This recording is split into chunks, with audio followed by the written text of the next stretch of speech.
Oh no. No, no Finn.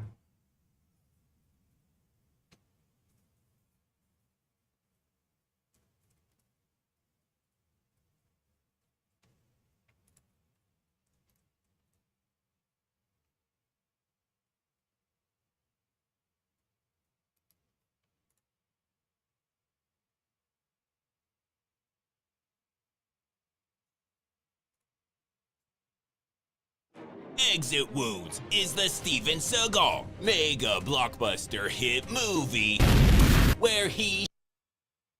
Hey everybody, how are y'all doing? I haven't slept since last night, so I'm very tired.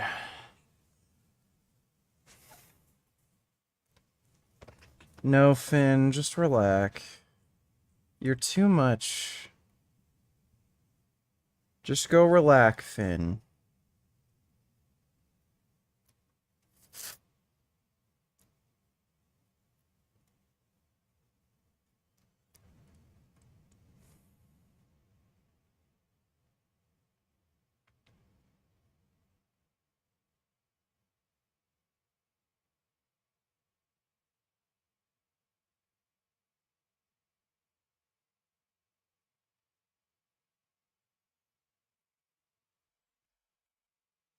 He showed the world his love of rap, which ended up being a typo that wasn't discovered until it was too late. I'd like to make something very clear. I don't have rage. Because that was another typo. It starts off with this guy doing introductions. Second leading cause of death for all people in the U.S. That's right, Steven Seagal, who's gunning for that #1 spot, literally. Then he tries to haul ass out of there before Seagal... Did the back pain kick in yet? I only have back pain when I fuck your mother. She is really heavy and it's hard to pick her up. ...can make him deader than his career. We'll see about that. Oh yeah, I've got some birthday donuts.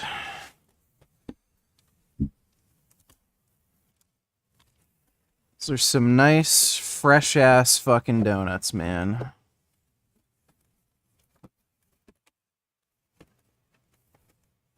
No, Finn. No, Finn. Go relax. I love you, okay? Just go relax.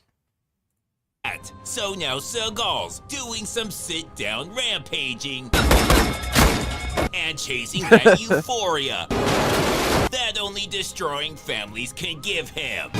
But then he spots this helicopter, and something about it really pisses him off. So he says fuck the script and fuck science.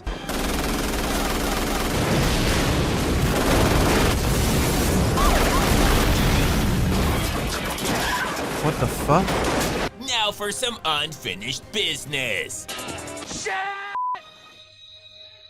That's what you fucking get.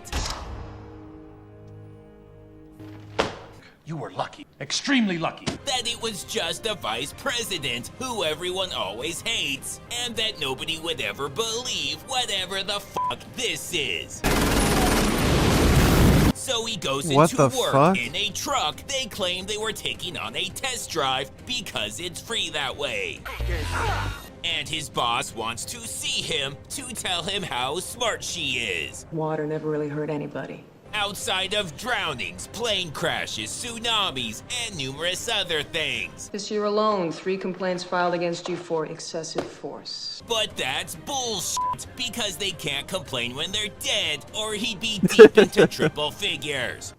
Are you listening? No, of course not. I can't type. Or read, or write, or act, really anything useful. So they send him back to school with other stupid adults. You probably all recognize me from my show. No, it's True Lies and Marrying Roseanne. That's all you'll ever be. So Seagal fights his desk, and it's actually kinda close. Then he storms out because who fucking fucking cares. They're just glad he's leaving. That stupid desk really pissed him off, so now he's gonna kill the most diverse group he can. I'm an expert at this. He was really hoping for more women, but I guess you guys'll do. But they're no joke, and after this guy dances his way past him, he knows he's in the fight of his life. So after throwing what was by far the highest kick of his career, he does some breakdance fighting of his own. Because when you have a chance to hurt someone and insult the audience at the same time, What the fuck? you just have to go for it. Then he tops it off by inventing a new way to handcuff, where you just put one cuff on a broken leg. Then you leave it there and just fucking leave. Now everything's going great, and he's enjoying the post-murder afterglow when he comes across some shit that shakes him to his core. Outside of diet, exercise, work ethic, and deodorant, littering is one of his biggest pet peeves. That guy is so fucked, but it's not his first day, and he knows litter bugs always work in pairs. So Seagal makes his bust, What are you looking at? and he tries to sweet talk his way out of it. Checking on my old lady, keeping tabs on He likes where you're going with this. Women. You can't trust them. her. Not as far as I can throw her ass. He likes throwing them too, but he slips up by having a conscience and telling his girl to get to safety. Big mistake, motherfucker. You gonna try to put a plunger in my ass? Oh my god, everything's always butt plunger with this guy. But his ass is gonna have to wait because he sees two guys talking, Give me a ballpark figure. which is total bullshit. After trying to murder each other for a while, they realize, holy shit, we're both cops. One of us should have probably said something. But Seagal wouldn't have done anything differently. Now they have a truffle shuffle contest, which Seagal dominates. Then the day gets even better when he makes a new friend. Did you really beat a suspect unconscious with a dead cat? No. They were both dead the whole time. And yes, he put on his uniform to go home because he's definitely a real person who knows how things work. So he changes in his car like the rest of blue-collar America. Damn, that was some good police work. Thanks a lot. Fuck you. So he gets back in his car and changes again. Then shows us that he gets how elevators work when, son of a bitch, someone tied up the cleaning crew, which robs Seagal the thrill of the hunt when he inevitably kills them. So he gives them a 30-second head start and tells them to make it count.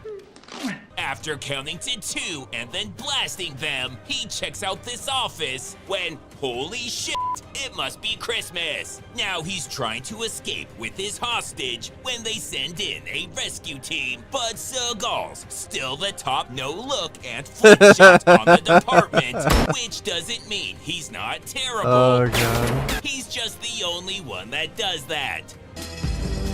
Then Dude, this guy has been in movies for so long, and he still flinches when he's shooting fucking blanks.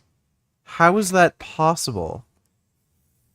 I'm ignoring you all? Well, sorry. Thanks for the birthday wishes, everybody. Appreciate it. Watt shows up, and he thinks quick and tells them he's just taking his granddaughter in for questioning.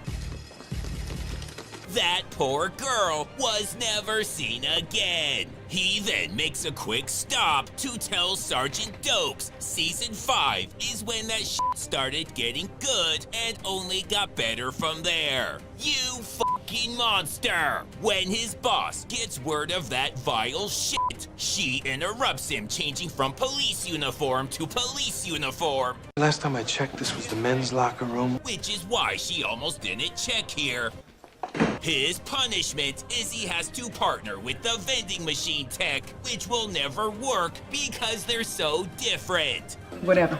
George, meet your new partner here.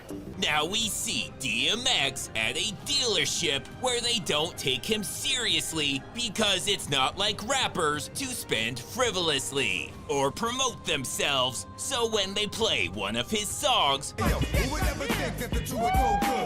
movie loses all the credibility high-flying Seagal worked hard to earn. Luckily, things get grounded again when they start teleporting through town. Now we're halfway through the movie, and while it doesn't seem to be going anywhere, that's only because it's not. So fuck it. Let's go see some boobies. Billy equals Christie. Let me see.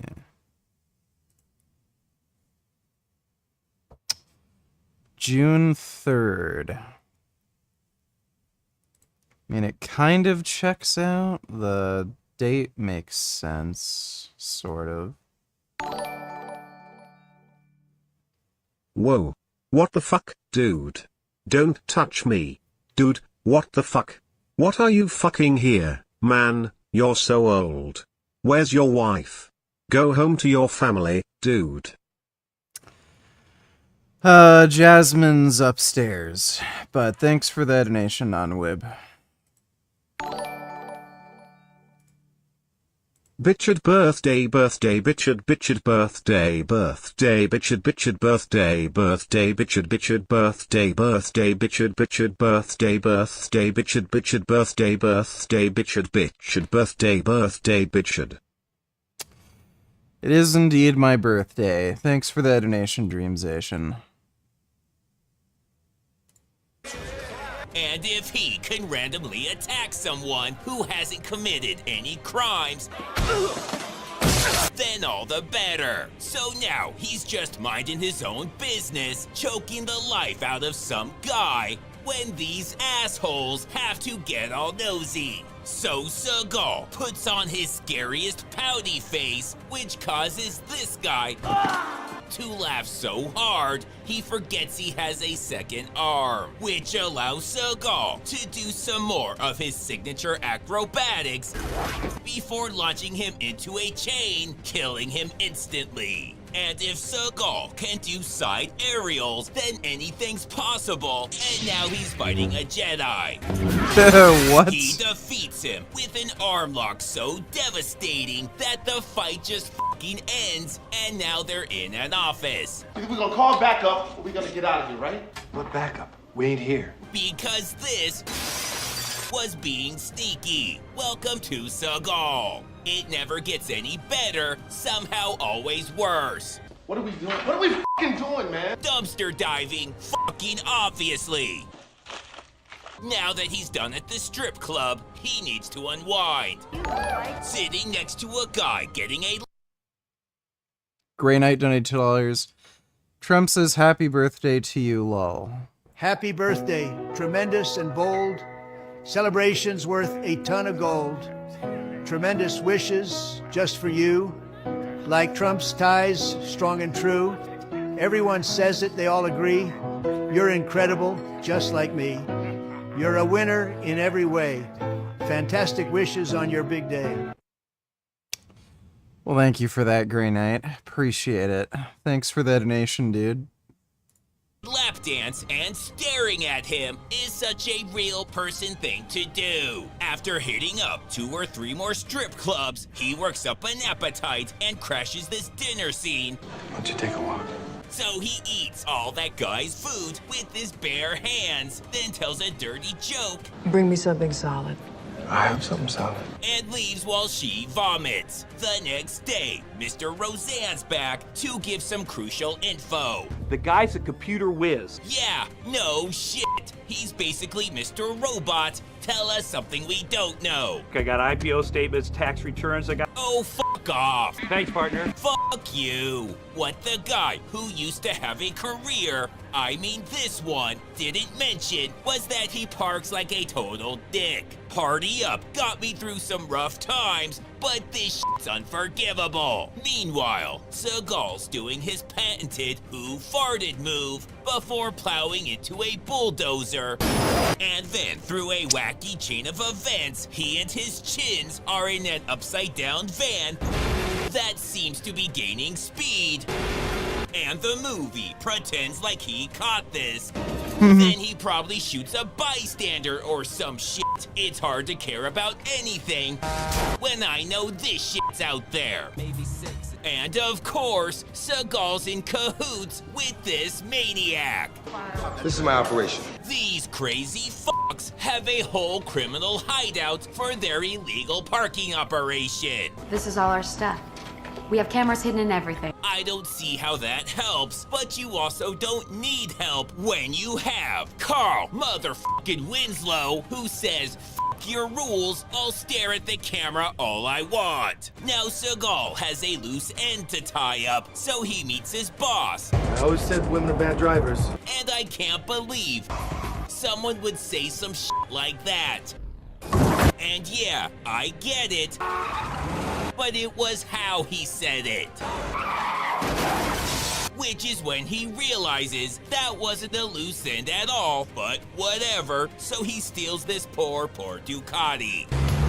After terrorizing most of the city, some good Samaritans corner him, which is when the director said, "Fuck it, let's just hit 90 minutes and go home. Nothing hits the cutting room floor." Which gives us this gem that has no business being in a movie, but I am so glad that it is. The guy who needs a body double to walk a couple parking spaces was somehow talked into jiggle waddling, and it was glorious. Now they're in a warehouse for some reason, and everyone's betraying everyone.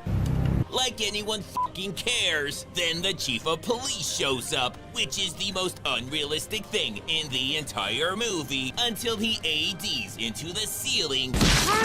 And now I totally buy it. Then after some embarrassing shooting and some embarrassing anime shit, with a hint of something sexual, the bad guys beat the other bad guys.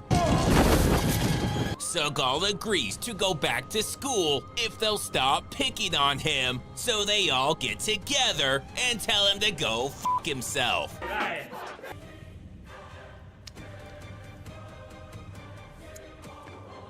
That was a good one. Dude, these donuts are so fucking fresh.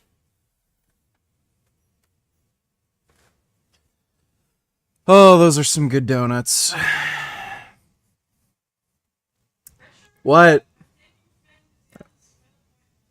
Okay, I love you.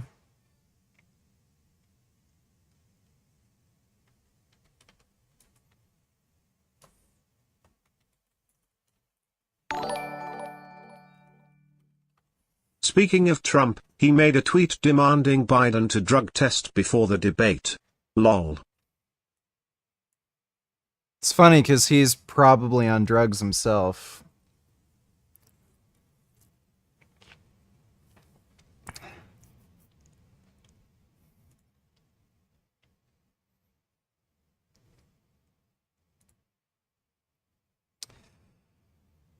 Yeah.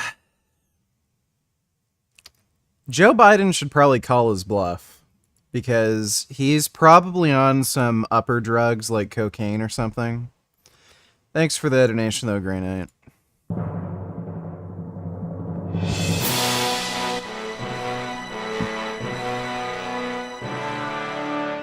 Another day, walking in circles, haunted by memories. I push on this wheel. I pray to Klam, grant me revenge, and help me to answer the riddle of steel. A shy little boy, I couldn't protect them. Helpless and timid, as weak as a girl. They butchered my people, the dogs ate my father. My mother beheaded, they took my whole world.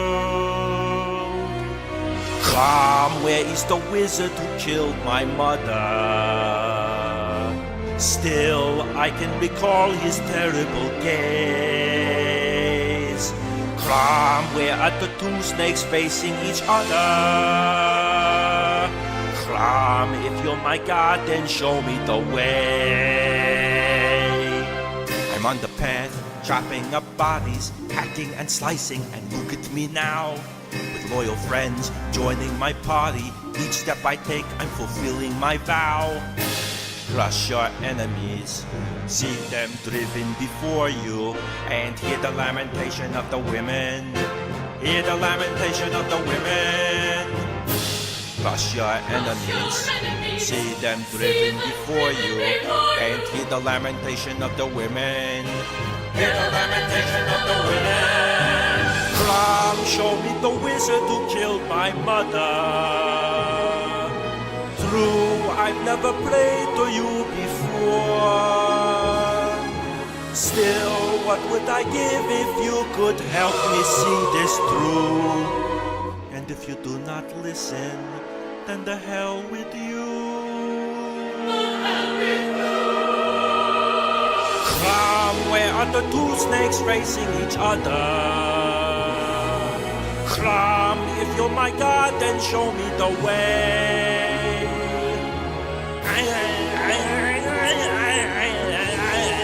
Bitchard. Bitchard. Bitchard? Birthday. Birthday. Birthday. Bitchard. Bitchard. Bitchard? Birthday. Birthday. Birthday. Bitchard. Bitchard.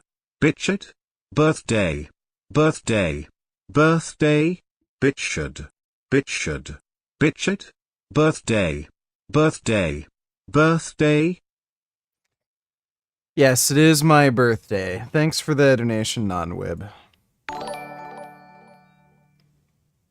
Happy birthday. Hopefully you're not dealing with 31 degrees like we are in New York and Berlin.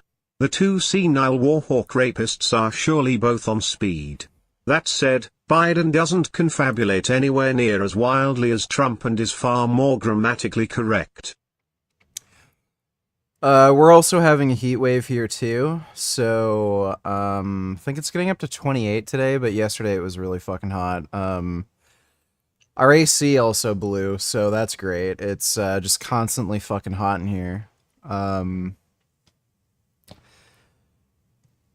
Neither Biden nor Trump are warhawks. I don't know where the fuck you're getting that stupid idea, and Trump especially is a timid coward who has appeasement policies towards Russia and China. So that's really fucking weird you'd say that. But thanks for the donation, Nadia. I swear this wizard will fall.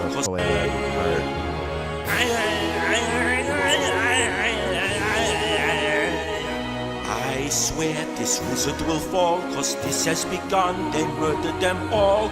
I'm the last one, I issued the call, revenge for my mom, I pray to you.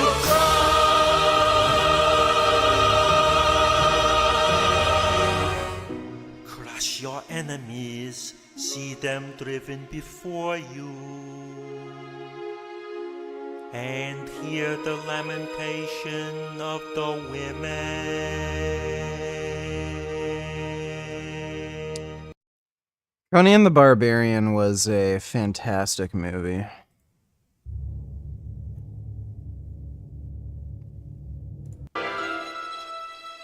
It's using the trees, watching and waiting, killing us off one by one. The chopper is close, but this thing is too fast. We won't make it, it's pointless to run. Talk, no more games. I don't know what it was. The jungle came alive. Go on. It happened very fast. Not easy to describe, but you must have wounded it, unless my eyes deceive. When the big man was killed, its blood was on the leaves. Thanks for the membership. Itadorifin boy. That's a weird fucking name. If it bleeds, we can kill it. She discovered the key. There is proof we can wound it. So repeat after me. If it bleeds, we can kill it. If it bleeds, we can kill it. Yeah, now take a stand. Here now, take a stand. We can bring down this bastard. We can bring down this bastard. If we stick to the plan. If it bleeds, we can kill it. Something's out there. If it bleeds, we can kill it. For us. 2 or 3 men out there at the most. Am I the only one who's awake? I don't believe in goblins and ghosts. Fucking lizard, give me a break. If it bleeds, we can kill it. An expendable asset. Yeah, now take a stand. I woke up, why don't you? So instead of complaining, bullshit's not gonna you should work. give us a hand. I got nothing better to do. I saw it, goddammit, those eyes, they disappeared. It cut down my friend and it ran while I emptied that gun. If it bleeds, we can kill it. I saw it, goddammit. Stop shaving, you don't have a beard. That thing will come back, and when it does, I'm gonna have me some fun. If it bleeds, I'm gonna have me some fun. If it bleeds, if it bleeds, we can kill it. If it bleeds, we can kill it. We can pull out the wind. We can pull out the wind. Set a trap for the monster. Set a trap for the monster. While we still have our skin. While we still have our skin. If it bleeds, we can kill 2 or it. 3 men out there. I believe it can I'm the fall. only one who's awake. When you're feeling downhearted, just remember the call. If it bleeds, we can kill it.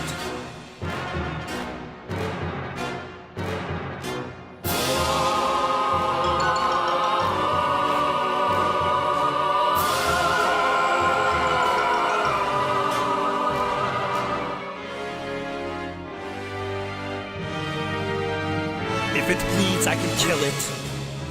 Now it's all up to me. Mud all over my body. So the bastard. You know what's fucking funny? I think Brandon Herrera, he did a video on whether or not mud can actually keep you hidden from thermal vision, and it fucking works. It's crazy. They didn't do any testing on the movie to see whether or not mud would actually protect you from a thermal camera, and it actually does. I was actually fucking baffled.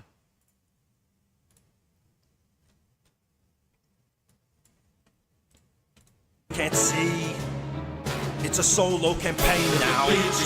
Get revenge for my men. Hawkins, Mac, and Ramirez. Billy Dillon and Blaine.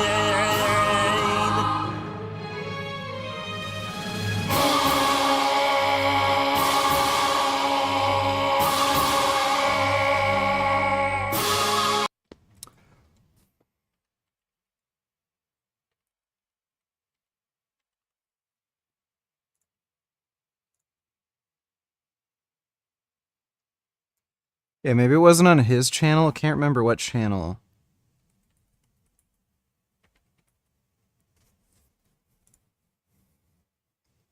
Yeah, this is the goal of this video is to find out how much mud is actually needed to hide from Predator. So at a certain point, we will find out how much mud that is. Yep. If I can't do that, then this whole thing has been a waste. Dude.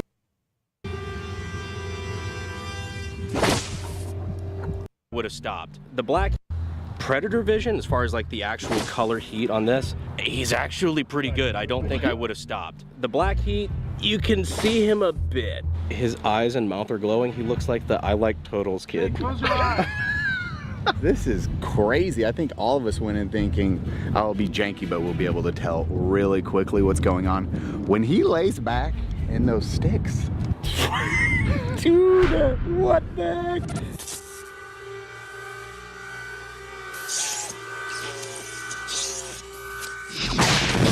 Ridiculous. Like if you're just doing quick scan, wow, yeah.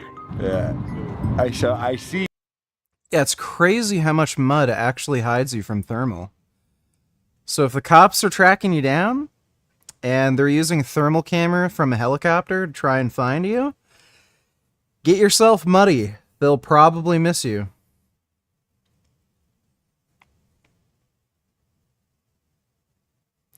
How the fuck can you not pronounce that shit? What are you fucking talking about?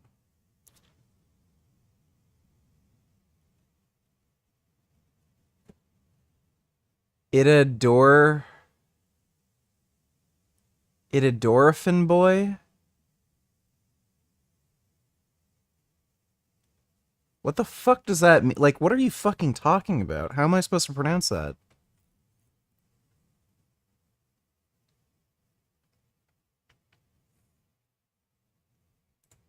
Documented in the anthropological. As a work. Do you believe Jesus killed animals? I have no idea. What's the Christ-like way to kill an animal? I think probably the way that I do it. Jesus said, I desire mercy, not sacrifice. He didn't say, I desire mercy, not pagan sacrifice. And that word not in Hebrew is velo, which means never. I never desired sacrifice. Jesus had no problem telling people what to do and not to do. So why didn't he just come out and say, thou shalt not eat meat? Well, thou shalt not kill is very clear. The early Christians were not. That's a mistranslation. It says, thou shalt not commit murder. Now, you could interpret that to mean animals as well. But the people who wrote the Bible back then probably weren't thinking of murdering animals or seeing killing an animal as murder. Not debating whether or not to eat meat. They were debating whether or not it was okay to eat animals that had been sacrificed to Roman gods. And throughout the Old Testament, people are eating meat. People are hunting meat. People have domesticated animals and they have hunted animals. I mean, it couldn't be more clear. You have to take that within the entire contextual evidence of the scripture, which starts in the beginning in the Garden of Eden. Reverend Hunter and documentary filmmaker debate the ethics of eating animals in the Bible. What does it mean? Stop asking questions and start answering questions. Well, I thought the whole journey of being a spiritual seeker towards God is asking the right questions. Jesus' ministry was predominantly answering questions with more questions. I'm aware. Pam Waters is a gospel songwriter and musician turned filmmaker and co-director and producer of the newly released documentary Christspiracy, which documents his personal quest as a lover of Christ across the globe to answer the question. Is there a spiritual way to kill an animal? I'll put it this way. How would Jesus kill an animal? The fact that Jesus ate fish in Luke is extraordinarily important. That should be case closed. There's a fishiness to these stories. There's a lot of inconsistencies in the historical documentation that we have. Tony Jones is a writer, theologian, outdoorsman, and passionate hunter who believes the lack of people currently killing and butchering their own animals for food is one of the most primal aspects of religion that has been lost. The way that I hunt and butcher animals. Well, that guy's a piece of shit. Hopefully a fucking bear eats him. I'm frankly quite spiritual about it. It's put me in touch with the food that I eat. He's written many books, including his latest, The God of Wild Places. Could I read an excerpt about how you do it? If you want to promote my book, sure. I prefer to hang a deer by the head, but for the purpose of carving off a front leg and slide a sharp knife in. What about that description is the Christ-like way? For you to use those words that are so... Happy birthday, VG.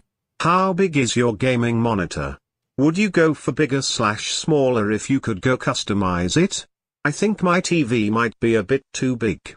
Also, why don't you buy your own PS5? Much love, brah.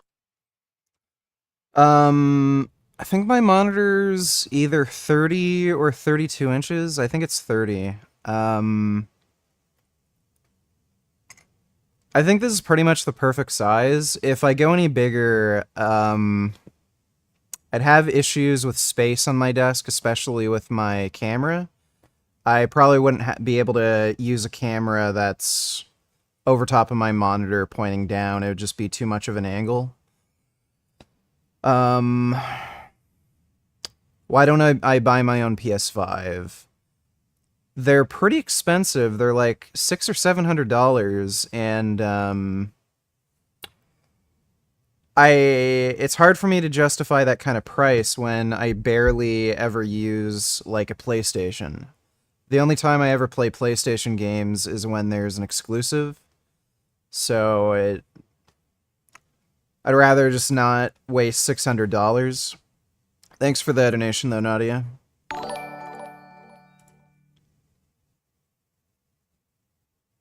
Or sorry, Prismo. Prismo asked that. Bootycam $20, YH. Friendship and laughter and flying kicks. Only together the world we can fix. God's game for different faiths. And saving the day. Love from above. We may not agree on when. Okay, dude. Why is the Muslim guy not a villain? You're telling me a Muslim is going to be a hero in, like, a comic book story, And he's gonna team up with a fucking Jew? Are you fucking kidding me? This is the stupidest fucking cartoon I've ever seen. Have these people never read Islam?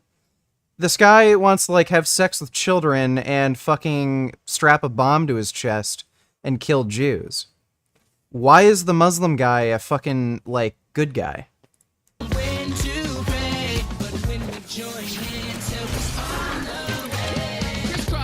But never weak, he'll blow you away with his other turn sheet. Ninja has the power to analyze 18 ways to stop the bad guy. Taekwondo Hindu can hear the words of animals, insects, plants, and birds. Sumo Slim can spin a tail to capture our enemies without fail. Together we're better, we stand for each other.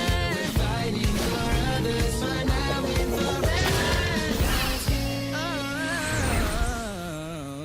forever. That's a stupid cartoon. Thanks for the donation, Booty Cam.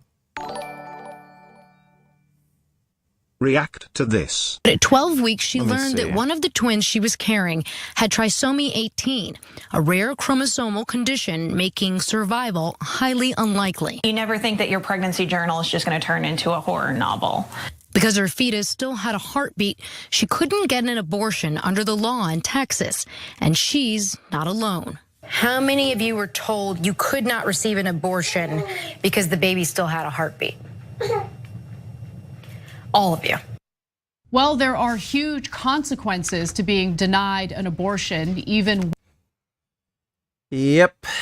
Well, that's what happens when you have conservatives running the country. Happy B-Day. It's timestamped, but she gives dating advice and a few details on her businesses. And promos her school. Also how to balance work and life as a gold-digging freeloader. How do you balance work life? What's your daily routine? She got more plastic surgery. Yeah, she did something with her eyes now. She definitely got more plastic surgery. She doesn't look the same.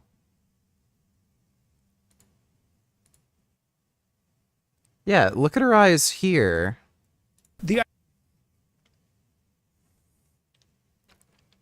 Let's see, compared to... I mean, you've gone through...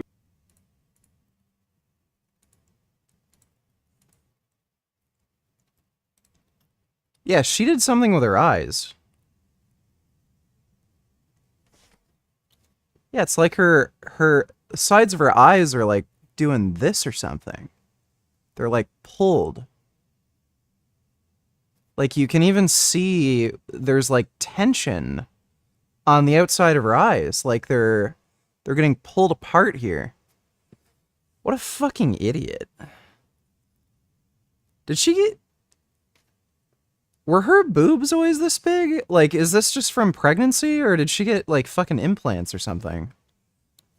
That's fucking weird. Yeah, her face is totally different. She definitely got more plastic surgery. Thanks for that donation, though, Grand Dam. We'll take a look at that. Booty Cum donate $2 full episode.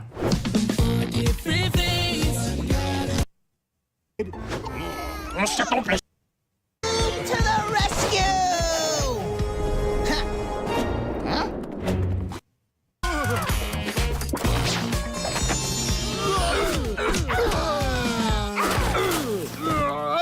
School or Hebrew school, right, Ninju? Hey, where is Ninju? Why doesn't this guy have an AK-47 and a face mask and some sort of explosive device in a backpack? I let you guys down. I just wasn't big enough for the job. Ah, don't say that. Hey, Ninja. Hey, this is definitely not the kind of party Mama would approve of. Wales to go somewhere else.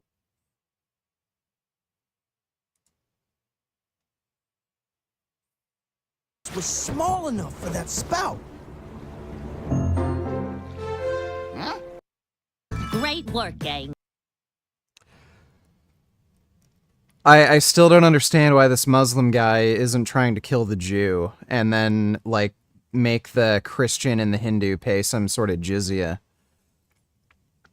Yeah, that is a stupid fucking cartoon. Thanks for the donation, Bootycam. Once again, I hope these conservatives in power fucking choke on their next meal. Yeah, I do too, dude. Or hopefully they get like fucked in the ass by a big black tranny or something. Thanks for the donation, Dodo. Yankee donated $2. Would you smash Mikhaila Peterson with a hammer? Sure. With my penis? Definitely not. She's fucking gross. Imagine how fucking nasty her pussy would stank with eating like nothing but steak. No. Because follow stat. She's also dumb as shit.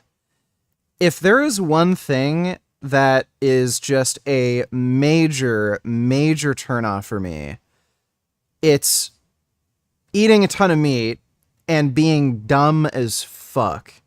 There is nothing that makes my pee-pee softer than being with a fucking carnist retard. So, yeah, just definitely not. And especially now with all the plastic surgery she's gotten, she looks fucking nasty. She looks like some fucking...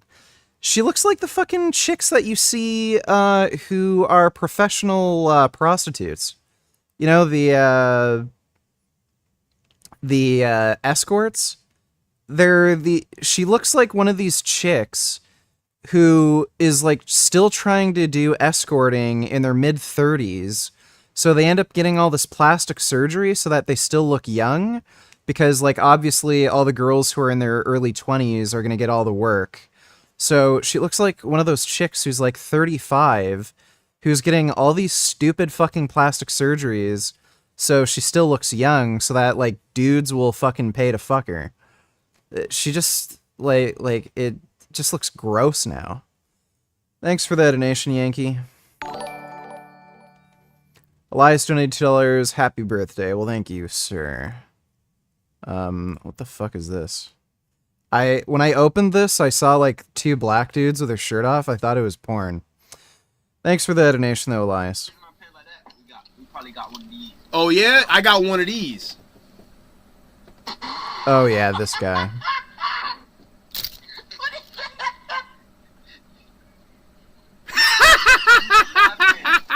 Fuck you and drop dead, nigger.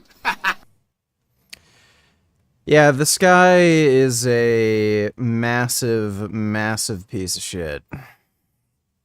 Thanks for the donation, Elias. I have more patience and peace and love, and life is much improved.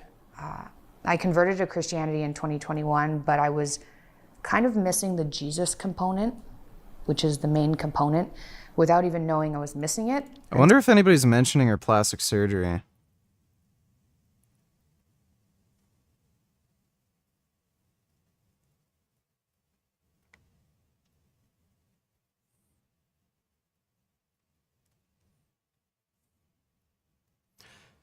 Yeah, either she has tarded sycophant followers, or she's moderating her comment section so that nobody mentions her plastic surgeries, but she's like officially botched now.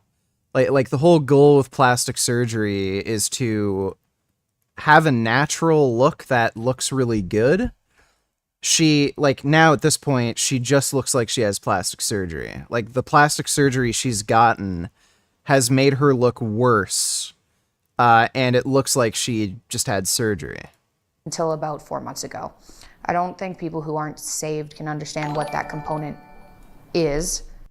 HBVG vids. Let me take a look. I want to live till I'm 3,000 years old. I want to be on another planet when I die. Do you think that's realistic? I could spend anywhere between $20,000 to $50,000 a year on biohacking. Here I have some more supplements. How many? I can guarantee you this guy is going to die in like 3 years. These biohackers are just fucking retarded. They're all meth addicts. That's what biohacking is. It's literally just getting addicted to fucking different type of methamphetamines. And then they're like, oh, I'm biohacking. It increases my brain productivity. Like, no, dude, you're taking fucking meth. Check it out. I got two GK1s. This one is the shorty, and this is the full length.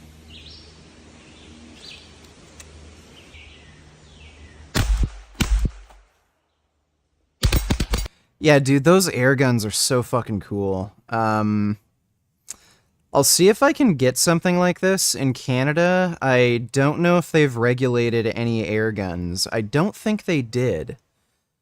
If I remember correctly, there was never any guns on the ban list that were air rifles or air pistols that were banned.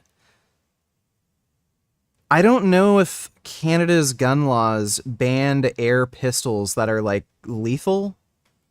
So I might be able to get something like this when I get my firearms license. But yeah, those air guns are fucking cool. This one has the factory human moderator on it. And just for size comparison, that's the Donnie FL Shogun. So it's significantly, but it's still the V3. Pretty sweet.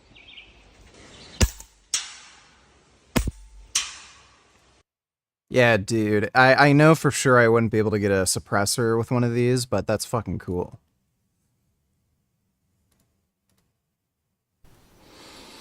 And just look at this garbage. Oh, you hope. I literally can't watch the translators' videos, dude. They're just so fucking boring. Unsurprisingly, I'm often asked by people, Charlie, how do I become a sex god like you? Clearly they're taking these questions to me because I'm like the raw and...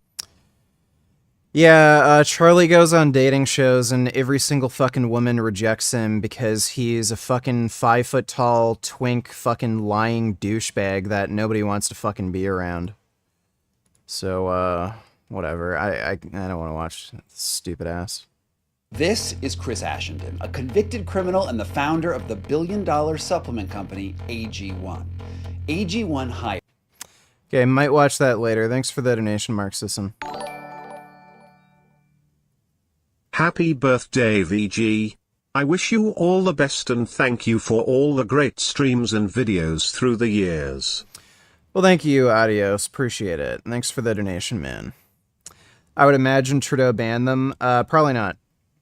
Air pistols, maybe, but I don't recall on the ban list for assault weapons any air rifles ever being listed.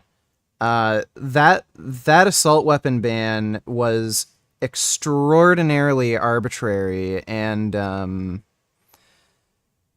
there were a lot of guns that did get banned, but there were a lot that just weren't, even though they have detachable magazines. They're not select fire, but semi-auto. So I don't think there's any air rifles in Canada that got banned under the stupid fucking assault weapon ban. And I might be able to get air pistols in Canada. Are air pistols banned in Canada?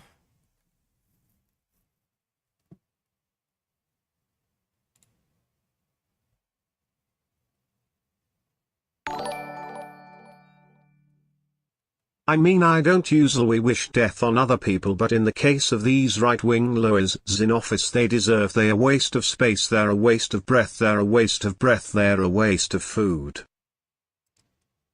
That dumbass is even half gypsy, lol. Anyways, I was born and raised in Switzerland and work as a security guard. I earn about $4,900 a month and just do nothing all day but listening to your live streams. I have $2,000 left every month for myself.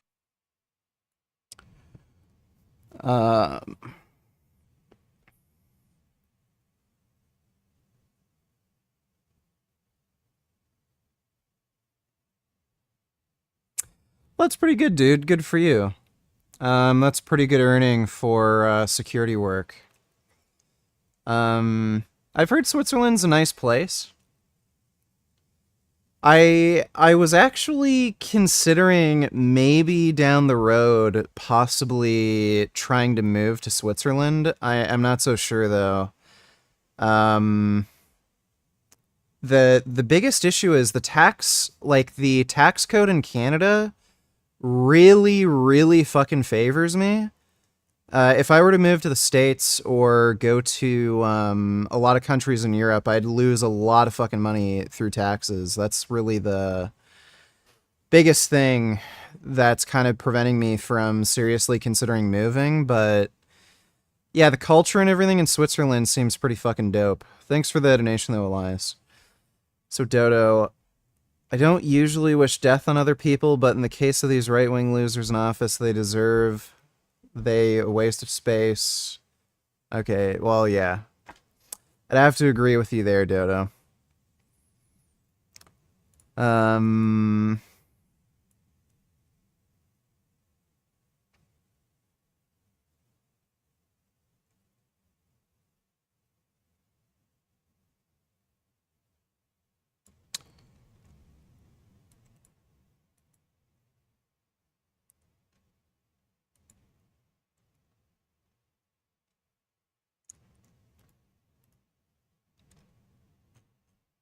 Let me see.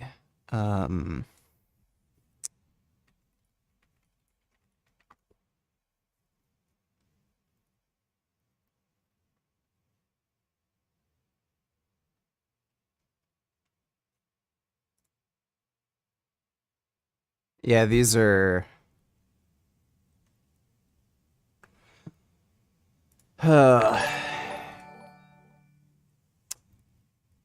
Charlie donated $2. Fuck this retard. My wife has been a vegetarian since she was 13 years old, and I have a question. If she asks me to grill her veggie burger, and I do it right in the middle of my 4 beef patties, and she thoroughly enjoys it, does that mean she's no longer vegetarian?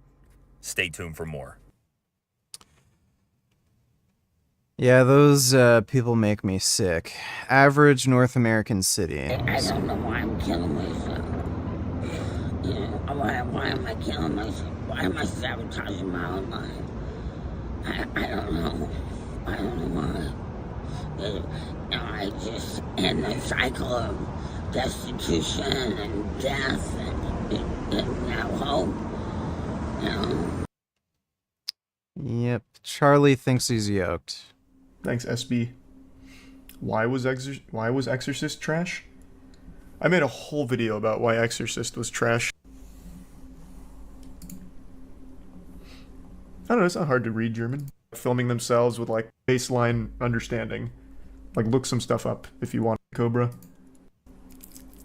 There's...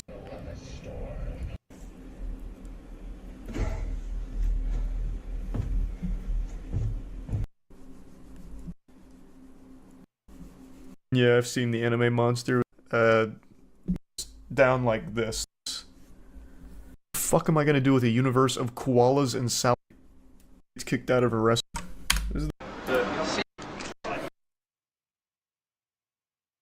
What was I supposed to see there?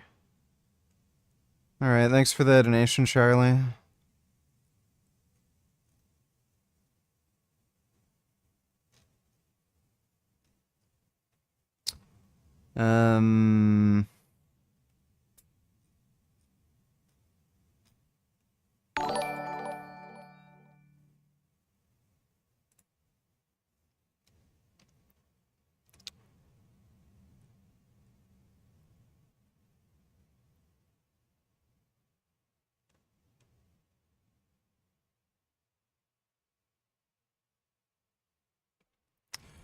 Elias donated $2. Dream would come true if you move here, dude. In Switzerland, we have a state canton that has very low taxes called Zug, and many speak English there.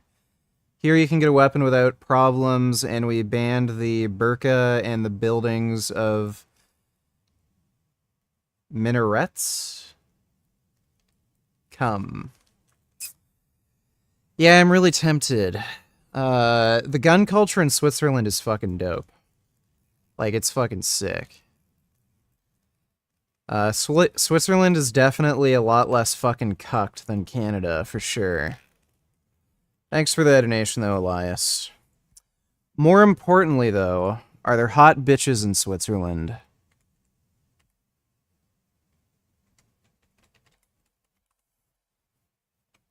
Let's see. They're alright.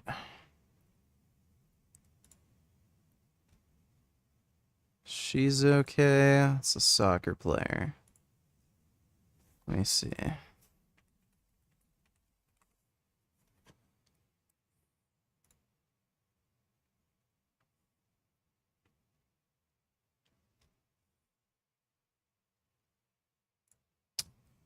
Those are old ladies.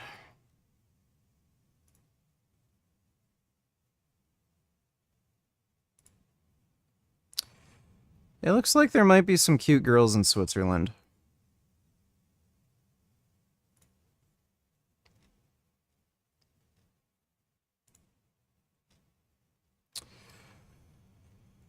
Well,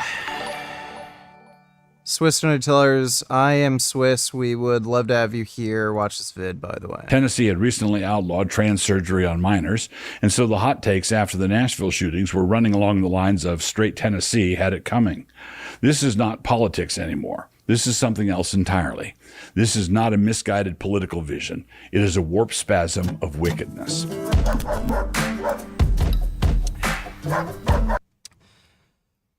Yes, trans people are evil. Let's just ignore all of the 15-year-old white kids who are cis straight males who, for whatever reason, have an interest in Nazism and Tim Pool, who have committed these mass shootings. But when one trans person commits a mass shooting, trans people are evil. Fucking jackass. I'll look at that vid in a second. This is a 22 cal.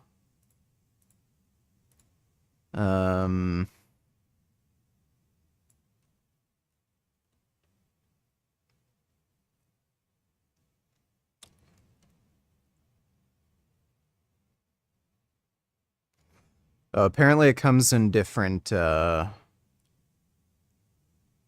calibers. 1000 FPS, 30 cal. Yeah, that'd probably kill somebody. That looks like it ought to be semi-auto. It'd be, like, it fucking sucks. I think they did actually ban some of these high-powered air pistols in Canada. Which is fucking gay as shit. Like, where the fuck are the loopholes when you need them, dude?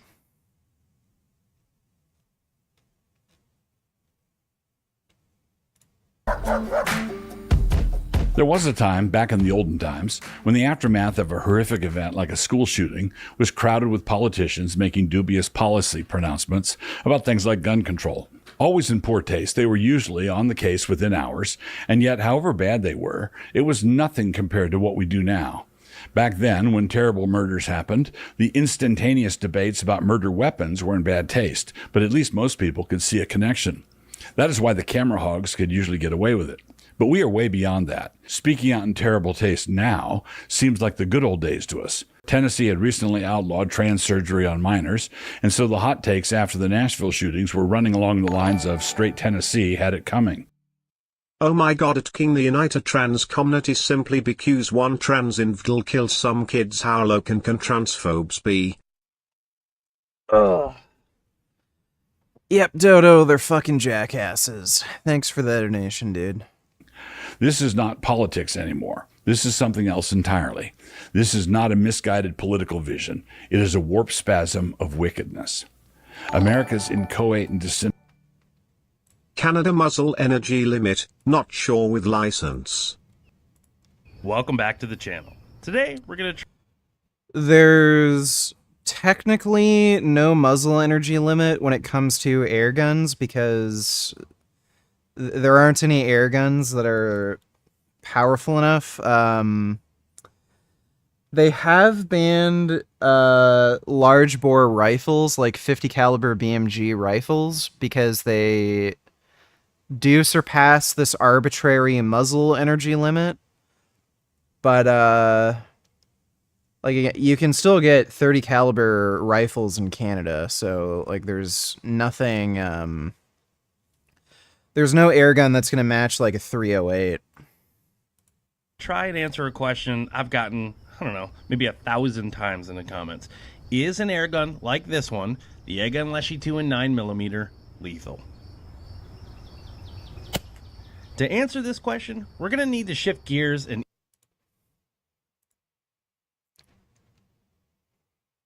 torso is shooting these. So, although that This video is fucking boring.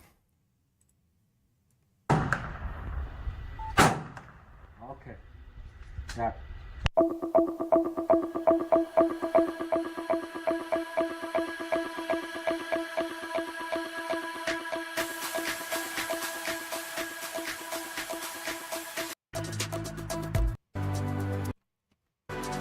This video fucking sucks. Entrance, exit. Man, and those were the hollow points too. He was unfortunate. There seem to be two dodos that donate. One of them is normal and the other is an autistic retard. I think it's all the same person, but thanks for the donation, Sokiyashi.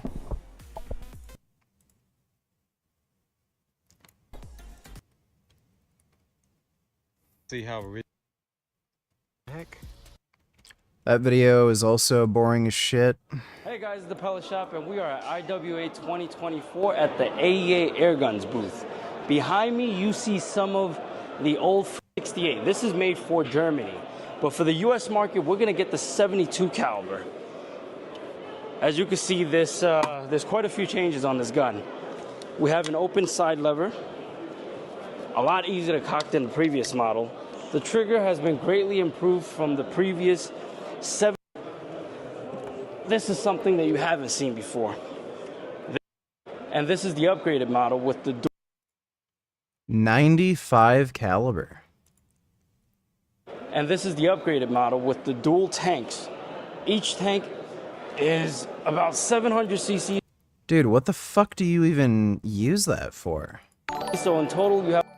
Kind of reminds me of when it has to be because of velocity limits with air rifles. Because they did the same shit when we were using black powder. Black powder can only produce so much energy. So in order to compensate for it, they would have extremely large bore rifles.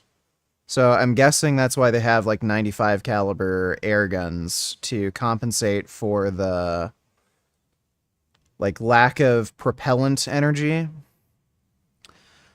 Grand Dam donated $2. Have you seen Frank's community posts? They're very interesting. Okay, I'll take a look. Have about Thanks for that 1,400 donation, cc's dude. of air with dual 7 is a 95. Dude, imagine shooting somebody with this. Specs.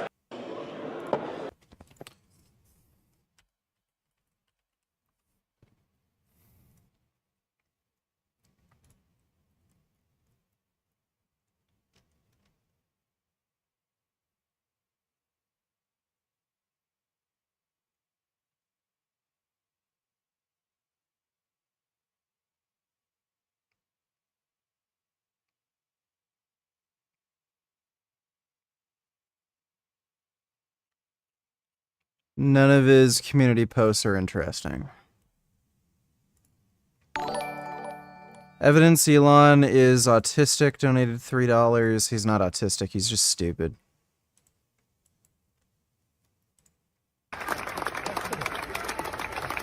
Yeah, dude, Elon wants you to think he's autistic because it explains him being dumb.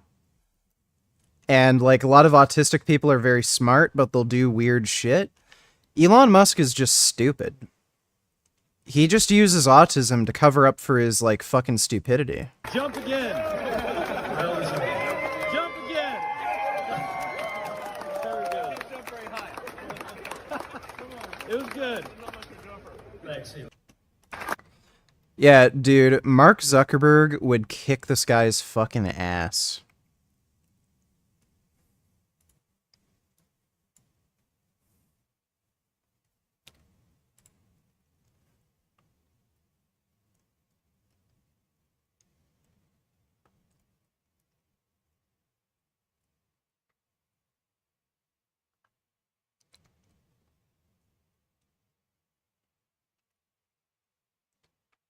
He posted a picture of that poor kid in Afghanistan being sodomized with a stick, which triggered an automatic child exploitation suspension. Account will be restored soon. What? I'm sorry, you can post child rape on Twitter now?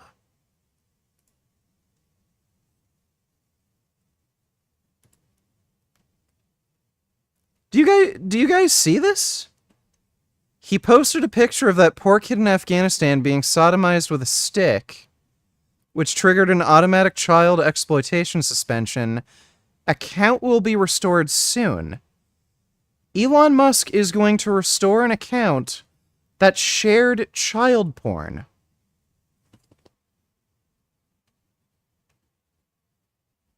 What? Like... And then he wonders why all the advertisers left.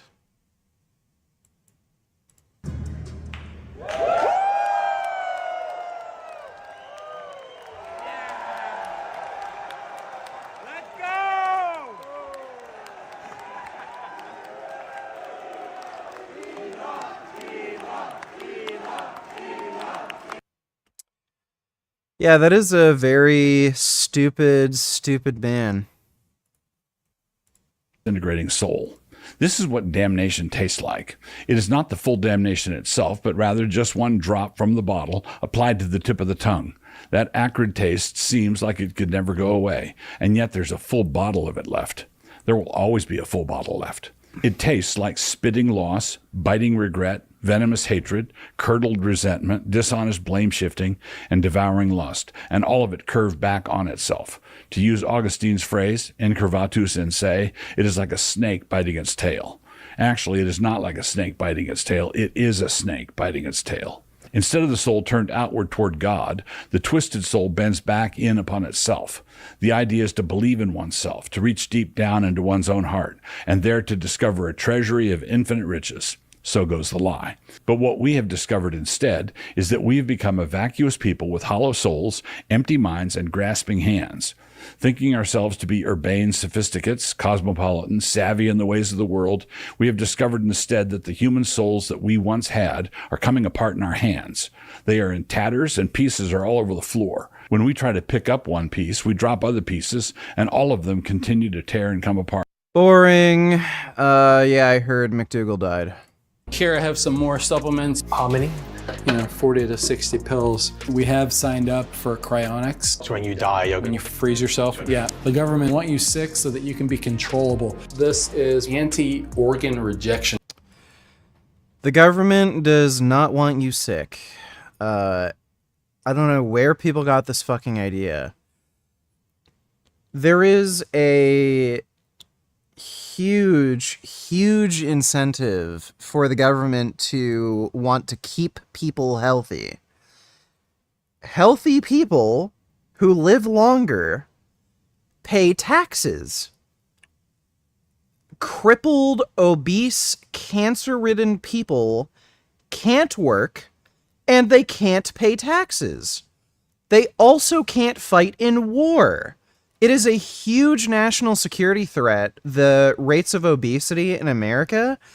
If we ever needed to go to war and we required forced conscription, there's a severely shortened conscription pool that you have available to you because of the rates of obesity. That's why we're allowing women to serve in the military and actually fight on front lines. And that's why women are being included in the draft now. Drug. And it's what, like minus 100? Minus 120 today. How will I know if my skin's burning? You're going to feel extreme pain. All right. I am pooing my pantaloons. Hackers take a DIY approach to hacking their own biology.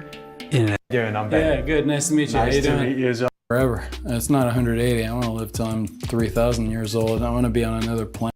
Sleeper pillow between the legs to kind of align the spine. I mean, that's quite comfortable. I mean, what are the kind of health benefits of this? Extreme. You down them. And it's what? How many?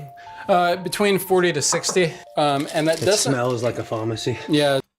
You want to bet this retard eats like a keto diet? It smells bad. I'll put a few more in there. Grass-fed beef. Actually have the condition. Oh, there we go. Morning coffee.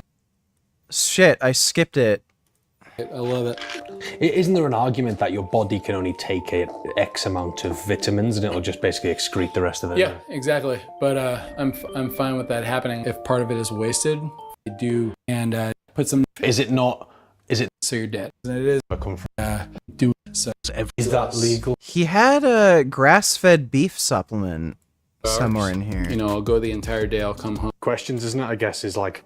Stuff. You have your protein, your MCT oil, powdered peanut butter, some moringa powder. One of the big questions, isn't it? I guess is like, is it all just a money making? Yeah. How many? Smells like a pharmacy. Yeah, it smells bad. I'll put a few more in there. Grass-fed beef organs. It's really great. I love it. Yeah, there you go. Yeah, he probably eats some like stupid carnivore keto dumbass diet. I roll towards the medical establishment. So yeah. As part of Leon's busy biohacking routine, he takes multiple prescription pills every day, but he doesn't actually have the conditions the pills are made for. Are these prescription drugs? Prescription. Is that legal? It is completely. Yeah, it's completely. So how are you getting them? Online pharmacies, legitimate pharmacies in the United States. Are you worried about the prescription drug element of it, just in case? No, maybe you take something you shouldn't. And there's a ton of websites out there. I do the research. This is a diabetes drug. And obviously, I don't have diabetes. They've proven taking this basically reduces all-cause mortality. This is just typical over-the-counter allergy medicine with loratadine in it. Loratadine is one of the ingredients that can block a particular cancer pathway. Tadalafil, it's for your sex drive. But the real benefit of this is again that it lowers your blood pressure. This is a little bit more controversial. This is an anti-organ rejection drug. There is an anti-aging off-label use. He's probably taking an immune suppressant. What is the exact drug name? Yeah, you should not take immune suppressants. Happy birthday, VG. I hope you have a great stream and a great day. I know a classic vid I hated from my HS freshman class. I thought it would fit today. Well, thank you, Nut Muffin. Let me take a look.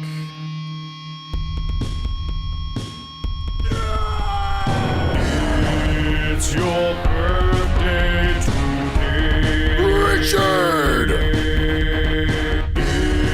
It's your birthday today, Richard!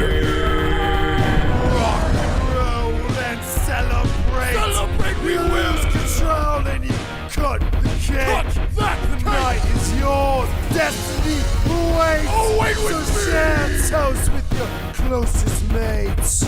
It's your birthday today, Richard!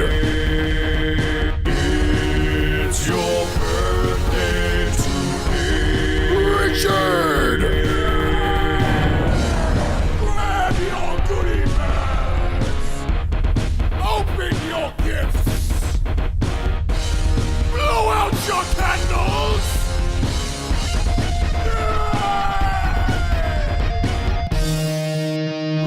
Richard! Yeah, that's good. Thanks for that donation again, Nut Muffin. Great news, VG. Joe Biden is about to right a historic wrong.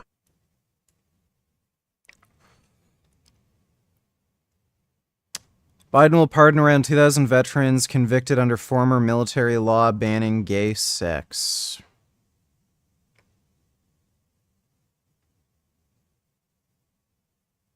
Well, that's good.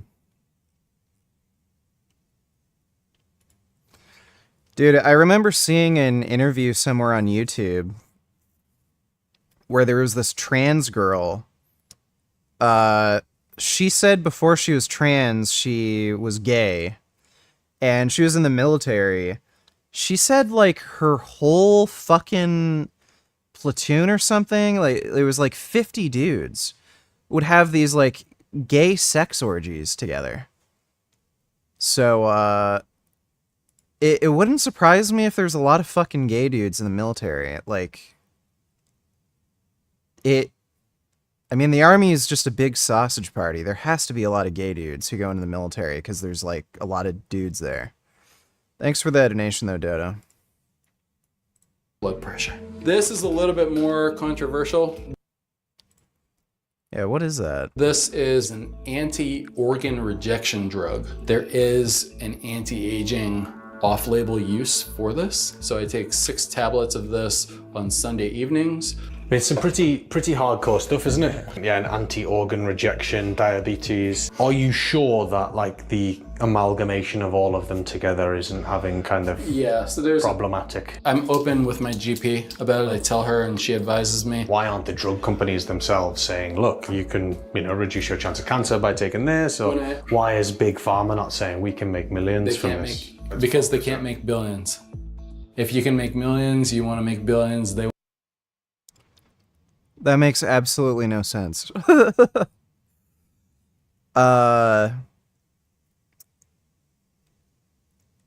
You would make more money selling these drugs to everybody as opposed to like 1% of the fucking population.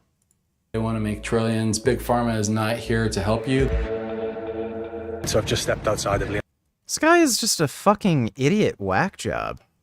Leon's house for a second, and it is a bit wild that he's just popping random prescription pills. That cannot be good for you. And obviously, the big question is, like, is it? Yeah, I'll take. Yeah, this guy doesn't look healthy. Get 20. There we go. And Wow, that guy sucks at lifting. what time are you usually hitting the gym? Around 8 p.m. So it's the last thing you do just before you eat. Exactly. In the future, my house is going to be completely biohacked out. I'm going to have the gym, the pool, the steam room and sauna. I'll have a hyperbaric oxygen tank. I'll have a cryotherapy tank. So how much do you think you'd need to set aside to have a fully biohacked house? Probably a few million. I'll have a reverse osmosis water system on my water tank so that I'm not bathing in water that has fluoride and chemicals in it. The government's trying to kill you with. But are you saying that they are consciously trying to kill people? 100%. Or Because they're trying to make people sick? if people aren't sick, you don't make money. So the government is absolutely... The government makes far more money with a healthy population. Way more money. How do you think they generate tax revenue? Why do you think nations like Japan have a birthing crisis where they can't afford to upkeep a lot of their social programs and their economy is starting to go into the shitter because there's literally not enough young people to fucking work? Like, the government is trying to convince more fucking people to have kids. You need a young, healthy fucking population because they're the ones who make fucking money.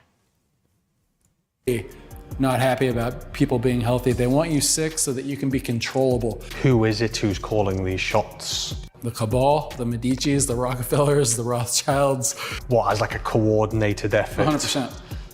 And how would that never make it out to the outside world? It is in the outside world, but you gotta realize there's a class of people out there that want to be controlled. Because the idea that there's like a cabal running the world that's trying to kill us with fluoride in our water is very QAnon. That's like a kind of Q kind of... I think most biohackers are just, they think it's important to be able to control their own outcomes rather than to...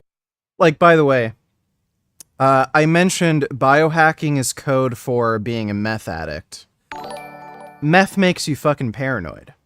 This guy is probably taking some form of methamphetamines, and it's making him delusional and fucking paranoid. Grey Knight donated $2, some pro-Palestinian cope and retardation. Let me take a look. condemn the actions of Hamas. I'm not actually familiar with that specific peace proposal. And I'm just like, I don't know. Oh my God, my brain hates me. Hello everyone, today we're here at University of Denver to check out these students who have set up a pro-Palestine encampment. We'll be interviewing some people, checking out what their goals are, what's motivated them to be here, and to see if they really know their facts about the history of this conflict. We're going undercover. Let's do this.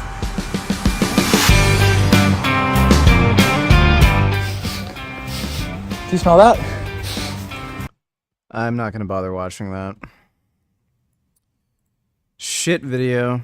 Welcome to Iranian graduation. But first, a message from the terrorist proxies they sponsor. Did you guys see that Al-Qaeda just thanked you guys? They thanked all the college protesters and everything. Houthis, Hezbollah, Hamas. Does that make you happy? Yeah. Of course, we're supported. It makes me feel like there's actually some kind of hope. For $100. Who was the terrorist group behind Dude, whoa.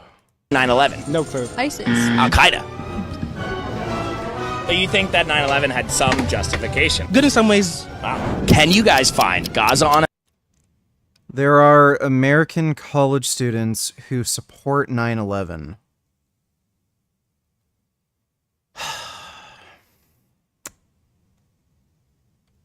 Bro.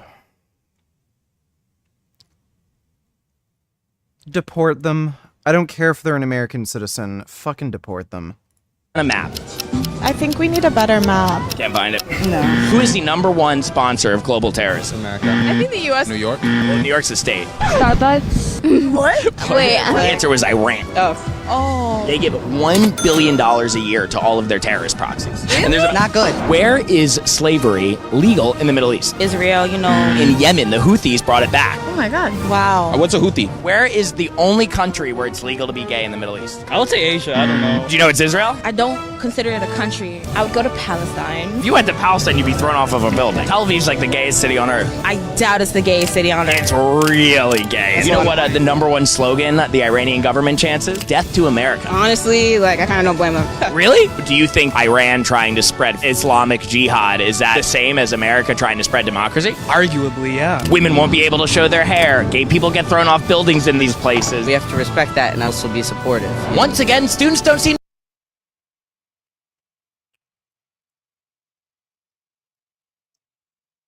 I want to fight these people.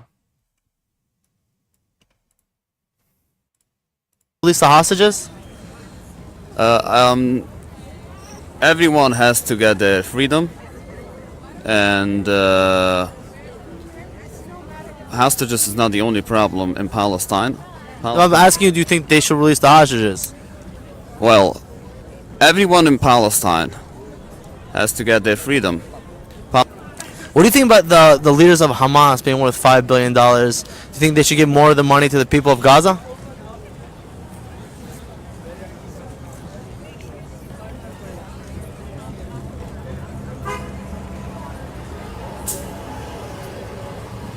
Hello? Well, that is what you call a self-hating racist pick-me.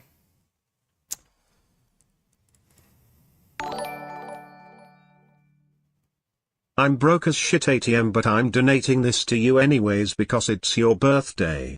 Shut up and take it, you beautiful pro-animal emancipation fuck. Happy birthday. Testicles. Well, I really appreciate that, Tyler. Thanks for the donation, man. Grandam donated $2. So biohacking meth heads are anti-Semitic fucktards who don't trust Big Pharma but will buy from Big Pharma. Good to know. Yep. Big Pharma is trying to kill everybody, but they buy drugs from Big Pharma that they don't even know what these drugs do. Thanks for the donation, Grandam. Will you watch Ben Burgess' Destiny debate over Israel? Ben is a slippery philosophy PhD and he employs a lot of sneaky logic tricks, I feel like. I want you to see if you can pick up on them. Yeah, we will react to that. Thanks for the donation, retard. Bury their heads in the sand. So I've just come out of his place, and it feels like the kind of biohacking world is a place that has quite a lot of people who are quite distrusting of mainstream medicine. So tomorrow I'm going to see another element of his world. Hydrofacial. You're glowing. Absolutely. Sounds like something from a sci-fi, doesn't it? Well, I think we are. It does feel the kind of prescription drugs for off-label purposes. What do you think of that? I don't use the medication myself for my patients. Would you recommend it to a client? We're not currently. I guess there is a worry that maybe having a lot of that drug over a long period of time could have unforeseen consequences. Yeah, I mean, consequences will come if they're going to come, and they won't if they're not. The immunosuppressant he's taking is probably rapamycin. There is hype around it. Yeah, I think Brian Johnson's taking rapamycin. It probably doesn't do shit. Yeah, like, the biological limit to human lifespan seems to be about 120 years old. The likelihood of taking rapamycin to live past 120, it's probably like 0. So yeah, it's probably just not going to do jack shit. I guess we'll see. Time will tell, but I have a very good feeling that rapamycin is not going to help you live longer. So only time will tell. This is our cryotherapy suite. We're going to get you started in a second. Is there an advantage over this to just have an ice bath? Absolutely, yes. Because your head goes in as well. So, and you go to a lower temperature. We'll start from there. You see the clock. Yeah, you feel good. I feel alive. So you're significantly browner than when I last saw you. Yeah, I've been using a peptide, and it upregulates the melanin. Dude, this guy looks like absolute fucking shit. In your skin. For men, it like just really increases, I guess, the virality of your sexual function. I don't know what you call it, but it's like Viagra. Exactly. Okay. So that's like one of the uses, and then the tanning is the other one. So you kind of get both together, and it's just. So you're taking it to both increase your sexual appetite. Personally, I was just curious. I had never taken it before, and I wanted to see what it does. I don't like it. So much because it was too powerful. Yeah. You're having like these really uncomfortable moments on the train. Like, well, it's like stonking erection. Younger? Yep. Do you actively think about this stuff? Well, I spend a lot of time in the bathroom sticking myself with needles in the stomach, basically. What do you think of that? The things that we're injecting into us, we need to be very, very careful about. Yeah, these people are just psychotic morons.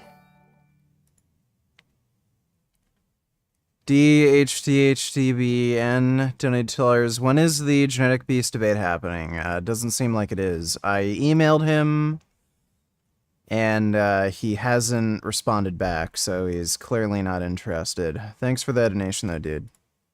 So I don't, and I'm not trying to say that in a negative way, and I don't fault myself for not getting it, because it's really hard to wrap your head around when you're not Christian. But I now know I didn't feel the relationship with him like I do now. I'll tell you guys in detail about exactly what happened in a few months once I wrap my head around it more, but it's been transformative and I'm extremely grateful. There were more reasons for the gap. That was a big one, but part of it was spiritual. That was huge. I wasn't sure, and then that kind of led to me not being sure what I was doing in my life that I shouldn't be doing. Sinfully, right? And so I wanted to make sure that I wasn't doing the podcast for sinful reasons. And I wanted to give myself, which sounds intense, but like social media, you get a lot of attention on social media and things. So I wanted to make sure that that was good. And I needed time to get my priorities straight, which I think I have, hence the podcast up and running again. And then we've been working really hard on Peterson Academy, which is going to be launching at the very beginning of July. So that's eaten up a ton of time. I had a baby in December, George, and I honestly should have taken more time off at the beginning. Like I went pretty much right back into podcasting and I timed it when he napped, but it was a lot. It wasn't good for my stress levels. And then I needed some time with my husband, Jordan. We also worked on a new product that we'll be launching soon from Fuller Health, the company that does the hangover supplement After Party. I toured a bit with my dad. I just went to a few shows that were near Scottsdale. And then we had some major legal issues that weren't my fault, but I had to deal with them anyway, that wasted a ton of time. Do you have advice for young people dating? Yes, I have advice I'd give myself anyway. 1, health. Fix your diet first and foremost. Sleep. Advice for dating. Fix your diet.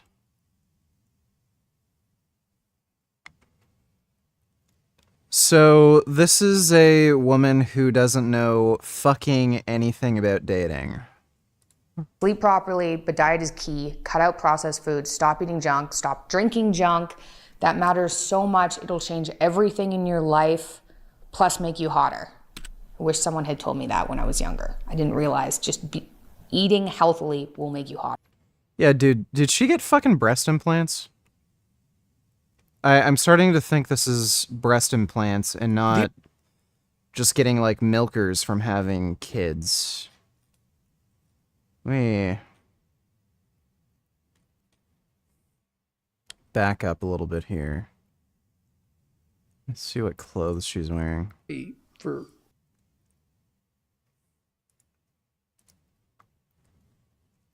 Yeah, bro.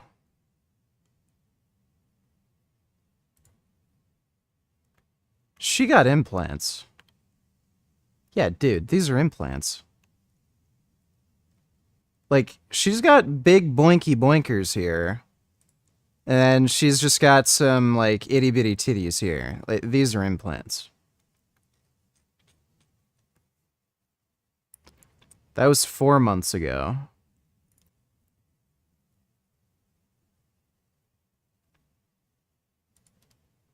She's on Instagram, right?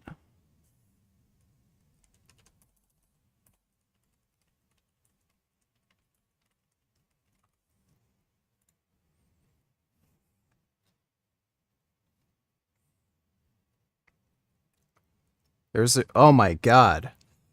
Oh!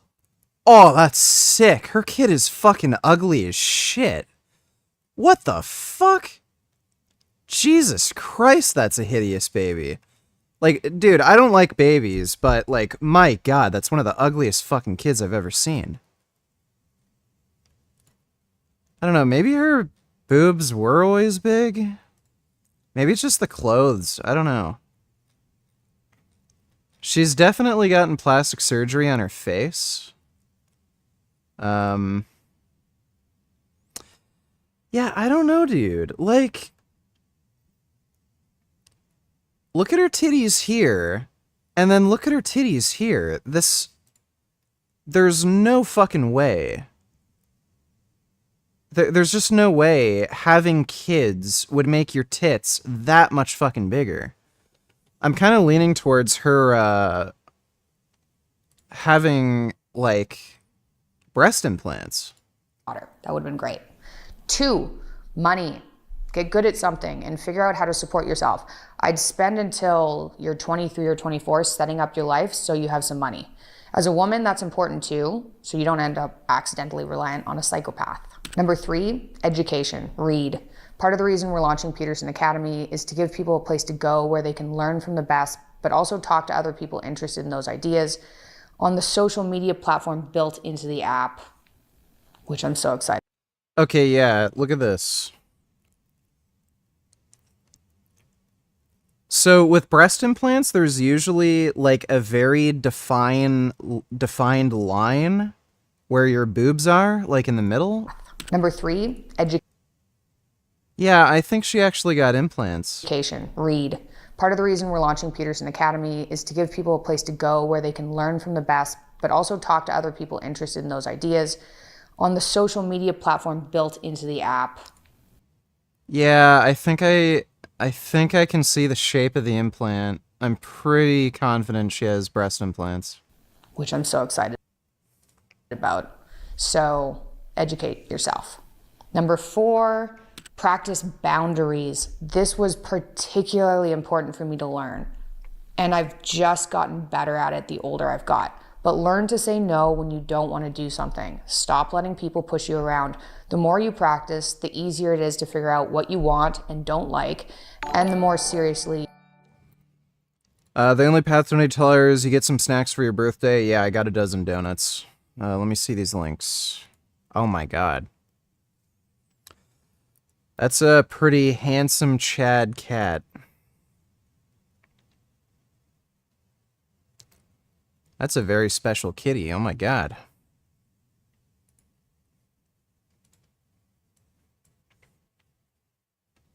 The hell is this? Oh my god, he's got a little person face. Look at his face, he's like a little person. Oh my goodness. It's like a little gremlin. That's amazing.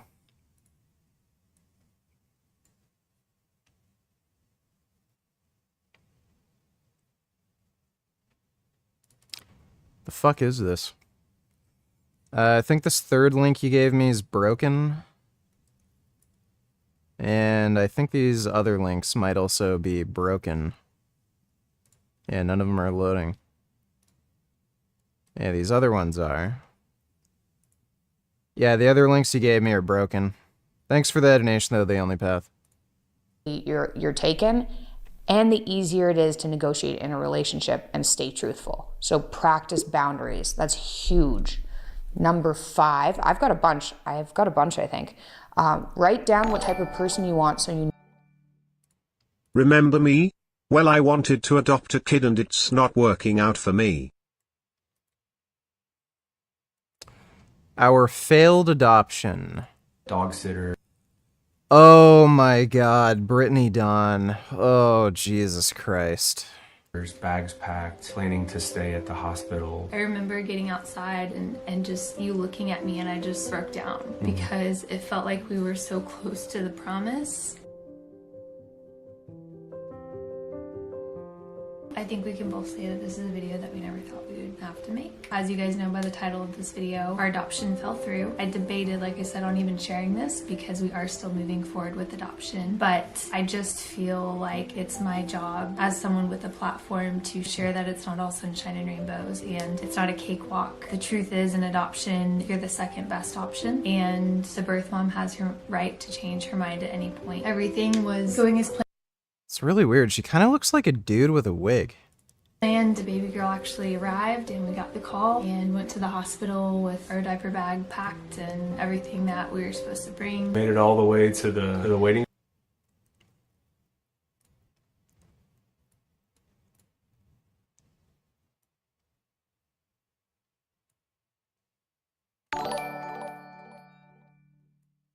Happy birthday, VG. I hope that it's great today. So, check out this recent SCOTUS ruling in favor of Biden. Let me take a look. Supreme Court sides with Biden administration over conservative states in dispute over social media posts. The High Court said the government can request the removal of what it deems misinformation on social media. Supreme Court sided with the Biden administration on Wednesday in a debate over whether it was a violation of the First Amendment for the federal government to police what it considers to be misinformation on social media on topics including the 2020 election results and COVID-19 vaccines. 6-3 vote, and I can guarantee you we know who that, at least 2 of those 3 are, Alito and fucking Clarence Thomas. Reversed a Fifth Circuit Court of Appeals decision which previously ruled in favor of Republican-led states that had filed a lawsuit alleging such moderation was a violation of the First Amendment. Lower court found that the government officials were responsible for social media platform content moderation decisions. There was no evidence that the White House used intimidation or coercion tactics to have the content removed from platforms, therefore it was not a violation of the First Amendment. Yeah, all they're doing is requesting these social media platforms to take down misinformation. They're not forcing them to take down misinformation. Thanks for the donation, though, Ben.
Yeah, she's an odd-looking person.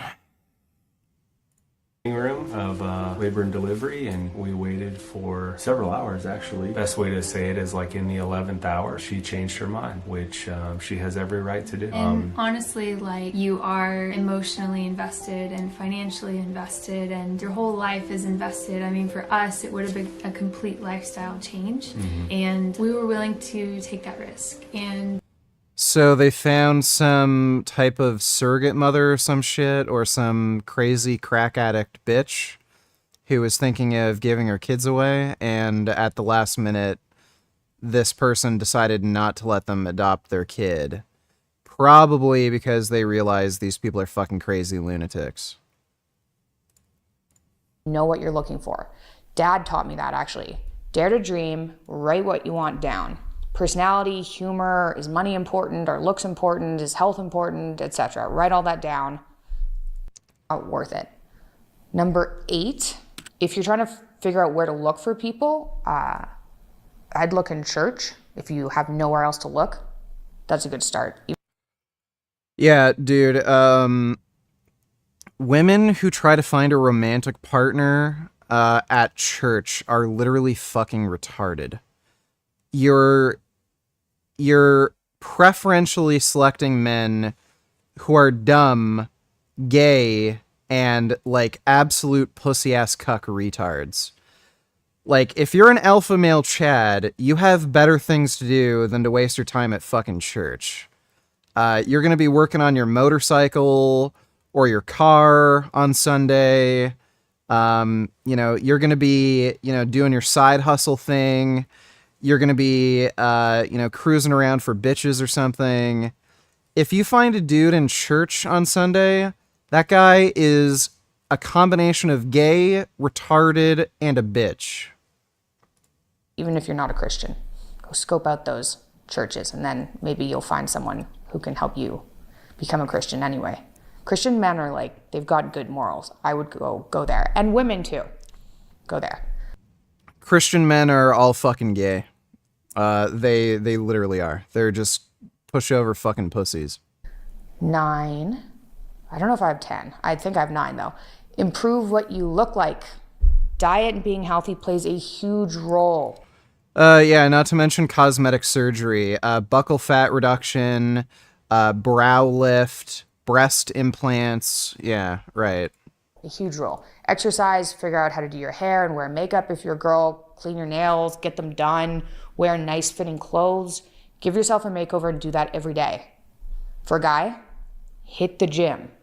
Doesn't matter what you look like really as a dude. Just putting it out there. Just get fit, get muscular, girls are gonna want you. And then for girls, hair and makeup and putting effort in and losing weight with diet makes a huge difference. Okay, another question. What do you do for work? Okay, what do you... Nothing. Your rich husband fucking takes care of you. By the way, how the fuck do you think she paid for her buccal fat reduction, her brow lift, her breast implants? She's not paying for that with her own fucking money. She doesn't make anywhere near enough money to pay for that herself. Her husband paid for all that shit. What do you even do? I get that all the time. I just live off of my dad. That's what people want me to say. I'll get into what I actually do then. No, you live off your husband. You fucking divorced your ex-husband because he was a fucking brokey cuck, and then you married a richer dude. And please, nobody's like sound bite that, so that's my answer. Happy birthday, Mr. Gaines. How do you deal with her hatred against non-vegans? Also, could you please draw Rika from Higurashi? Rika...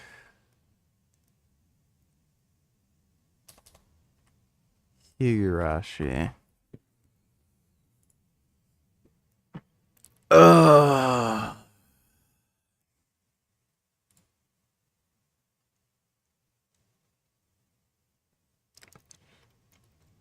I suppose I could try. How do I deal with my hatred towards non-vegans? Well, I try not to take it personally, and I And I take out my frustration in the most productive way possible, which is making videos and doing live streams about dumb people and debunking their dumb shit. That's basically how I deal with that. Thanks for the donation, Silly Mode. Let's see.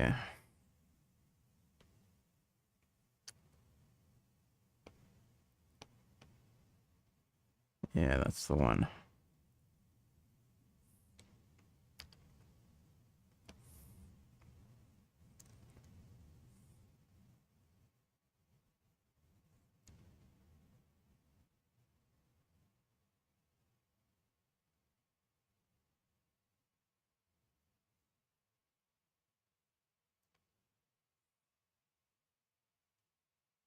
Actually.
Oh. What the fuck? There we go. That's fucked. God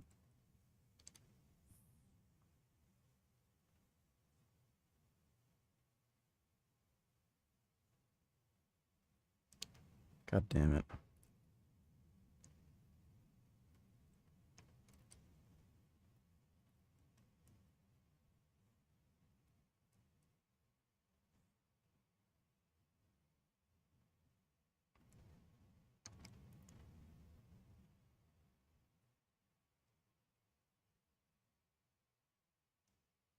Damn. Oh.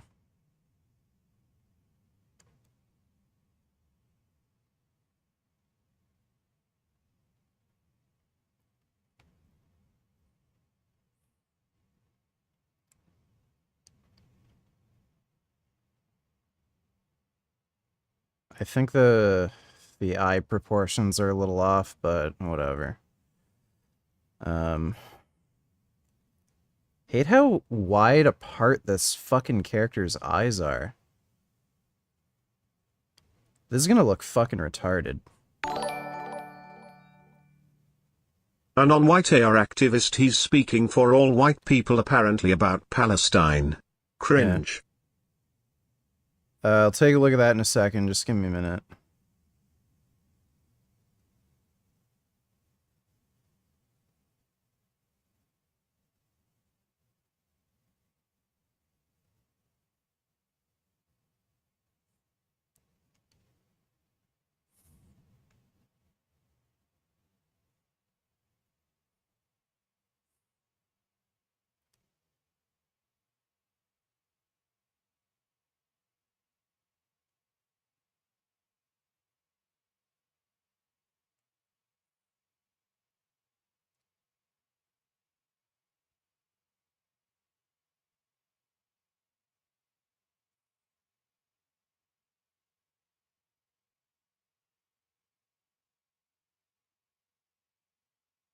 Yeah, that makes fucking sense, right? Oh my god.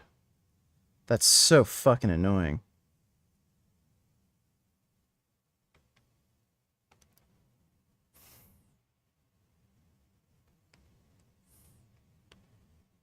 Yeah, that looks, retarded and lopsided as fuck. Let me see if I can fix this.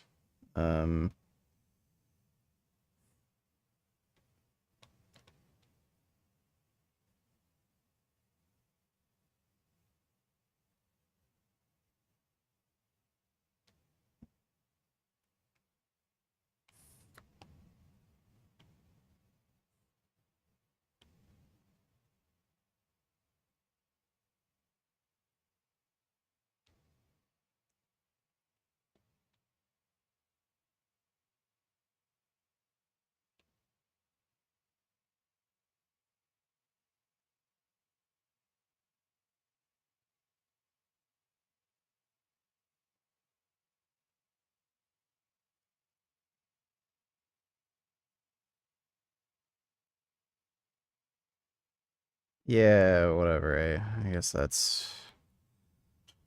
where's my...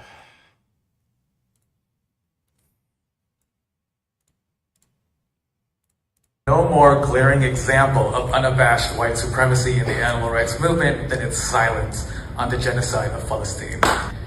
If you, the movement, gay, expect literally anyone, and especially BIPOC, to take you seriously as defenders of the vulnerable and the powerless, as authority figures on anything related to issues of morality or social justice, then you must always, without exception, speak out against genocide.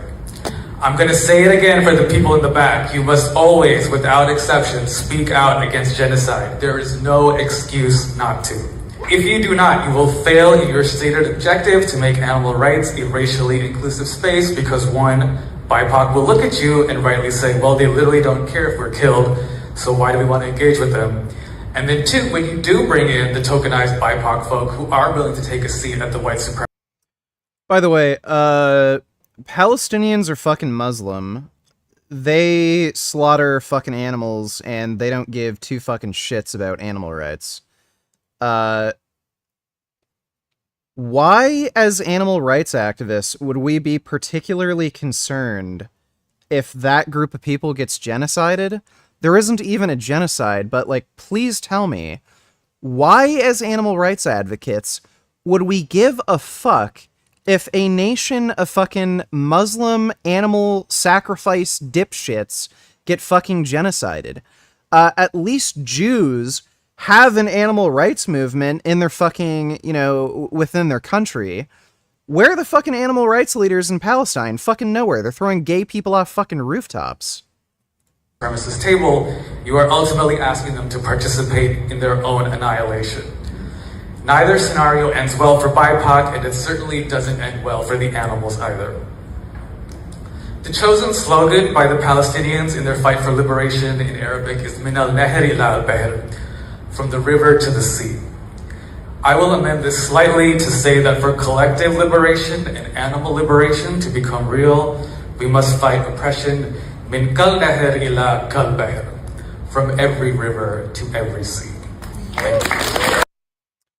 You want to bet the stupid fucking jackass is sympathetic to Russia? You want to fucking bet? Well, that guy is a fucking worthless cuck, but what are you gonna do?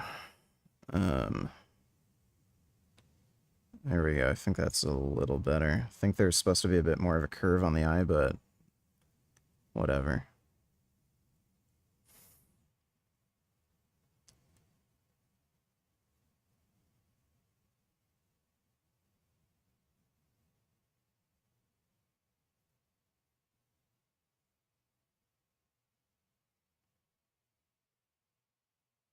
Fuck.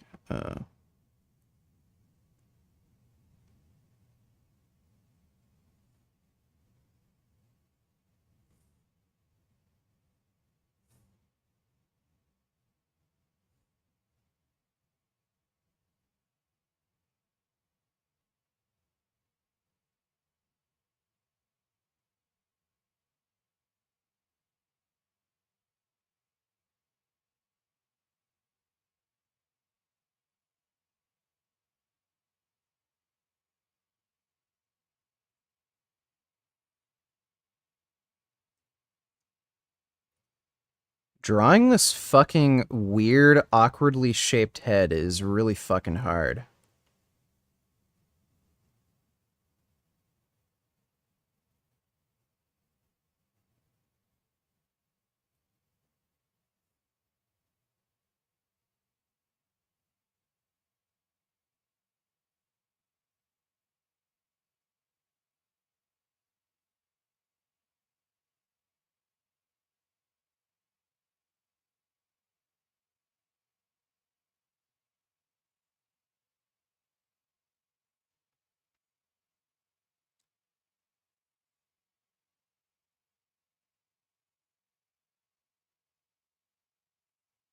Fuck.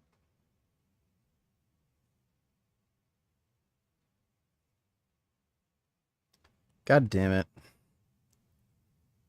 The f... just fucking weird face.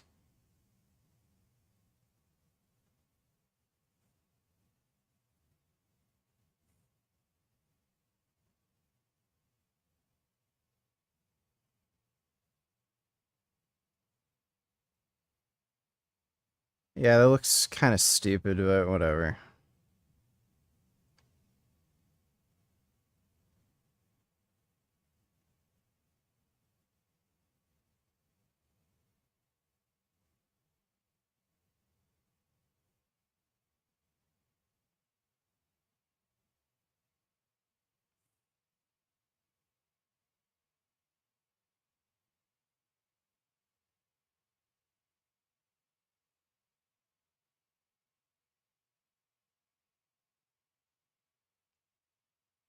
This is a really dumb looking haircut.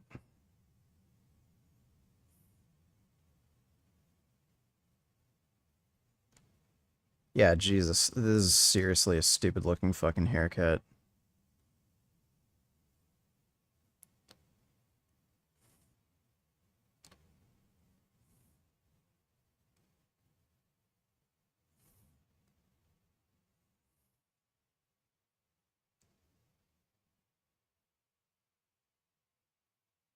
Okay, there you go. That's the most effort I'm going to put into that right now. Thanks for the donation, though, Silly Mode. At the beginning of the year, I made a plan to try and grow every business I'm involved in enough so that it operates basically without me. That was the goal. So that's one of my many goals for the next year, and it's well underway, so I have more time with babies. So there are 3 things I do that make money. 2... Sucking your husband's dick, washing his clothes, doing his dishes. That's how you make money. that don't, but maybe will in the future, and 1 that has cost an arm and a leg. Do seed oils cause Alzheimer's disease?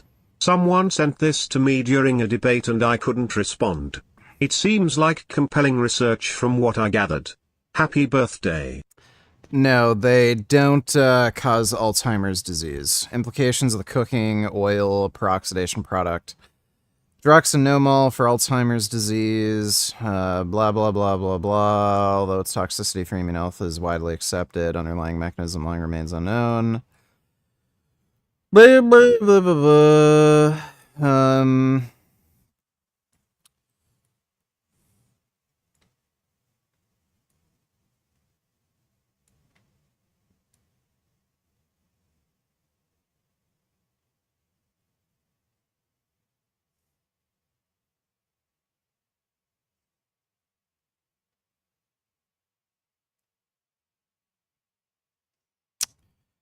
So this is just a literature review. And I don't know how much an oil needs to be cooked and for how, like, at what temperature and for how long to produce this supposedly toxic substance, hydroxynonenal. This isn't the type of paper you would reference if you wanted to say oil causes Alzheimer's disease. For one thing, this is looking at a cooking oil peroxidation product, hydroxynonenal. So if you were consuming something like olive oil by just sprinkling it on lettuce, or if you're using some other type of oil with a light amount of cooking at low heat, I don't know why you would assume those oils would have any relation to Alzheimer's disease, but like just show the prospective cohort data. Just link me the prospective cohort data linking seed oil consumption with Alzheimer's risk. So change the blood hydroxynonenal levels with aging and Alzheimer's disease. HNE levels gradually increase after 40 years old in the healthy individuals due to the age-dependent decrease in catalyzing enzymes. HNE levels are much higher in patients with Alzheimer's. So again, this doesn't really seem to have anything to do with fucking cooking oil. And then they just go through rodent data. Like, this is just fucking garbage. Just ask the person to send you prospective cohort data. It's all they need. Thanks for the donation, Jaquavius. But should be incredibly successful. I have my podcast, which I try to do weekly. I know I took a break, but I try to do weekly, and I'm moving that to in person, so that's fun. I monetize that through ads. I have a company called Fuller Health. We're launching a new. Okay, let's see. The idea.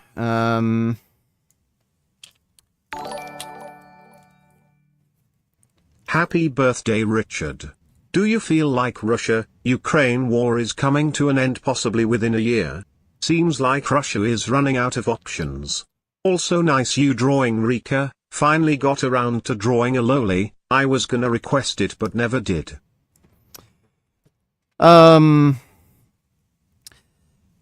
There's a very good likelihood that after this winter, Russia is going to have to end the war. A very good likelihood. Putin is also seeming to be extremely desperate. He's trying to, like, call for a ceasefire over and over and over again. You don't do that if you're in a position of power where you're going to win a war. He's also threatening to use nuclear weapons like crazy, like more than ever before. So again, that just sounds like desperation to me. So yeah, this coming winter, especially with all the Russian oil depots being blown up, a lot of people are going to fucking freeze to death, and, you know, they're going to run out of energy to keep people alive, basically. So, I also don't see another round of mobilization really working. There's already been 500,000 Russian casualties. Everybody who's getting conscripted knows exactly what's coming. They know they're just gonna fucking die. So if there's another round of mass mobilization where he tries to recruit like another 300,000 men, there's a very good likelihood they're just gonna say, nah, fuck you, I'll just go to prison, and that'll be that. No more war. Like, there's not enough bodies to throw out the problem. So, yeah, very likely. Thanks for the donation, though, Proud Lolicon. Mikhaila's husband must be gay. Oh, yeah, that is a really fucking gay photo. Ew, gross. Oh, that's sick. What the fuck? Yeah, that is an ugly-ass fucking baby, dude. That is one of the gayest fucking Instagram photos I've ever fucking seen, bro. That is gay as shit. Yeah, look at this guy's skinny-ass fucking ankles and his, like, fucking weird, like, these look like astronaut boots. What the fuck is that? Well, thanks for that donation, Grandam. Why are people being sympathetic towards Russia all of a sudden? I just never understood how people are turning pro-Russia now. They're stupid. Like, that's all there is to it. They're stupid people with no critical thinking skills, and they just believe whatever they hear on, like, whatever weird bubble they're in social media. Thanks for the donation, Grey Knight. Yeah, here's a dude calling him gay. How much is your deadlift? I've completed 485 this weight, so he's not very strong. Lower back injury, blah, blah, blah, yeah. Leg day. What benefit have legs ever given you? So this guy doesn't even train his lower body. Still on carnivore. Strictly meat, salt, and water at the moment. Right, well, we'll see how well that works out for you.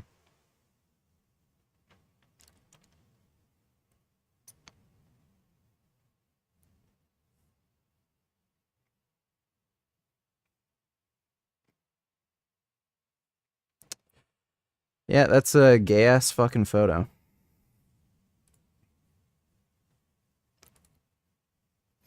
So Mikhaila's saying she's making money from her podcast. So 7 days ago, 10 days ago, 12 days ago, 4 months ago, 4 months ago, 4 months, 5 months, 5 months, 6 months, 6 months.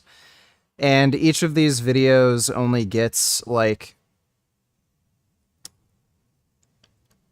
as little as like 22K views to as much as like 500,000. She's not making jack shit from her YouTube channel. Like, this will pay the groceries, maybe. She's not taking her YouTube channel seriously. She's barely uploading. When she does upload, she doesn't get that many views, and she's talking as if, oh yeah, I make money off my YouTube channel. You don't make shit off your fucking YouTube channel. She wouldn't be able to pay for a fucking bachelor studio fucking apartment. She's not making shit. So, like, again, your husband is rich, and you just bum off your fucking husband, and you're freeloading. You just do this YouTube channel shit as a fucking hobby because you're an attention whore. That's it. You're just a fucking attention whore. That's the only reason you have this fucking YouTube channel. You get all of your money from your fucking husband. This is a fucking hobby when you feel like you need more attention. Olawali, you donated $2. Let me see. What the hell? That's a damn Lamborghini panel wagon. That is a very weird car.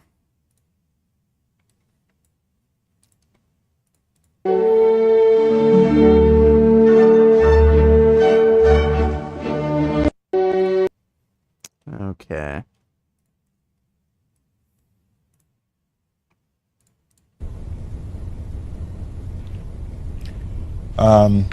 Look, we all have our natural instincts.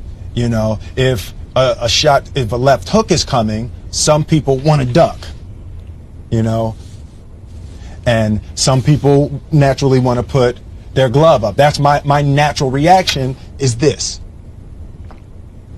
It's the complex simplicity of greatness. And a lot of it's timing, right? Absolutely. I mean, timing's like an athletic thing. Right. But your timing's probably closest to your dad or one of your uncles. You know what I mean? It's like... Thanks for the donation, Wally. Grandam donated $2. I didn't know her first baby daddy is a Stalinist.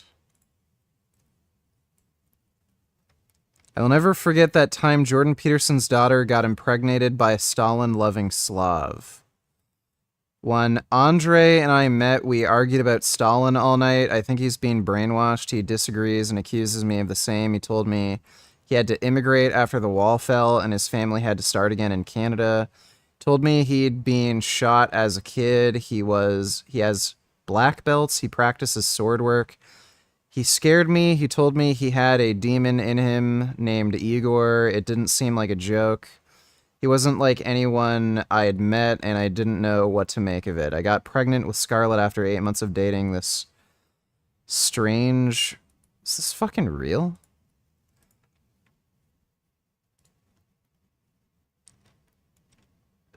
That's her first husband. A fucking crazy, wacko, commie idiot. Oh, yeah. Thanks for that donation, Grandam. Product soon. Currently sells After Party, which I actually have here. If you guys haven't seen it, no. This is our box. It's a bougie box. Jordan was like, we need the box to be bougie. Open it without ripping. There it is in all of its glory. So if you want to check that out, go to fullerhealth.com or like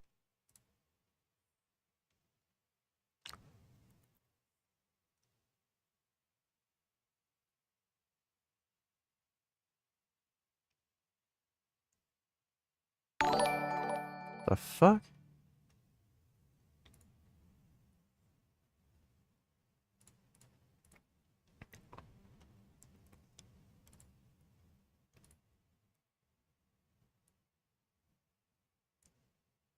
Oh my god. This supplement is a hangover cure. It just prevents you from getting a hangover if you go out drinking. This shit is a fucking scam. Yeah, it doesn't do fucking shit. So her first health supplement is something that makes alcoholism more tolerable. Grand Dam Donators, full text on Facebook. Let me see.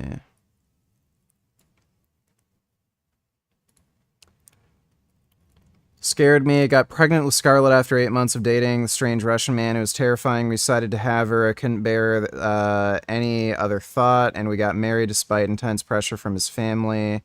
They think I'm a cult leader. We separated about a year after Scarlett was born. It was awful. It was me, really. I ran. We started working together. He runs the business side of Jordan B. Peterson's enterprise.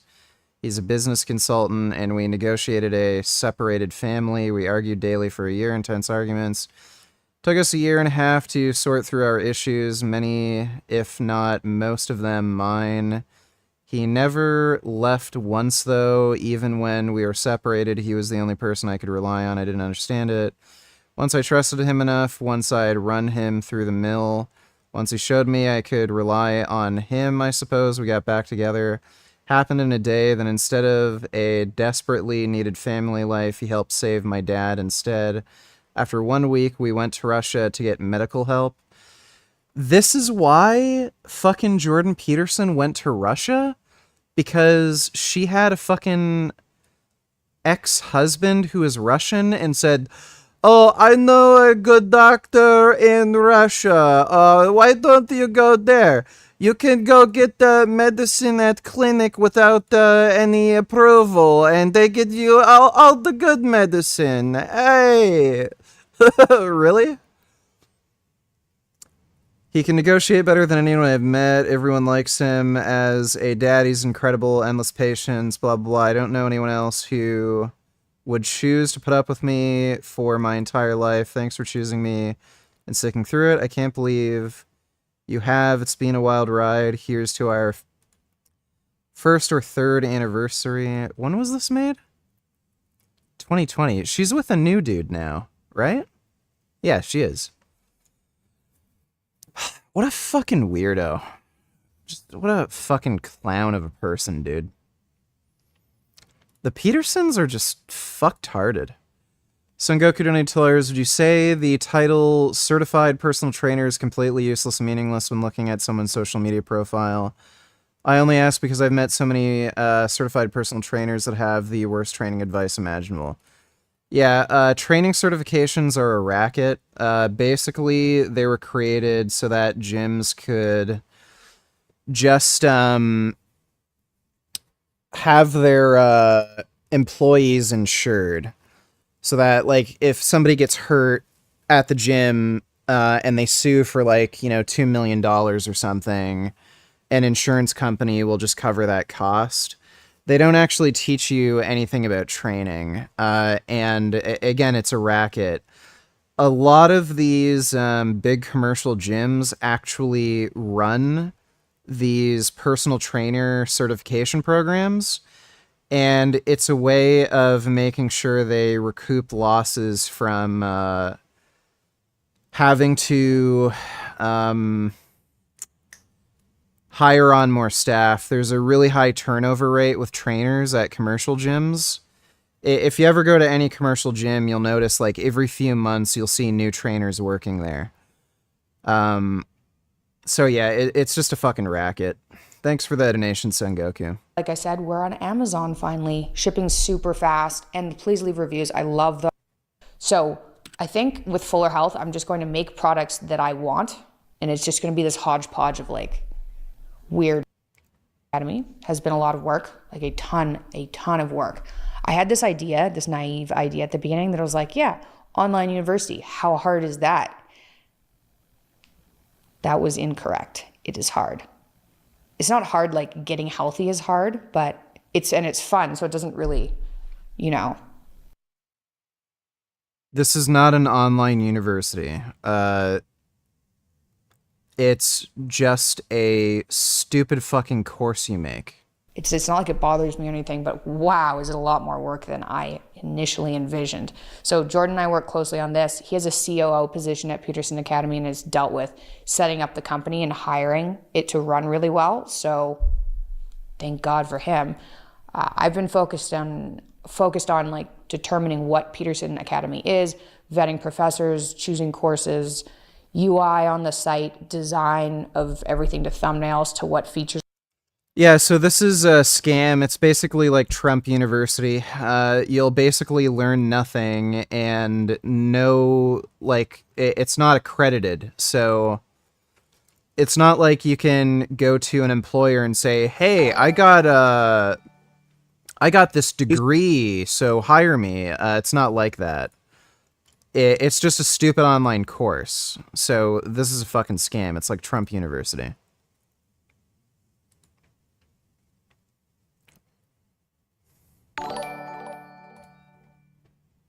Is Jasmine going to peg you for your B-Day today? I think that's what I would want for my B-Day. No, I don't think she's gonna peg me, but thanks for the donation, Ion Field. Are available on the platform. So good, the professors are so good, and the social media platform looks amazing.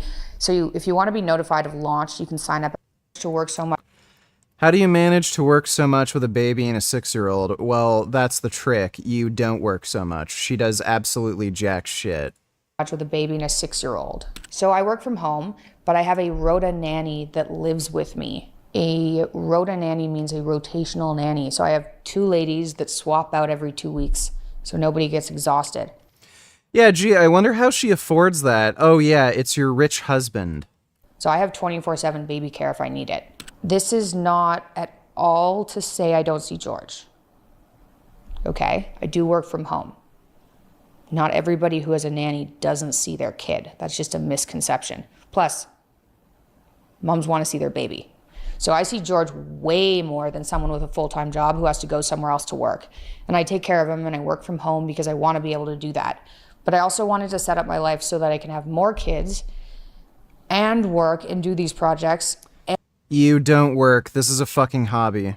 And I'm not worried about being isolated or not being able to do something when I want to. I can go out. She literally makes no money off of her fucking YouTube channel. Again, she gets all her money from her husband. How the fuck do you think she's affording 2 nannies? 2 full-time nannies. I'm going to assume they're not Mexican immigrants that are working for fucking peanuts. These are actual people who are legal fucking citizens who, you know, expect to get paid a reasonable fucking wage with like workers' benefits and shit like that. So her husband's paying for that shit. She's not making nearly enough money off of her fucking YouTube channel to even afford the fucking nannies she has. Like, this is a fucking joke. Income. How do we survive on 1 income if we want kids? Yeah, you don't unless you're fucking rich. If we want kids. Yeah. So for women, I'd go after a man that has a higher income. Yeah, uh-huh. She's speaking from personal experience, by the way. I mean, that seems like an easy solution. Marry somebody rich. I know that's tricky, but if you follow my dating steps, maybe you can get there. Yeah, dating steps. Spread your asshole open as wide as it fucking can and do ass to mouth. You'll be able to nail any fucking dude you want. And then if you guys aren't wealthy and you want to figure out how to live off of 1 income, figure out how much you're making, then have conversations about what your life is going to look like sharing an income, ideally before you're pregnant. Is there 1 bank account? Is there a budget? This is huge for this. Yeah, so stupid. Do you think somebody who has the wherewithal to like do financial planning, do you think they would ask you, how do you, like, you know, make a living and survive when there's only 1 income and you're planning on having children? Do you think somebody who has that sort of, you know, kind of ability to financial plan would actually do that in the fucking first place? Like, the type of person who's asking this is a fucking retard who got knocked up on New Year's Eve with some random fucking dipshit they just met, and they're trying to convince the dude to stay around because their stupid bitch lazy ass is too lazy to actually work while being pregnant and fucking having kids. Success of a relationship through having kids, because pregnancy is one thing, but then when you have the kid, nobody's sleeping, you're arguing, things are stressful. I've seen so many women who are kept hostage by their husband once they have kids and feel like they can't spend anything, even though they're at home doing full-time work with a baby. Oh, full-time work with a baby. Taking care of a baby is a full-time job. I'm working just as hard as any man. Motherhood is a full-time job. Yeah, right. That's why all these fucking women are trying to marry fucking rich dudes and then get pregnant so that they can have a fucking excuse not to do fucking jack shit. Right. It's just as hard as a full-time job. That's why women preferentially prefer to not fucking work, not do jack fucking shit, and then make up the stupid bullshit that taking care of a kid is a full-time fucking job. Guess what? Babies sleep fucking 18 hours a day, as if fucking taking care of a kid is fucking hard work. And then, once they're old enough to go to fucking school, they're gone for fucking 8 hours. So fuck you, you're just fucking lazy. I've seen that with people with money too. So those conversations ideally take place before babies are in the mix. You want to find a man who will take care of you and wants to and knows that his duty as a man is to care for you so you can take care of his children. Because oh, his duty as a man is to give you fucking money because you're too fucking lazy to work. Okay, yeah. Spread your asshole open for your fucking husband. He'll do anything you fucking want, right? Without that, having kids is really hard. And then try to come up with ways to make more money, you know? Maybe you don't have free time. Maybe it involves hiring like a neighborhood kid to do some things you don't need to do so that you can have more time to spend on a project. Like maybe the neighborhood kid can help you clean or go through packages to take things off your plate. Stop grocery shopping, use Instacart, like buy back your time to make more money if you're entrepreneurial. If you're entrepreneurial, figure out how to make more money too. I'll have podcast guests on, they can tell you how to do that. I just work. Oh my god. What are people gonna sell wands on fucking Etsy like fucking King Cobra? Like, oh yeah, be entrepreneurial. Sell fucking wands on Etsy like King Cobra. He makes like a few $100s a month doing that. Just find random sticks in the fucking woods and then wrap tape around it and sell that. Maybe you could sell pencils on the side of the fucking road. Worked all the time. That's how I ended up making more money. And then I'd have my... You don't make money. You don't even make enough money to take care of your own fucking kids. You have 2 full-time fucking nannies. Like, holy shit, this woman is fucking delusional. Main source of income, and I'd start a side hustle and then just grow that until it was successful. This podcast is a side hustle. And oh yeah, the side hustle where you make $200 a month because you barely fucking upload, and when you upload you get like jack shit views? Oh yeah, that's my side hustle. I'm an entrepreneurial woman. I do shit that retarded 15-year-old kids do, and I'm fucking worse at it. Fucking, what's his name? I Show Speed. He literally fucking lights, fucking firecrackers in his fucking mom's house, and then he gets like millions of views and becomes a fucking millionaire off of this. This fucking moron is even worse at the side hustle of fucking YouTube than retarded, autistic, neurodivergent fucking kids. Yeah, if you're not entrepreneurial, increase your own status and value so that you can get a high... Knowing she's a carnivore, that painting behind her creeps the crap out of me. Yeah, that is actually pretty creepy now that you mention it. Thanks for the donation, Kay. She just said something super fucking stupid. Value man, entrepreneurial, in podcast is a side hustle. And yeah, if you're not entrepreneurial, increase your own status and value so that you can get a high value man who will take care of you. Oh, bro. Increase your status and value so you can find a high value man. What like... let's not beat around the bush. If you're a fucking broke-ass bitch who comes from a poor-ass fucking family and you're lazy as fuck and you don't want to work and you just want to find some rich dude to take care of you, you think a fucking guy gives a fuck about your value and your status and become a high-value woman? No, he wants... If you want a fucking rich guy who's willing to fucking pay money for you, you better be fucking hot. You better spread your fucking ass open and do ass to mouth and whatever freaky fucking shit he wants, and don't cheat on him. And shut your fucking mouth and do the dishes. That's what these high-value fucking men want. Like, what are these women doing talking about how increase your status and become a high-value woman? What the fuck do you think that means? What the fuck do you think a rich, successful dude wants from a fucking relationship partner? Oh, I want a sophisticated woman who's respectful and... No, he wants some bitch who will do fucking ass to mouth for him, who's fucking hot. You idiot. You're a fucking whore, and that's all you are. Women who fucking seek out rich dudes who will take care of them are fucking whores. You're not worth fucking shit aside from the worth of your fucking asshole. If you have a tight asshole who can wrap around his fucking dick nice and snuggly, that's what you're good for. Stop fucking throwing around this word, high-value woman. I'm classy and sophisticated.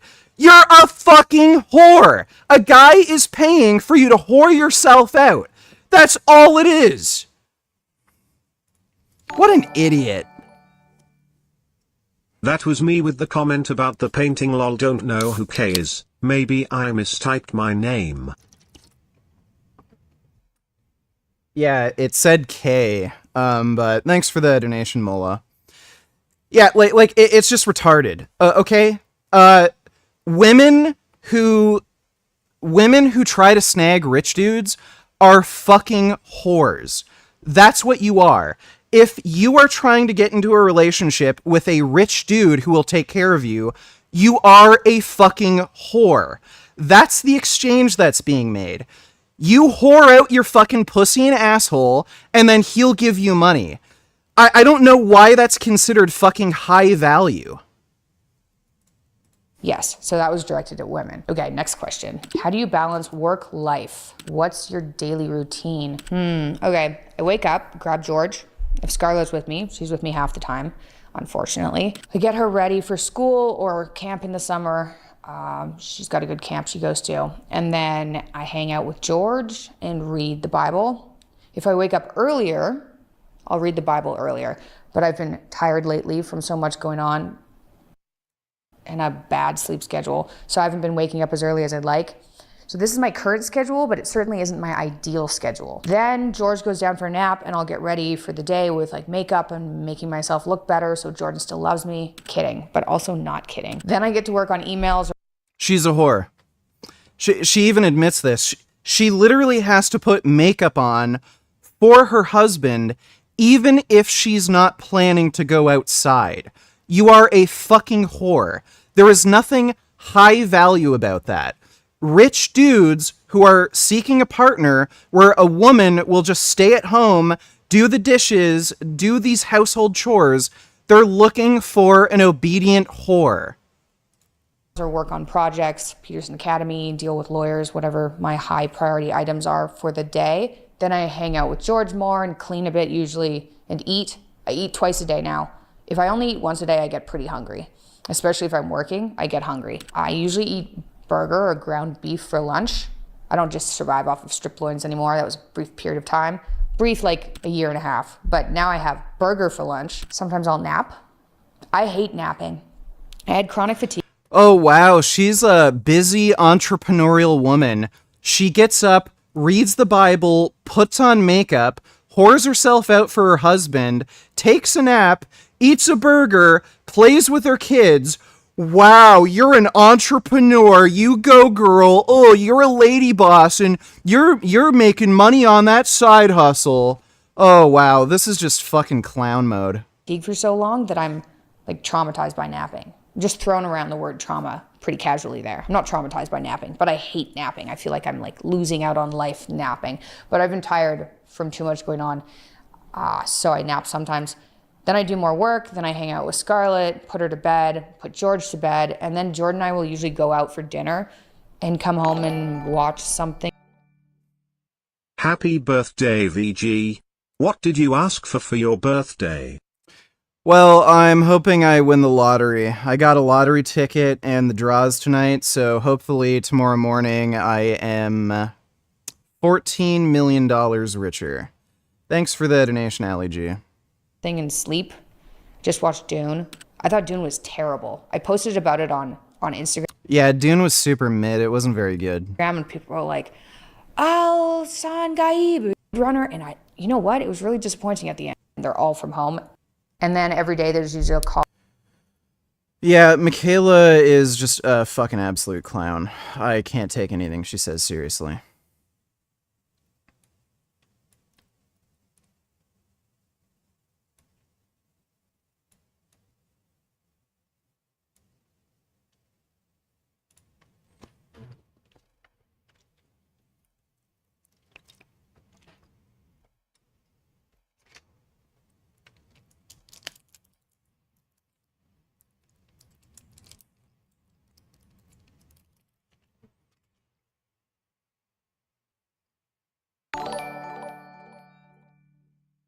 Can you sing this for us? Gonna needs lyrics for it. I suppose I can. Thanks for that donation, Kid Trash Eternal. Let me see.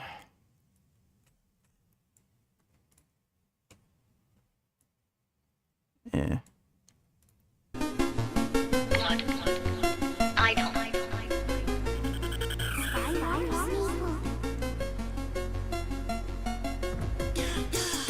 Rockin' bread, shit, they don't even say shit. Shoddy, look at this, shoddy, look at this. Get your revenue fixed, just rolled some funny shit. Shoddy, look at this, shoddy, look at this. Walking in the club, walking around like a demon. Don't ask me, bitch, I'm not a teacher. Just spilled blood on this $200 t-shirt. Wanna fucking send me shit, but I'm not a good reader. Met her in the club, take her back, then I treat her. She a thought, why she think that she a diva? Made her come, she thinks she having a seizure. Kick her out, I don't really need her. Rockin' branded shit, they don't even slay. Shoddy, look at this, shoddy, look at this. Got our venues fixed, just rolled some funny shit. Shoddy, look at this, shoddy, look at this. Rockin' branded shit, they don't even slay. Shoddy, look at this. Shoddy, look at this. Got our venue fixed, just rolled off some funny shit. Shoddy, look at this. Shoddy, look at this. In school, they used to make fun of my clothes. Now I fuck Gucci models when they be fucking rent hoes. Oh shit, I spilled blood on my baby Milo. Too many fakes, you can never keep your eyes closed. Still my lyrics, so many of these rappers are my clones. Dick her down, spin around like a cyclone. Can't switch on my sisters, can't switch up my bros. Hold it down like the plug, hold it on my phone. You would think it's Christmas when she's taking me slow. I don't spend on bitches, she not taking my dough. Get your own weed, you not smoking my dope. Off the codeine, so I gotta ride slow. Off the Xanny, and I swear to God might fall asleep. It don't make a difference, cause my heart feels like a dream. He gonna fuck me over even once and then he dead. She like how that pussy feel up on the leather seats. They don't even slay shit. Shoddy, look at this. Shoddy, look at this. Got our venue fixed, just rolled off some funny shit. Shoddy, look at this. Shoddy, look at this. Rockin' branded shit, they don't even slay. Shoddy, look at this, shoddy, look at this. Got her venue fixed, just off some funny shit. Shoddy, look at this, shoddy, look at this. Walking in the club, walking around like a demon. Don't ask me, bitch, I'm not a teacher. Just spilled blood on this $200 t-shirt. Wanna fucking send me shit, but I'm not a good reader. Met her in the club, take her back, then I treat her. She a thought, why she think that she a diva? Made her come, she thinks she having a seizure. Kick her out, I don't really need her. Rockin' branded shit, they don't even slay. Shoddy, look at this. Shoddy, look at this. Okay, that's a terrible song.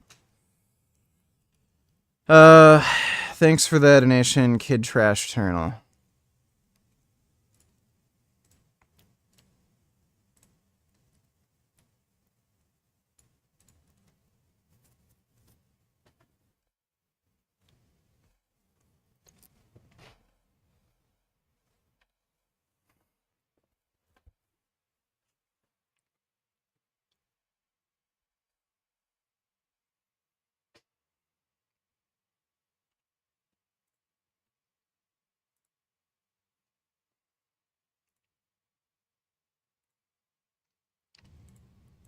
hyperbole to a lot of people's ears tonight.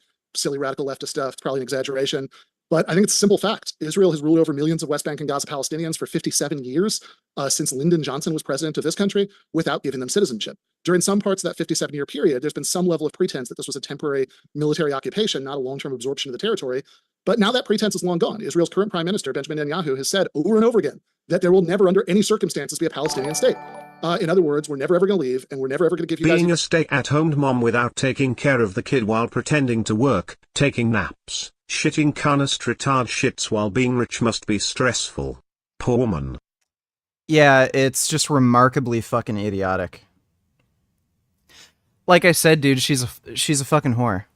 She got with some rich dude. They clearly have an arrangement where she'll just get on her fucking knees whenever he wants. She has to put on makeup for him. She's gotten multiple fucking plastic surgeries, which probably wasn't even really her idea. She was likely pressured by her fucking husband. And she doesn't even have to really take care of her own kids. She has 2 full-time nannies. And she does YouTube as a fucking hobby, and she's acting like, oh, I'm busy all day. But then when she goes over her day, it's, oh yeah, I get up, I relax a bit, I fucking have a burger, take a nap, I play with my kids a little bit, and then I fuck around and do my little hobby, and then I put my kids to bed. Like, it's just... Her entire existence is just a fucking joke, dude. Thanks for the donation, though. Adios. Equal rights. We're just going to keep ruling over you as rightsless non-citizen intervention until the end of time. That's the explicit policy. And of course, even decades before Netanyahu first took office, Israel was building cities of its own citizens on this allegedly temporarily occupied land. Between 5 and 10% of Israel. So, I thought Trump's claim that millions of illegal aliens were pouring into this country, but the data shows otherwise? What gives? Border encounters down more than 40% after Biden asylum order. Well, this is after the executive order. Thanks for that donation, Ben. Israeli Jews, depending on which numbers you believe, live in West Bank settlements, about 500,000 people.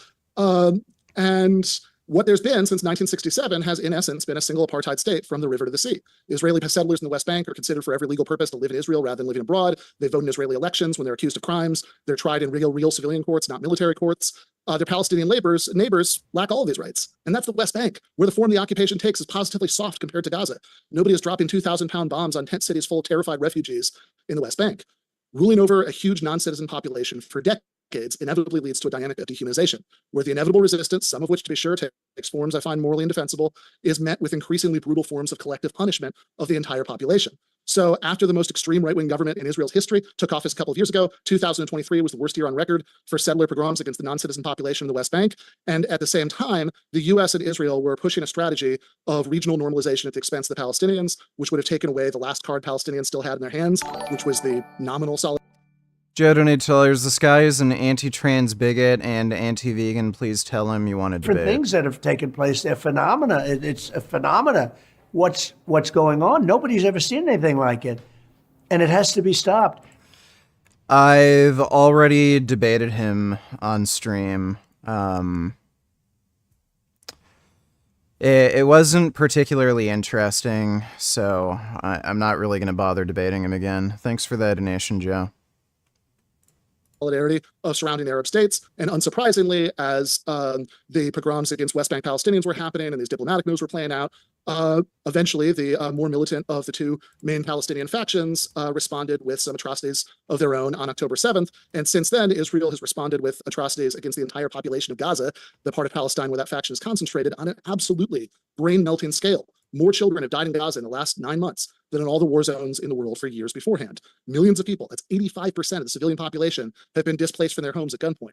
That's not collateral damage. That's not an oops while you're trying to get to 30,000 Hamas fighters. That's not war as hell. What do you expect? That is, at the very least, ethnic cleansing. And even if I didn't have a bigger problem with my country back in an apartheid state, I'd certainly have a problem with it providing 2,000-pound bombs and diplomatic cover while it carries out crimes reminiscent of what Slobodan Milosevic did in Kosovo and Bosnia. And now I'm curious to hear from Destiny about why he disagrees.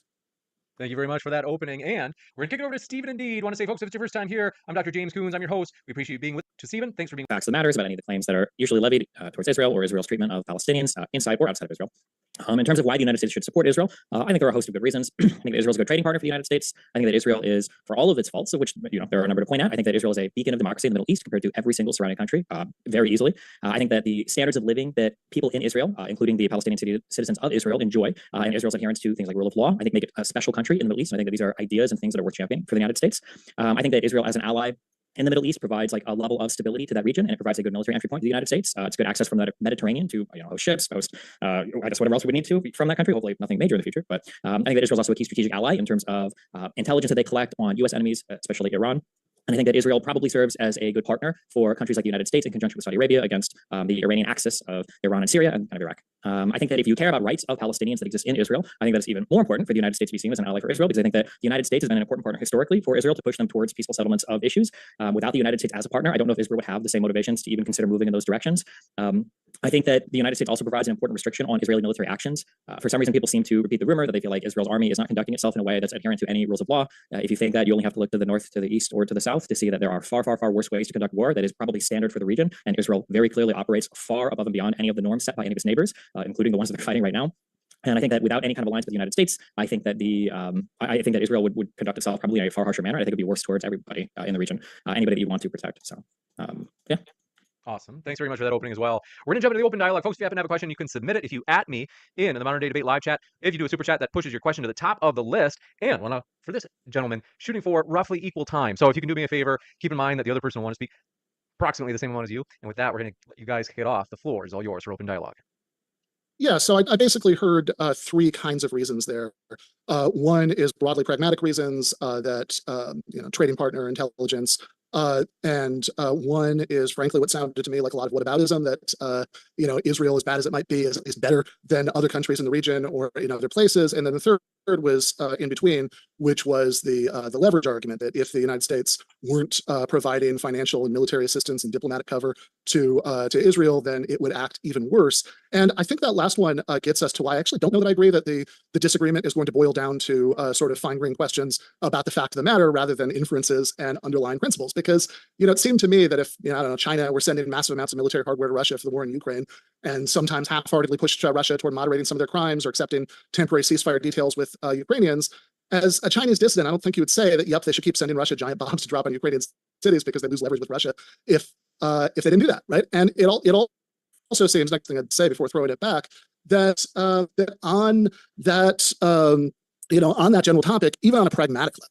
it seems very implausible that Israel would be as able to hold out for as long as it has away from withdrawing to its 1967 borders if it didn't have this colossus in its corner, providing it with military assistance, providing it with that UN Security Council. It does seem very plausible to me that that would that taking that away would make Israel less bold in what it does. But even if it doesn't, even if we can't stop it. Have you heard of soft life trends? Someone told me I was masculine for being educated because a rich man didn't want my brains. Then got mad when I said I don't care BC, I make six figures on my own. But by the fourth date, has he even proven that he's husband material? Can he pay all your bills? Do you still work? I mean, what are your... She is expecting a dude to pay for all of her bills by the fourth date. By the way, she's single. This is a single woman who's not dating anybody, and I can guarantee you could find her stupid ass on a fucking sugar daddy website. She probably arranges to go on dates for like $500 where there certainly are fucking strings attached, and she's doing some dick sucking after that fucking date. This is a fucking whore, okay? Women who are after men who make a lot of money, who can pay for their fucking lifestyle so they don't have to work, they are fucking whores. They're not high-value women. They're not, like, upstanding, classy women. They are fucking whores. If you exchange sex for money, you are a fucking whore. Why would a dude want to get into a relationship with a woman where he's going to pay all of her fucking bills if there aren't those strings attached where he's getting his fucking dick sucked whenever he wants? You're a fucking whore. You're exchanging sex for money. That's all you fucking are. And again, this woman, I can guarantee you, is fucking single. and you could find her on a fucking sugar daddy website making hookups for a certain amount of fucking money, and she's saying, oh, if he's not paying money by the first date, yeah, well, you're a whore. You're expected to have a dude pay money for you to suck his dick. I just don't understand how fucking anybody falls for the stupid advice. There's like this women's red pill movement now where you have all these fucking chicks like trying to teach other women how to become high value women so that they can get a rich man. You're not a high value woman. You're a fucking whore, and you're teaching women how to whore themselves out so that they can get fucking money from rich dudes. It's just such a fucking joke. Just like admit what it is. It's just whoring. Qualities that you're looking for in a man.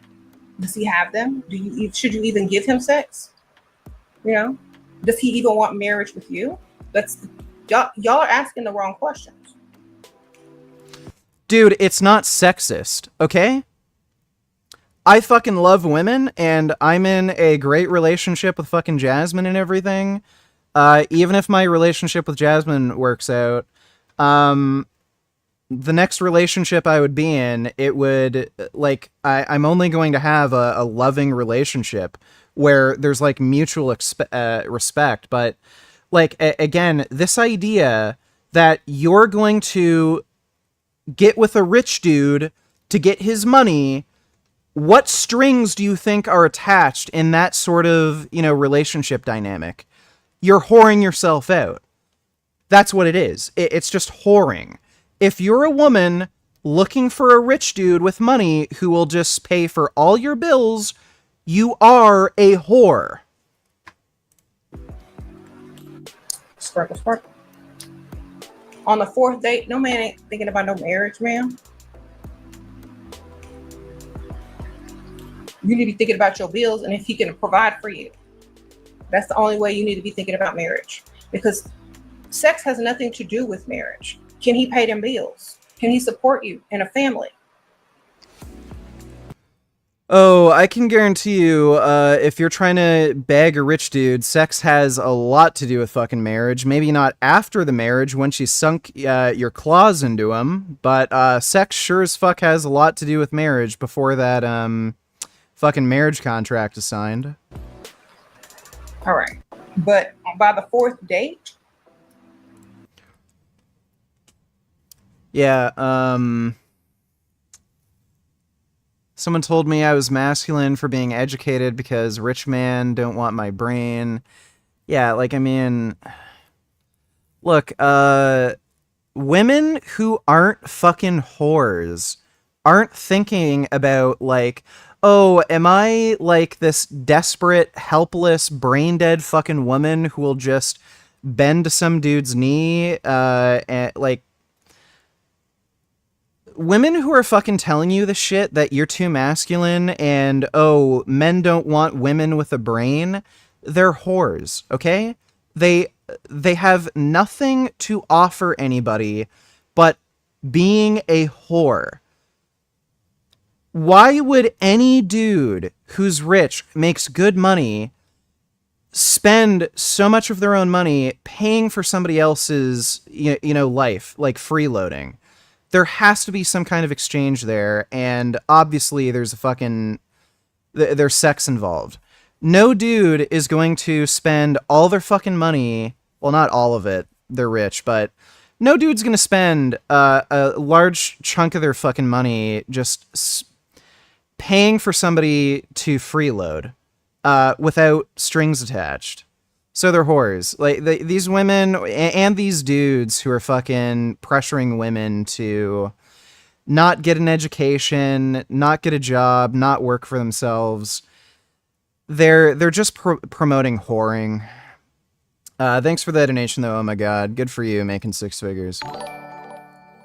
Alan donated $2. Would you want to be one? Would you want to be BR1? What does that mean? I'm nervous, so nervous. I'm still here. I don't shout too fast. That's a shitty song. Thanks for that donation, Alan. More of a reason to never stop eating plant-based meats. Smile. Also, just an FYI, I was being ironic/sarcastic in my last dono with regards to border crossing being down by over 40%. Lol.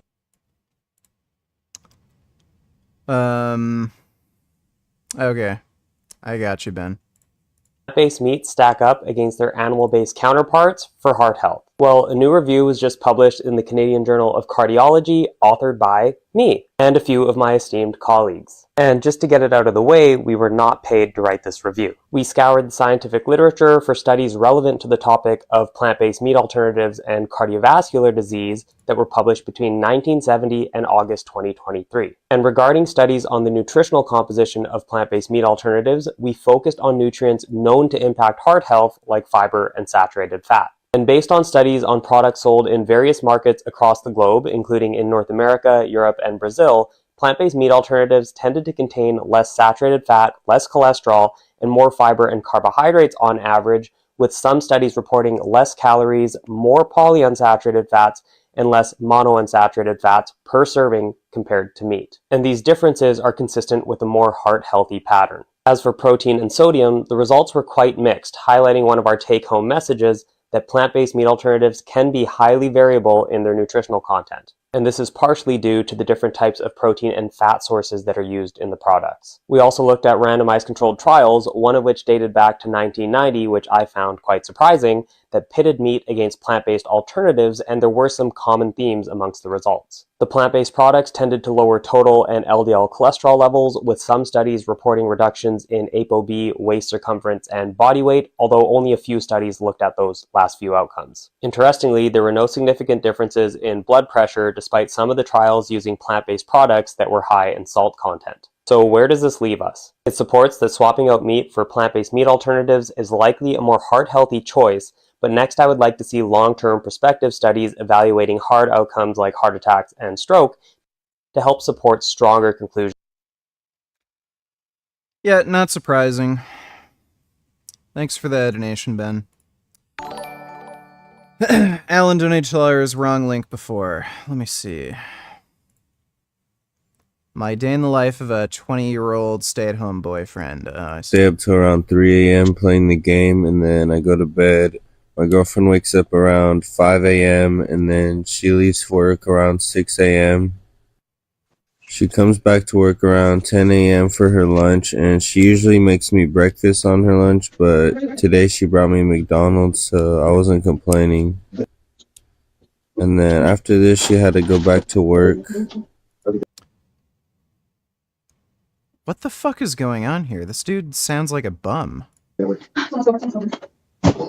Now I just ate my breakfast, and then I decided to play the game for a little bit. They don't even have kids. This guy literally just sits at home playing video games while his girlfriend works. What the fuck? I forgot my girlfriend asked me to sweep the patio before she got home, so I had to make sure to get that done real quick. Then I took our dog on a walk around the block real quick, and then I got home and decided to relax and watch some TV. My girlfriend usually comes home around 2:30, and today she had a surprise for me when she got home. Guess what? I got you a Red Bull. Really? So you can stay up all night playing a game. Thanks, babe. I think I got You did? like you wanted me to. You did? Want to see? Yeah. Oh my god. This guy is literally a child. He's a fucking 10-year-old. He does something that he's supposed to do, and he's like, I cleaned up the patio. Do you want to see? I did it. And then she goes out and, oh, good job. Thank you.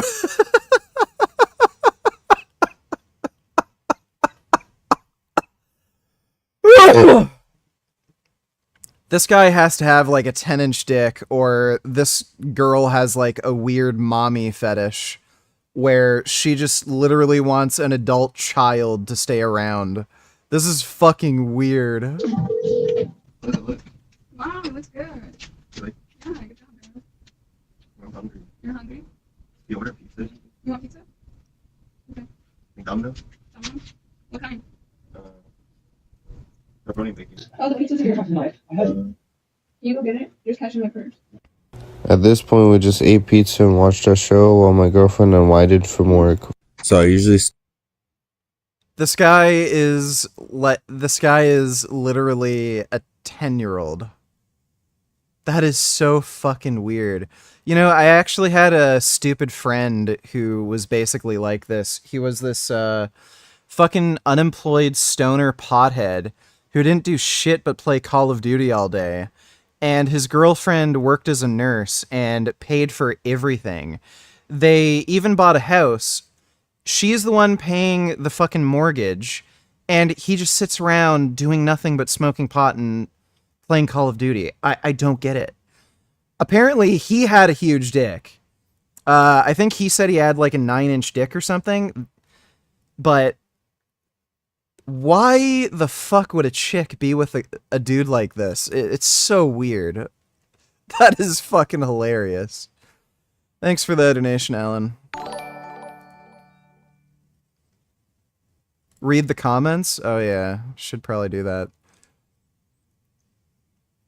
That's not a girlfriend, that's a mom. Yeah, really.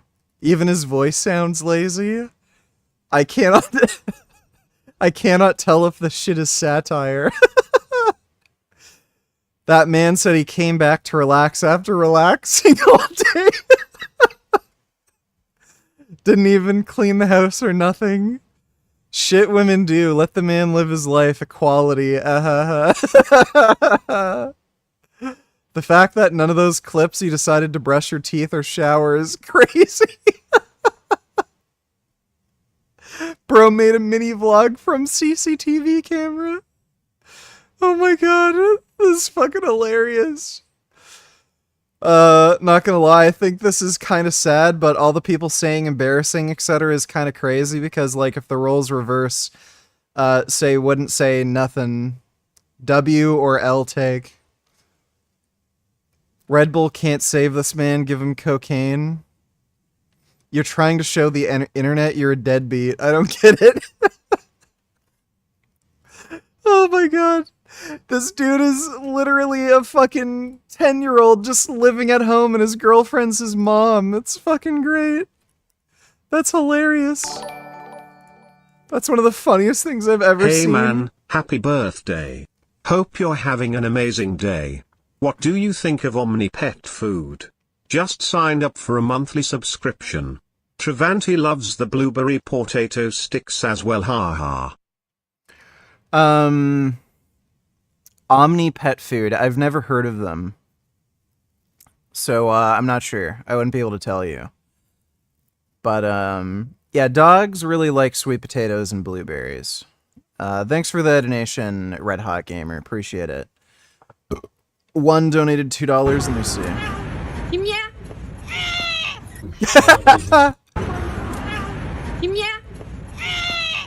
Oh my god, that's so cute.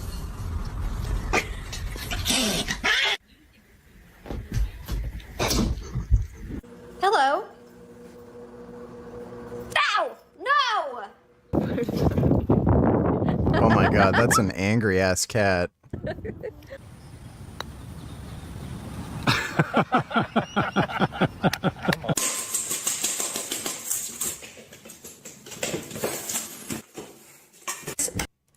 This is why you don't climb on the freaking counters. Augustus, calm down.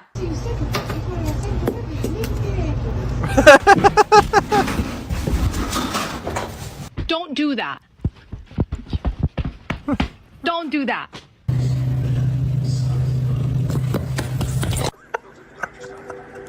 It's pistachio ice cream.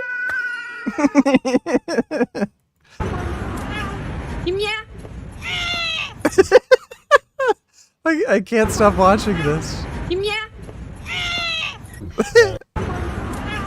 Yeah. Dude, the way that cat meows. That's so cute. Leave me alone, baby. Go away. Help, man. Get him off me. He's a beautiful jungle cat. Oh, you made me mad. Where's the cat? In the trash. good, where he belongs. Do you like him? No. Okay. Everywhere I go, he goes to get right in the middle of whatever I'm doing. How did you even get up there? Oh, you make me mad. Get out the flower. Don't touch it again. Get your red up off my curtain. You're going outside. Outside, huh? Yeah, okay. I catch them loving on each other all the time. No, you don't. I don't know how he gets in here. Well, here, I'll get him. No, the damage is done. Oh. Uh-huh. Aw, she loves her kitty. She says she hates him, but no, you love your kitty. Caught you. I thought you didn't like him. I don't. I do this to everybody. Yeah, whatever you say. Well, since you don't like him, let me take him to somebody who does. You and who's are Aw, that's a sweet kitty. That's adorable. Thanks for the donation one. Happy birthday, my vegan brother. Hope you're having a good day, and I hope Jasmine gives you unlimited birthday pussy. Can you sing this song, please? Let me take a look, Vegan Ninja.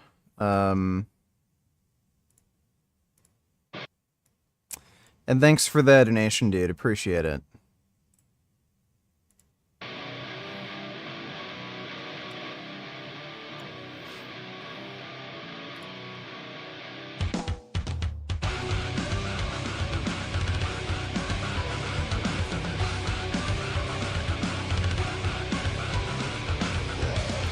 I am crawling on my knees. I am tired of begging, please. I am falling down the stairs. Wake up, you're weak. In my head I was erased, but my life has gone to waste. I am falling on my face. You're weak, you're weak. Watch me turn this around. Take that pain from my life. Walk that distance from fear forever, forever. Watch me turn this around, take that pain from my life, walk that distance from fear forever. Forever.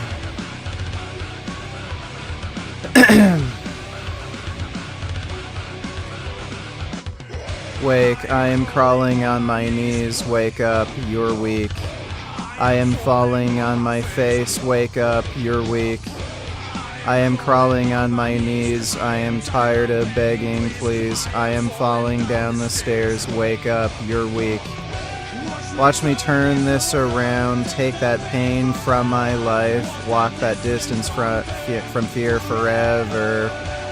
Watch me turn this around, take that pain from my life, walk that distance from fear forever.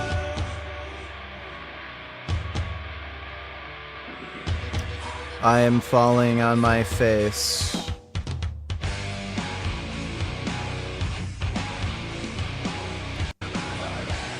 Watch me turn this around, take that pain from my life, walk that distance from fear forever. Oh my god, dude. That's a shit song. It's like it's the same 3 verses over and over and over again. Thanks for the donation, though, Vegan Ninja. Appreciate it. I gotta watch that cat again.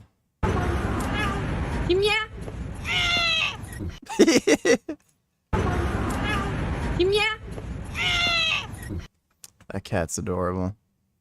Israel from doing a lot of what it does, then it still seems to me that it's better to at least not help them to commit these atrocities.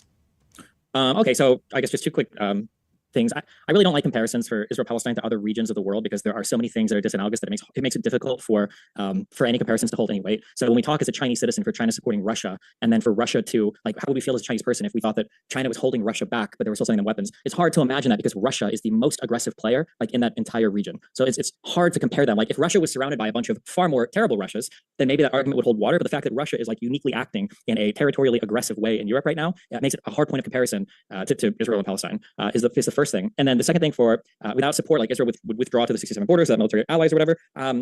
That's a hard argument considering that we just said we weren't going to engage in whataboutism. But I mean, I would remind the audience that Israel conquered through those 67 borders without really having any foreign allies. So the idea that without foreign allies they would be pushed back, I guess it's possible. But I mean, it's they are a nuclear power. I don't know if that would be the case. For To run down the three different reasons that we gave, I just want to make sure that we're like living in the same world here. On the first thing, so we mentioned pragmatic reasons. You brought up the term whataboutism, and then we used the leverage How much nicotine is in the lozenges you take? 2 milligrams. argument. For the first thing, do we agree that there are pragmatic reasons for the United States to be allies with Israel? So pragmatic reasons might be things like they're good trading partners. There's some geostrategic advantage in having like a harbor for the Mediterranean, gives us access to the Middle East militarily. Do we agree that those pragmatic reasons exist and are real? I think that there could be some Bootycum donated $2. Why can't they have a discussion? Why doesn't always have to involve blowing up shit? Muslim dais take new approach to debate. Stop calling me a terrorist. How about you grow up and not call people terrorists? You are a Christian terrorist. I'm not a terrorist. How am I a terrorist? Is it a thing of yours? I'll break Again. it. No, So now you're threatening violence on me. So you're threatening violence on me. And he called me a terrorist. So he called me a terrorist. You're gonna shank me. Hold on. You're gonna shank me. You're gonna shank me. So you're gonna stab me. You're gonna stab me. Stop him. Stop him. I kill your mom. I blow into pieces. Okay. Me, I do that. Okay. I'm happy about that. Okay. And then I blow. If somebody said they're gonna stab me, I'd beat the ever-living fucking shit out of them. I wouldn't take a threat like that lightly. If somebody says they're gonna pull out a knife, I'd just immediately fucking beat their Blow ass. your dad into pieces. Okay. Then maybe after, if you got a sister, I'll blow into pieces. Okay, as well. I don't understand why this analogy is being done. To make sure that we actually I've now blown understand. up your second sister. Let me go on to your brother now. Okay. Let me blow him up as well. Dude, this is crazy. Now, So what are you gonna do to me? Blown your whole family to pieces. me personally, I would try to attack him. Doesn't mean what I'm doing is right. So you would try to attack me? Yeah, doesn't mean what I'm doing is You're a right. terrorist. I'm a terrorist? Muslim dais. You're a terrorist because you'd kill a terrorist. Okay. Yeah, these people are fucking whack jobs. Thanks for that donation, Bootycum. Sing, birthday boy. Happy birthday to my favorite vegan. Let me see. Thanks for that donation, Alan. It's your birthday. They ask me what I do and who I do it for, and how I come up with this shit up in the studio. Extendo clip, extendo roll. When your girl leave me, she need a. My birthday is a big booty house. This shit is a big. When I die, bury inside the Gucci store. When I die, bury me inside the Louis store. All I want for my birthday is a big booty hoe. All I want for my birthday is a big booty hoe. She got a big booty, so I call her Big Booty. Skirt, skirt, wrist moving, cooking, get to it. I'm in the kitchen, yams everywhere. Just made a jug, I got bands everywhere. You the realest nigga breathing if I hold my breath. Referee with a whistle, Bert, hold this tech. Extendo clip, extendo roll. Where your girl leave me, she need a hair salon. Hair weave killer going on a trampathon. See, I done had more bombs in Pakistan. Dope bomb, drop bomb, and a pill bomb. See, nigga, I'm ballin', you and will call. When I die, bury me inside the jewelry store. When I die, bury me inside the Truey store. True to my religion, to everything, I'm too different. So when I die, bury me next to 2 bitches. They ask me what I do and who I do it for, and how I come up with the shit up in the studio. All I want for my birthday is a big booty hoe. All I want for my birthday is a big booty hoe. When I die, bury me inside the Gucci store. When I die, bury me inside the Louis store. All I want for my birthday is a big booty hoe. All I want for my birthday is a big booty hoe. Well, I'm not gonna watch this fucking Nazi. Thanks for the donation though, Alan. Happy birthday, Vegan Games. Well, appreciate the donation and the birthday wishes, dude. Thanks, thanks, man.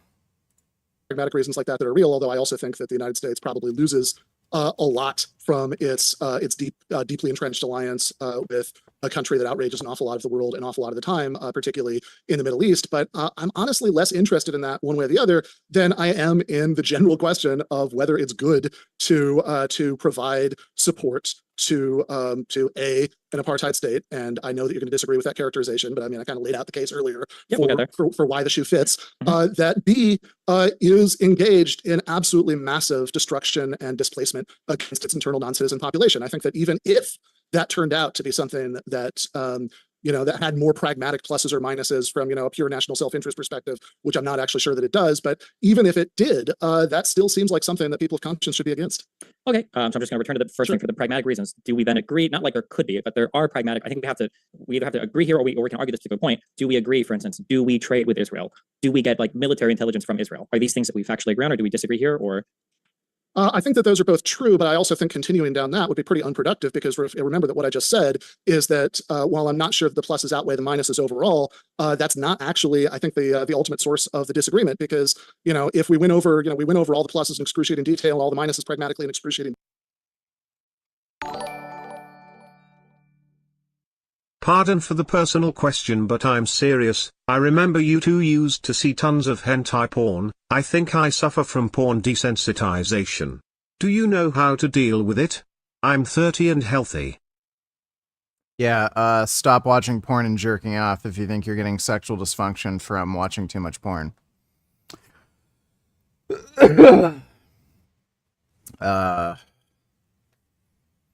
It's rare. It's extremely unusual to get some form of sexual dysfunction from watching pornography and jerking off, but it does happen to some people. The first thing I'd actually think about if I was noticing a lack of sensitivity and a difficulty getting an erection would be low testosterone.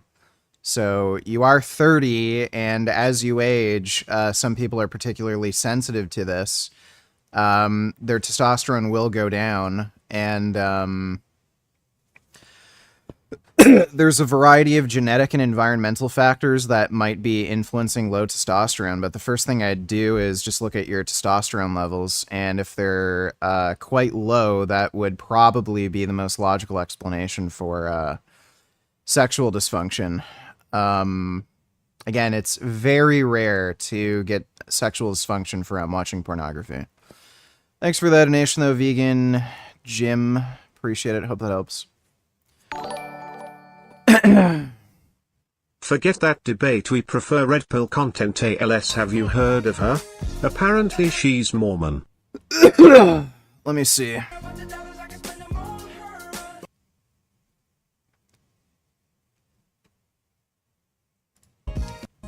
Five reasons men do not want to provide for you financially. You're too independent and brag about how much income you earn.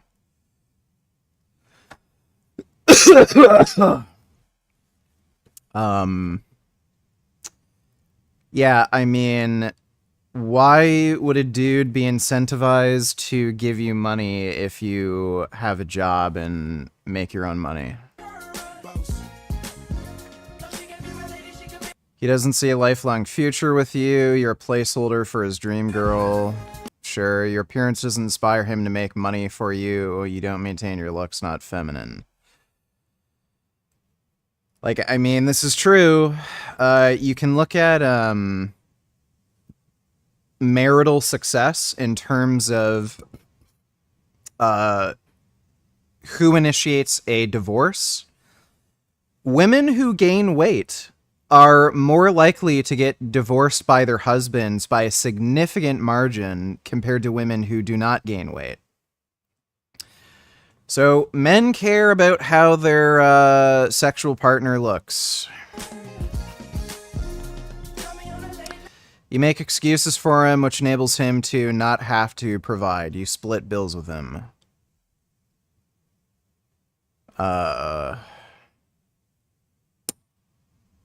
That just sounds like gold digger trash retardation. You haven't purchased my ebook. Yeah, okay, so this girl's just a gold digging whore. being that provider and protector. He's showing that he cares. You don't have to foot any bills. You don't have to leave the comfort of your home if you don't want to. A lot of times as stay-at-home moms, we're working around the clock. We don't get any time off. So he's getting... Yeah, stay-at-home moms are working around the fucking clock. That's why so many of them are fucking alcoholics and drink wine all day. And they say, I'm not an alcoholic. I just enjoy fine wine. Sip. Look, unless there's like a crack addict who comes in your house all day and shits all over the place, the house doesn't need to be constantly fucking cleaned. This is something that you do like maybe every few days, vacuum, clean the counter, clean the bathroom. Like, these are things that you do every few days or like once a week. And if you're taking care of kids, again, babies sleep 18 hours a day. And once they're old enough, they go to school at a pretty early age. So you're not doing shit as a stay-at-home mom. You're full of crap. By the way, who the fuck is this chick talking about like getting a dude to fucking pay your bills? Like, this chick is expecting a dude to, like, give his money up for you?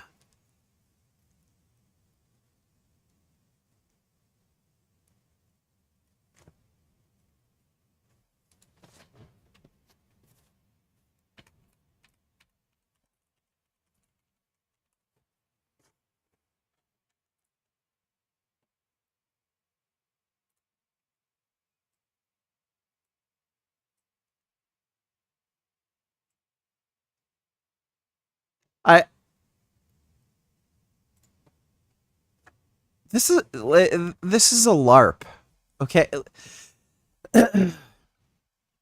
Red pill dudes do this shit all the time, where, like Myron, oh, I make so much money, I'm fucking loaded, I'm a millionaire, I'm 6 feet tall, bitches are all over me, and then, like, they can't get a girlfriend, and they just pay for sex workers. This is the female equivalent of that. Bro, no dude is going to give this chick money to just stay at home and do nothing. Giving you time off also? What? Be appreciative of that. Some women are burnt out. So you have someone that's saying, you know what? Here, take this. Go have a spa day. Take this. Just go walk in the park. Go spend some time with yourself. By yourself. To learn yourself. You don't have children screaming. You don't have your husband speaking to you. You don't have anyone else. That is a fucking LARP. Why men should always pay for dates. Society is much harsher to women than it is to men. Yeah, why don't you commit a murder and see how light your fucking sentence is? You'll have to spend the rest of your life going to jail every weekend. Women can literally commit fucking murder and then they get off because they're pretty. And then they might have to spend a weekend in jail for like 10 years. Our safety is always put at risk. No, it's not. Men have a way fucking higher risk of getting attacked and killed. Men are literally assaulted at twice the rate women are. It's much more expensive to be a woman than it is to be a man. No, it fucking ain't. Women are told to do it all, have a career, give birth, be a good wife. No, they're not. Men who do not pay for dates are extremely feminine. Right. You can call me feminine all you fucking want, but if you're working, you can pay for your own fucking meal, bitch. and have no respect for women or the struggles we have to go through as women. What, you have your period every fucking month? Fuck you. That is gay as shit. Apparently she's a Mormon. This morning, my toddlers requested some chocolate, but I don't. I'm not gonna bother watching that. These are some baby names that are on my list that I won't be using. For reference, our kids have pretty unique names. My daughter's name is Rumble Honey Smith, and my son's name is Slim Easy Smith. So these might be a little out there, but let's get started. For girl's name, I really love the name Odie, Pepper, Dawn. They're all really cute to me. I really like Cherry as a middle name. My husband doesn't really like that name. I also like Bubble as a second name. That might be controversial. And I love the name Pear as a first name. And then for boys, I love the name Frosty still, if you guys remember. What else was there? Sunny, Silver, Zen. Those are a few, but we won't be using. It's almost like she wants her kids to get bullied in school.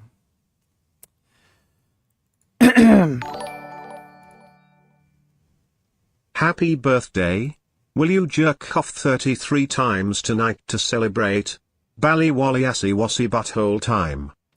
Yes, I will do that. Thanks for the donation, big ol' greaseball. Anonymous donated $3. Let me take a look. I'm demonstrating for you guys and gals band pull apart. This is a great shoulder health exercise and rear delt exercise. Again, the trick to really getting the most out of it is to grip the band with enough tension that it doesn't get slack when you get to the... That is not a particularly good exercise.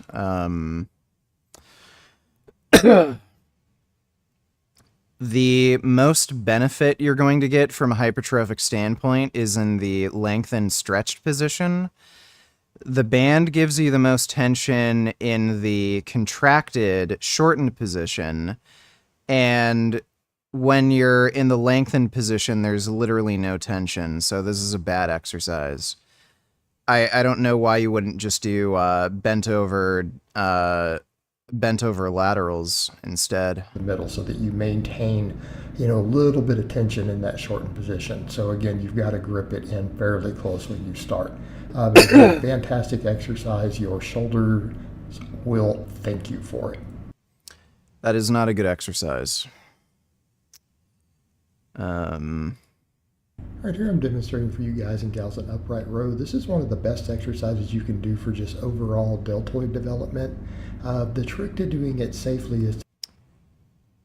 That is a very bad upright row technique. To not try to touch your chin. This exercise had a history years ago of injuring people, and almost entirely this was caused because they tried to go too high with it. Focus on getting a deep stretch at the bottom and coming up to the highest position you can comfortably for your shoulder. Blaha sucks as a trainer. Booty cam donated $2, 034 for 10 seconds.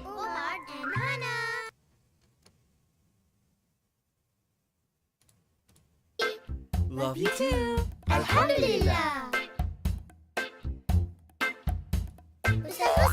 Allahu Akbar. Assalamualaikum. Waalaikumsalam. May peace be upon you, our dear Ustaz Musa. Do these kids get, like, forced to wear suicide vests, later in the song? Oh my. No, they don't. Weird. Thanks for that donation, Booty Chem. Detail. Where we would still be left with at the end of all of that is, okay, if it's pragmatically good, for the sake of argument, from the sake, from the perspective of pure national self-interest, is this something that means that we should just sort of swallow all of the obvious moral objections to doing that, or do those objections still hold water?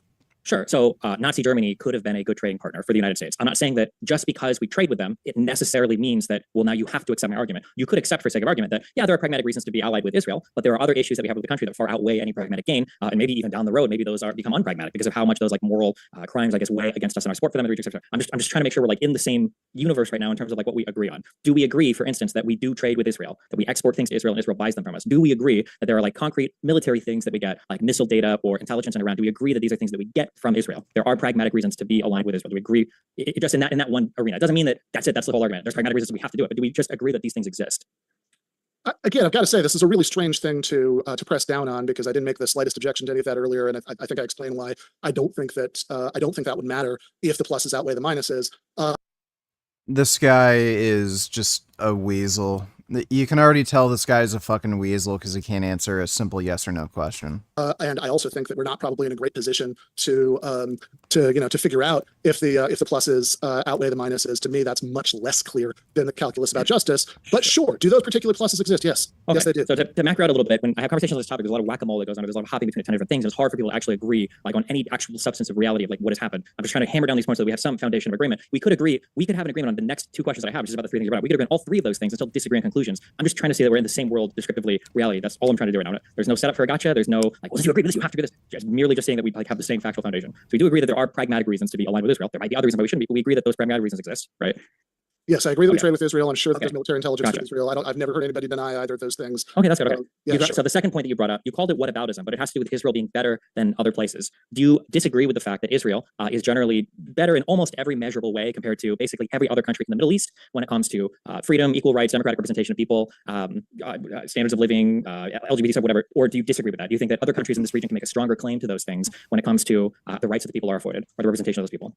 I don't think it matters. I think that the question, and this actually gets us back to, since I really That is insane.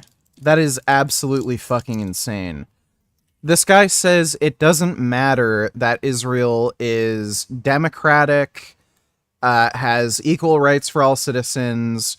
They have a better economy. They have a better GDP per capita. People are wealthier, happier. There's LGBTQ rights. Gay people aren't fucking thrown from rooftops.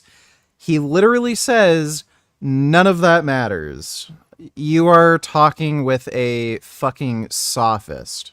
do not want to get lost in this, right? This gets back to something you said a minute ago, where you said, "Oh, I don't really like comparing Israel to what's going on with Israel Palestine to anything that's going on in." Aaron P. donated $2. Happy birthday, bro. I unfortunately have only two options for you to eat: diarrhea, pie, or poop cake. Which would you like or prefer? Well, I prefer cake over pie, so I guess I'll go with a poop cake. I've been sick all day at work, puking and diarrhea. Well, good that you're sick at work so you don't have anything to clean up at home. Thanks for the donation, though, Aaron P. Hope you feel better soon.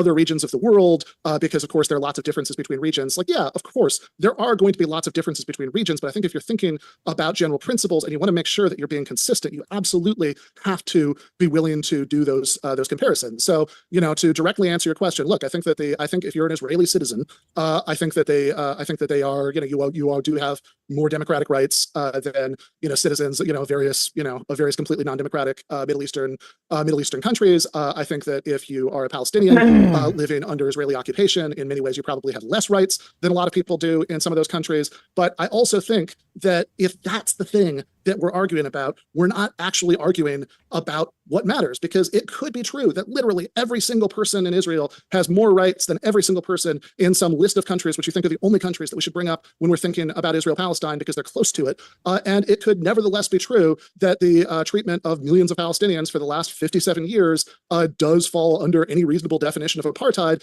and that it is very, very bad, even in general, that we're aligned with this country. Never mind that we're aligned with this country right now at a time when it's carried out this systematic campaign of destruction of the conditions of normal life in Gaza, and it's displaced literally millions of people.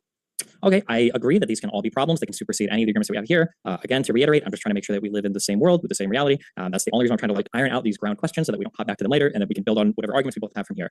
When I said before, I don't like comparing Israel-Palestine to other regions or to other conflicts, it's because the history of the Israeli-Palestinian conflict is really unique. So when somebody says, well, would you allow this country to do that thing, and they invoke other countries with very dissimilar circumstances, I feel like there is a whole bunch of moral baggage that's being carried along from the other examples, and that's why I don't tend to like to compare those things. You have to change those examples to make it more morally analogous. That's why I don't typically like comparing this conflict to other conflicts. But But when somebody says something like, you said that it was whataboutism, that Israel is better than other countries, well, I can compare directly the standards of living or the freedoms enjoyed by Israeli citizens, both Jewish and Palestinian, to other countries in the region. And sometimes I feel like people are either not completely honest, or they don't want to say that, or they don't want to admit that because they think it's like ceding some other part of the argument. I would submit that it is incredibly clear that the citizens of Israel, whether you're Palestinian or Jewish, enjoy much greater freedoms, much greater rights, much greater economic opportunity, much greater educational opportunity, basically in almost every single conceivable way.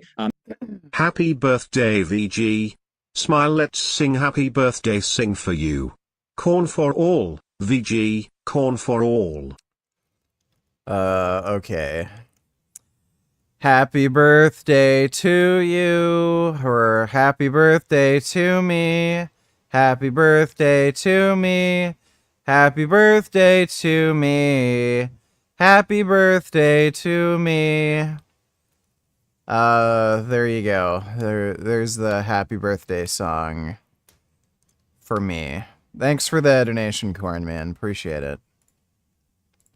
Setting aside the people in the West Bank and Gaza Strip at the moment, than any other Arab in any other surrounding country. I feel like that's like almost impossible to contest, but it seems hard for people to give that. I'm just curious if you feel the same, or if you feel like you can also say that, like, well, sure, I guess it's true, but it's not really relevant to any arguments we're about to make. That's fine as well. But I'm just curious if you agree with that or disagree with that, or Yeah. So again, if the question is about comparison, and it's really important that we sort of keep track of the boundaries you put on this comparison, because I think all the action is going to be on the other side of those boundaries. So if we're comparing, sure, standard of living, rights, freedoms of Israeli citizens, Jewish or Palestinian, to people in just the countries that you're willing to compare them to, yes, to be clear, those are countries sure. in the region, is what I'm saying. Well, hold on though, right? Like I do want to, because you said a bunch of things. I want to make sure none of them get lost, right? So, because that is like a much bigger disagreement that we're having here, whether only other countries in the Middle East get to be relevant, and I think that's a good way of not applying consistent standards to only take into account other countries in the Middle East. But yes, if we're only going to count other Middle Eastern countries, and we're only interested. Have you seen Hell's Paradise on Netflix? It's pretty dope. At least I think so.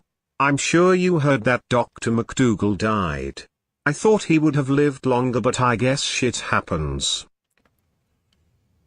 I have not seen Hell's Paradise on Netflix, and I did hear that McDougal died. About 80 people have informed me about that by now. But thanks for the donation, Vegan Ninja. In Israeli citizens, then I think all of that is broadly true. I mean, this is, and I don't think that's a concession. I think that's just a separate point. Yeah, none of these are concessions, by the way. I'm just saying if we agree on these points, that's it. Yeah. Sure. I'm just trying to make sure people can track like how this relates to the original argument, right? Because this is a super common talking point. Essentially, the what about the Israeli Arabs argument against the kind of critique of Israel that I laid out earlier. And whereas Watch the video, donate $2. I never donate because I'm poor, but please watch this. Alright, thanks for the donation. Watch the video.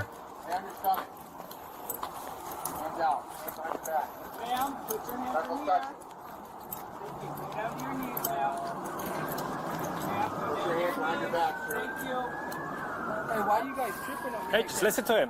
Put your hands behind your back. There you go. Stay like that. Why are you guys tripping like that? I can't Follow our instruction. Listen to him. I can't come out on your hands behind your back. Hey, with the lighters on my fucking face, man. Put your hands behind your back. Okay. Do not move.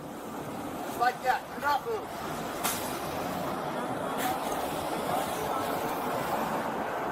Don't move. Why are you guys? Yeah, put your hands behind your back for me. Just like that. Thank you. Hey, can you guys get on him and yeah, we'll get her. Nut Muffin donated $2 when I find out I'm 0.01% black. Nigger. Real nigger Tate. I am a real nigger. Tate is half black, so...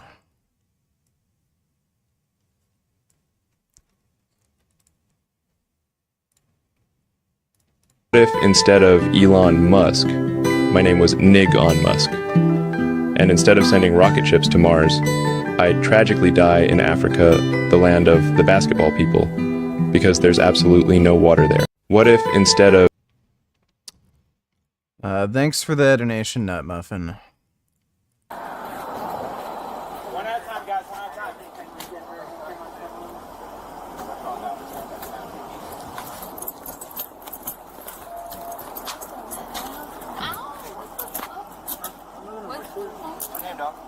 with Israel, boy.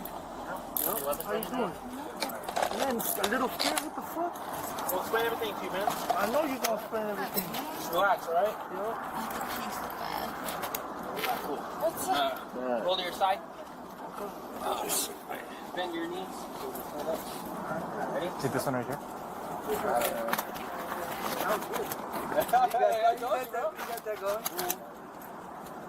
No weapons or anything on you? Nah, no, that's it. Alright, yeah, for sure. Y'all can run me down and everything. Alright, go ahead and stand up for me. You gotta whip that pussy, son. Bang bang bang bang bang. You gotta whip that pussy. Bang bang bang whip that pussy. Okay, I will be sure to do that, I am Sim. Thanks for the donation, dude. Yeah, maybe it's easy. Roll over first, yeah, roll over. Bend right up there. And kind of Wait, can you get the other one? Yeah, hold on 1 second. I'm a bit heavy. Alright, any weapons?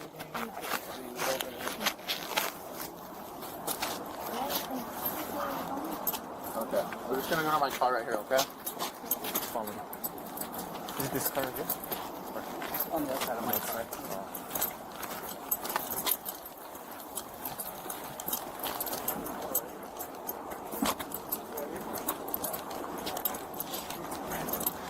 Can I put on my shirts? Yeah, you can. Alright. You're gonna come with me to my car. So let's go. Oh, who said it? You heard him when he said it. Oh, let's go. About asking me. Yeah. This way. Walk across the street. No. He said he was gonna ask me. What's up? Why are you the only mean one? I'm not mean. Bro, you're the only date breaker. No, we can honestly, talk more once we get into the car, okay? I got your... Sorry for calling that. I got your duffel bag with the dashing.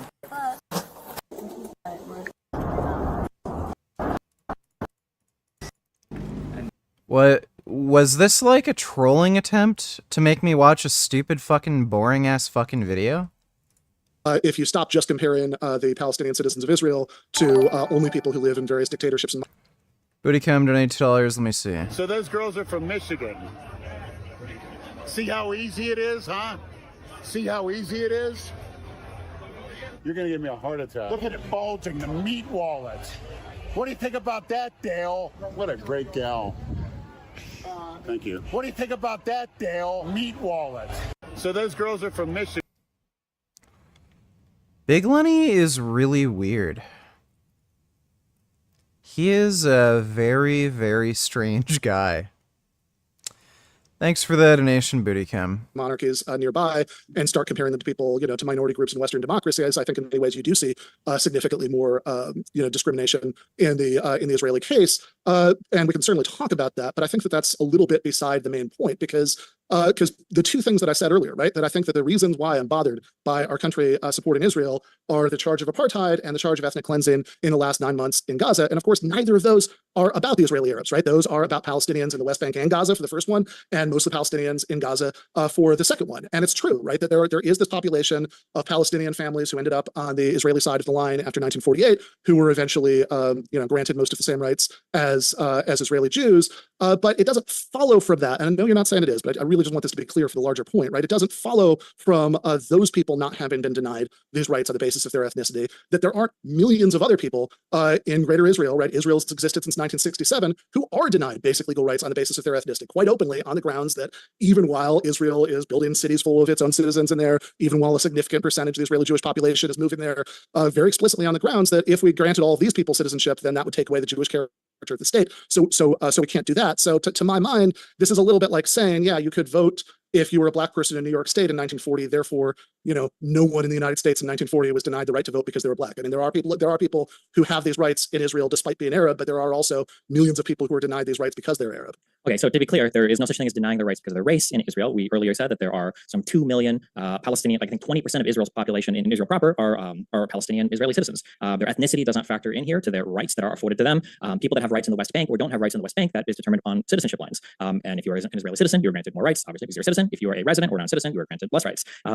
Now, as to the the occupation, whether that's good or bad, or whether there are issues there, is a separate conversation. Obviously, there are issues. Obviously, this is a situation you don't want going on for a long period of time. But I think it's important, especially for arguments we're going to do later, to note that the claim that rights are doled out based on your ethnicity is simply not true. That's the one part there. You said that it's not fair to compare them to minority groups, it's not fair to compare them to other people in the region, but we should compare them to minority groups in Western democracy. This is like saying America is an apartheid state because illegal Mexican immigrants can't vote in federal elections. Mexican citizens in the US can vote. Just that if you're not a citizen, you can't vote. Like, that's basically the analogy there. I think that when you're making any comparison on anything, you're always looking for the most like things to compare them to. Israel is a country that very much exists in the Middle East, and that goes along with everything else that is part and parcel of being in the Middle East, including the ways that your neighbors do combat against you, the ways that their governments run, the ways that they engage with you. The idea that we would compare Israel to standards that exist in Western democracies that aren't threatened by neighbors, that aren't under constant attack, that don't have the same issues that Israel lives with is... Nutmuffin donated $2. Let me see. Scarier than being alone with your own thoughts? Nope. No. No. Bears and rapists and people with artillery weapons. Is there anything based?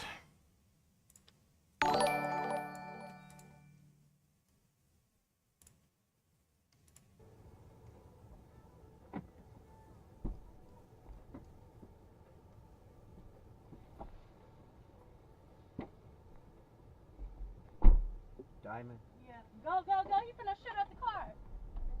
Shoot up the car. Yeah. Go. What the fuck? What is that? What the fuck is that? What the fuck was that? He just shot at the car. For what? Let me call the police. Man, fuck this shit. Let me call the police, Cuddy.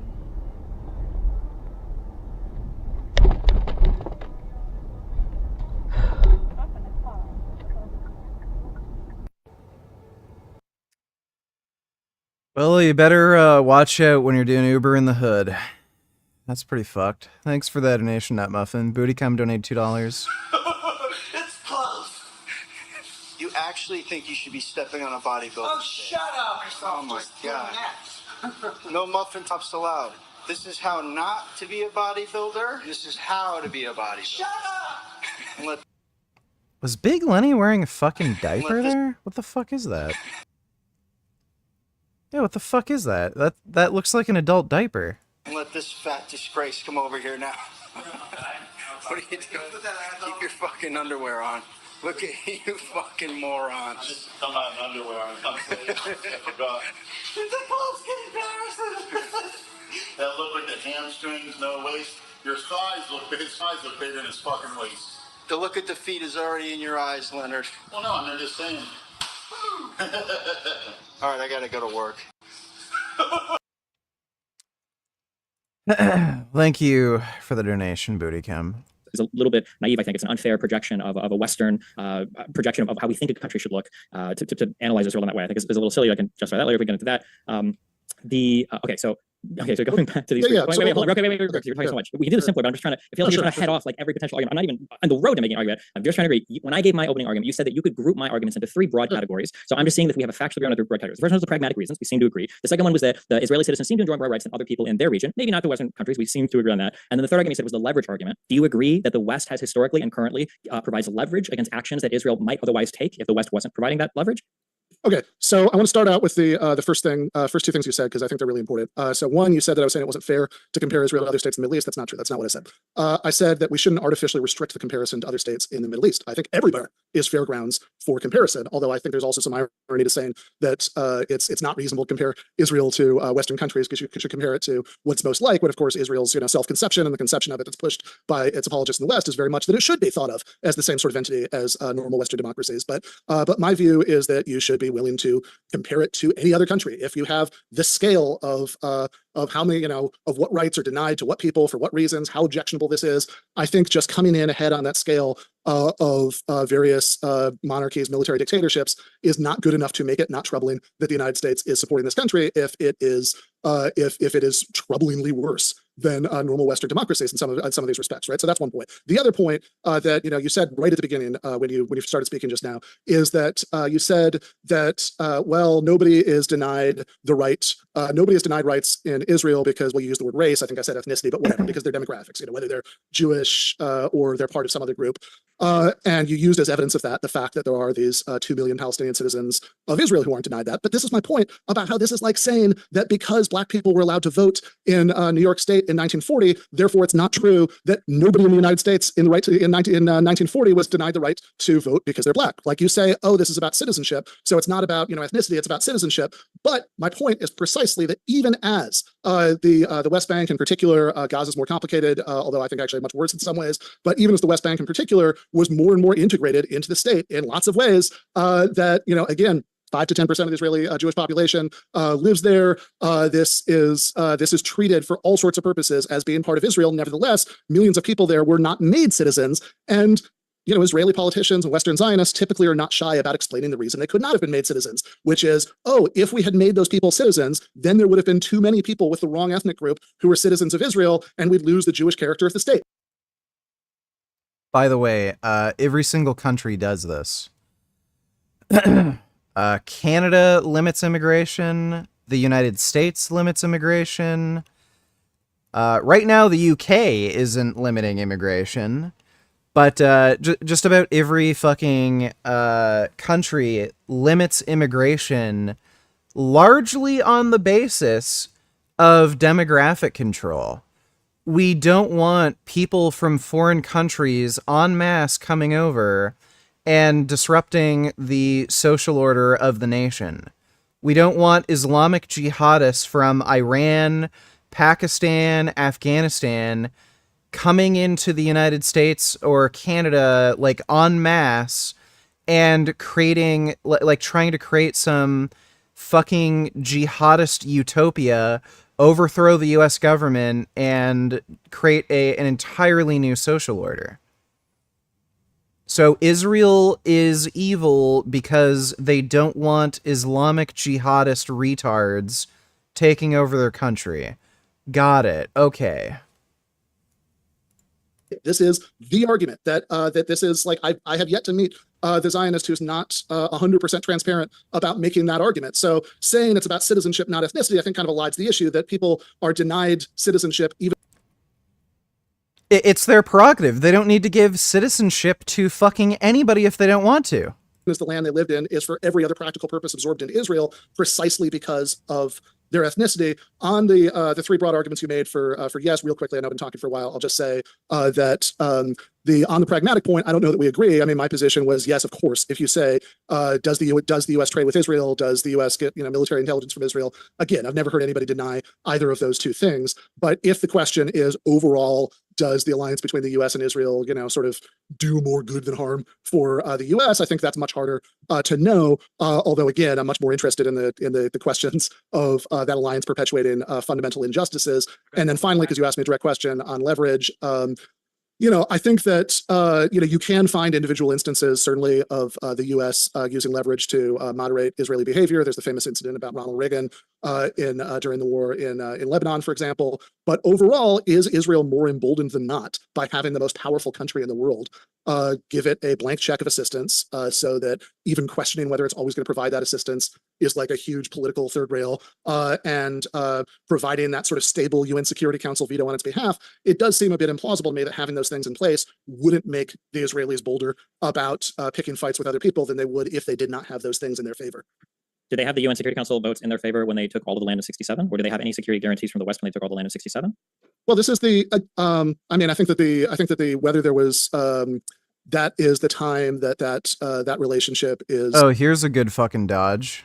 Is just really getting going. But if the idea is, okay, they were powerful enough to do this, or bold enough to do this without that, those things in their favor, I've got to say that seems like it would strengthen my point, not weaken it, because if they, they started out right already having enough of an edge over their neighbors and certainly over the powerless and dispossessed Palestinians that they were able to do these things way back in 1967. Then, I'm just saying, I guess my argument is just that, like, in 67, they seem to. Yeah, I saw the Islamic jihadists stab 3 people in Germany. Like in '67, it seemed like they were emboldened to take so much territory, including the Sinai Peninsula, and it was Carter's commitment to peace and him forcing Begin to actually take Sadat seriously that Israel actually ended up giving back the Sinai for peace with Egypt. So it's hard to make historical counterfactuals, but if I look at the actual historical record, it seems like without U.S. support, you've got big expansion in '48, you've got big expansion in '67, and then with U.S. support, you've got Israeli shrinkage. They give back the peninsula, you've got peace with the country. So I don't know where this idea comes from that international support emboldens Israel to be more aggressive than it actually is, when it seems like Israel's most aggressive, most expansionist years were done when they had absolutely no international support whatsoever.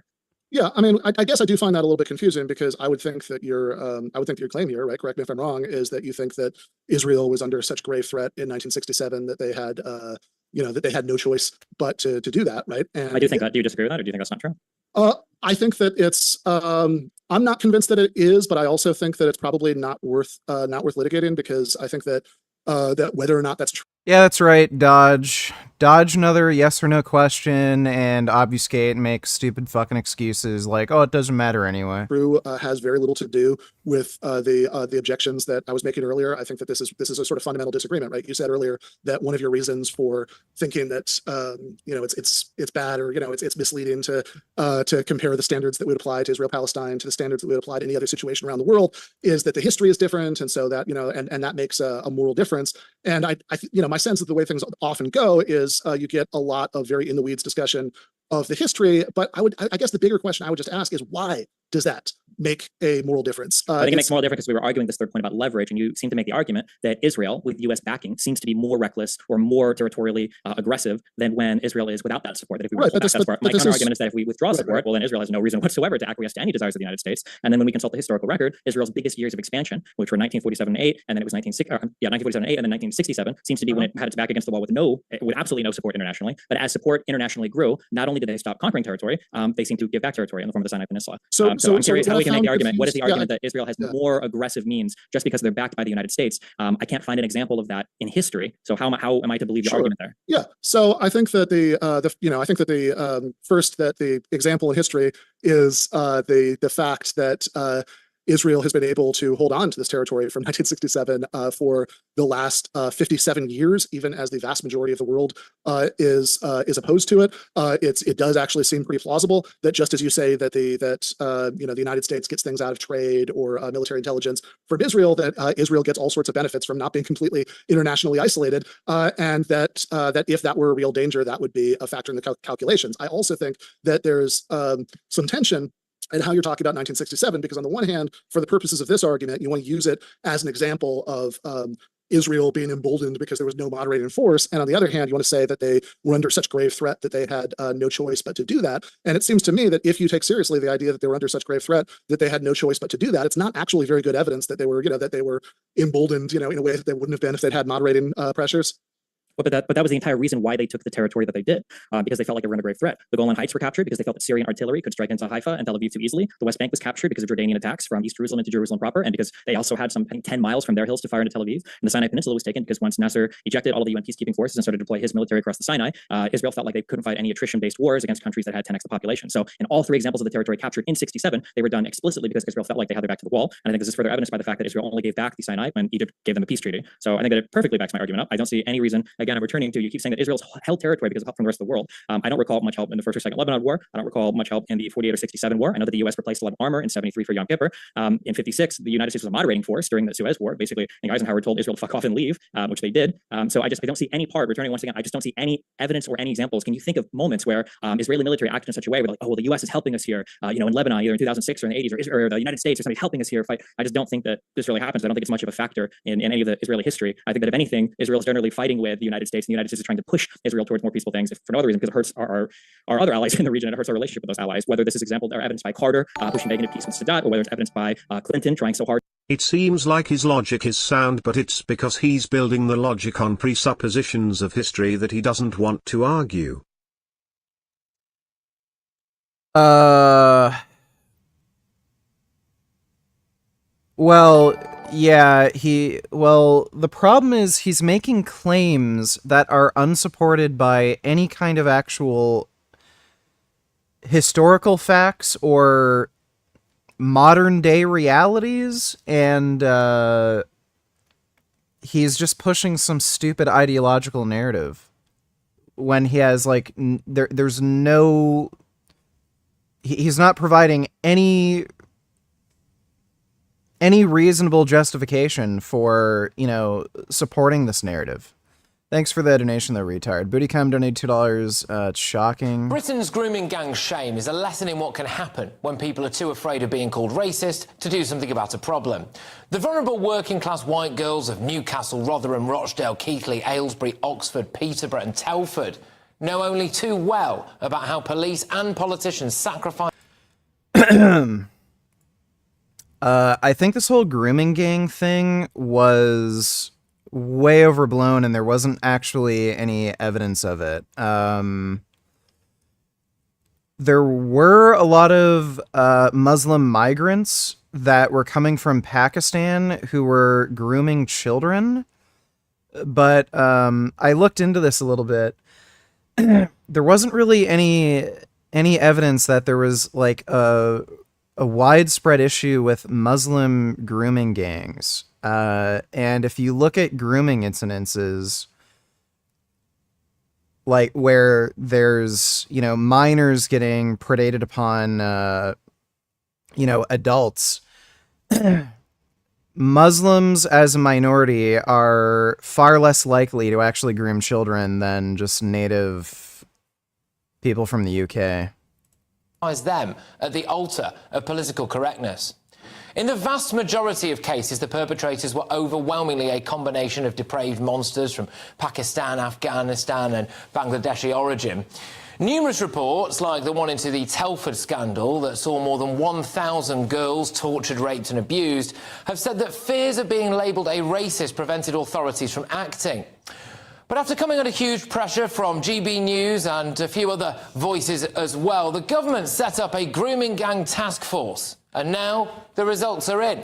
The Home Office said that the task force has trained hundreds of specialist officers to investigate child sexual exploitation, who have worked with all 42 police forces in England and Wales, generating some 550 arrests and protecting around 4,000 victims. This is good news. However, I have serious reservations about this. Has it dealt with the root cause? Has it done anything to change the mindset of people within certain communities who feel as though they can treat vulnerable working-class white girls like pieces of meat? Is there any evidence at all to suggest that the fear of being work for two Syrian asylum seekers?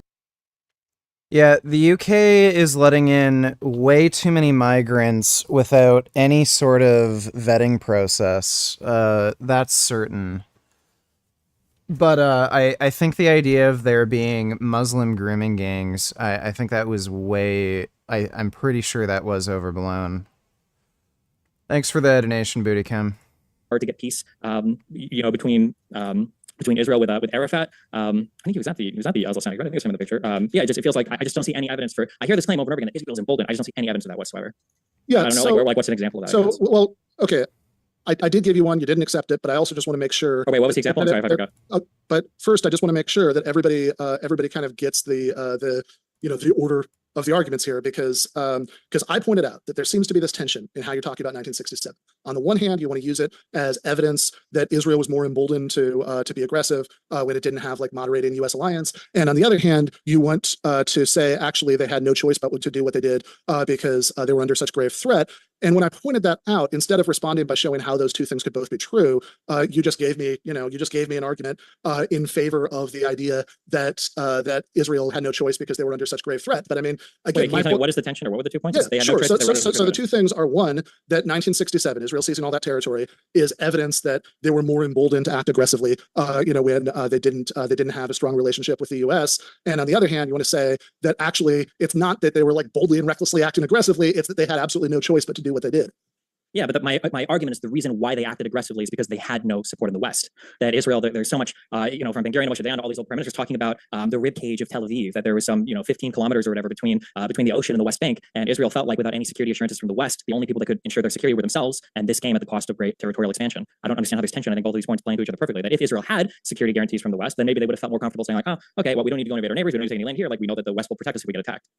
Okay, I mean, it seemed to me that it's not really an instance of Israel, being emboldened to be aggressive if it was something that was defensive and that they had to do. I'd also point out that during not just now, but the time you spoke before that, you brought up 1956, where it seemed like Eisenhower was in fact able to exert influence.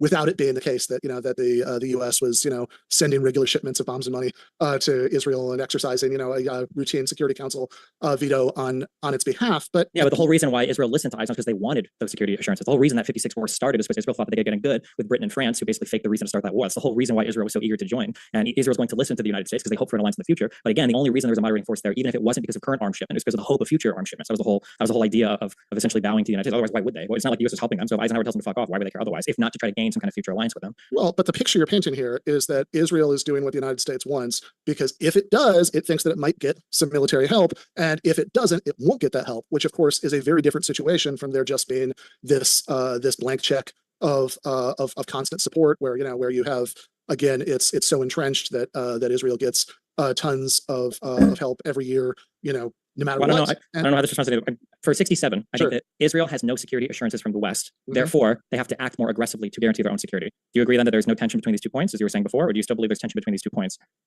I think that it is a little odd to say that this, that Israel was willing to. I mean, I guess I'm not sure how worth splitting the hair finer this particular hair is, but I suppose it depends on what you mean by act aggressively. But again, I think that this is, just think about where we started and think about where we are right now in the conversation, right? So earlier, I said, here are some really big picture reasons to think that it's objectionable that the United States is supporting this country in general, and especially right now.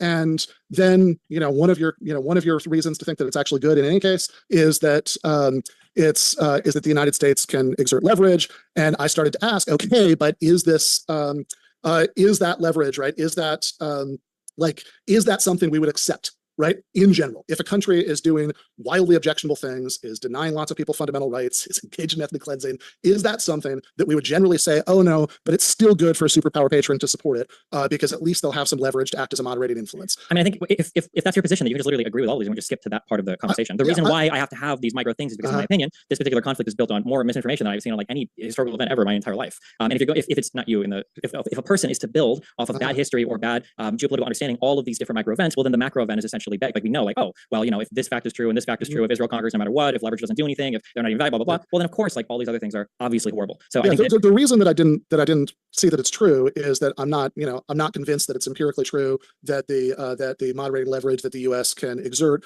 balances out the fact that Israel manages to escape from the kind of international isolation it might otherwise face because the most important country in the world gives it this level of support. I'm not convinced by that, but also that's fine.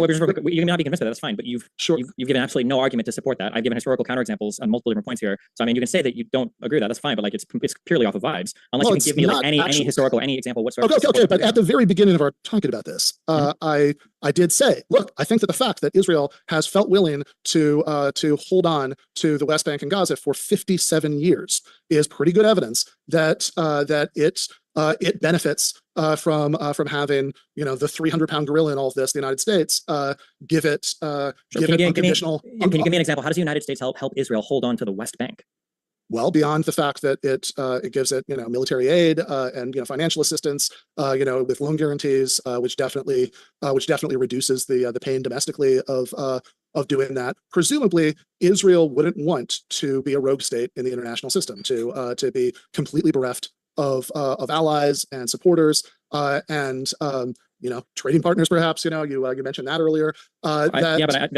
So every single action that they take then, because the United States provides some level of military assistance, we're going to say is because the United States provides military assistance, despite the fact that they. I don't think that's what I said. I think I said that the specific fact that they felt the ability to thumb their nose at the overwhelming majority of the world, which says that they want them to get out of these territories for 57 years. Well, because the majority of the territories have pretty good evidence. It's not good evidence at all, though. The majority of the territories that are surrounding Israel also thumb their nose at the international community for even longer, right? So why would it be a surprise? Again, unless you take this exceptional view. What would be the equivalent act of nose thumbing? I mean, I'm not sure it matters, but I'm curious what you have in mind. The equivalent act of nose thumbing, the occupation of the West Bank by Israel to the rest of the world, I would say would probably be the occupation of the West Bank by Jordan for 20 years. They didn't care.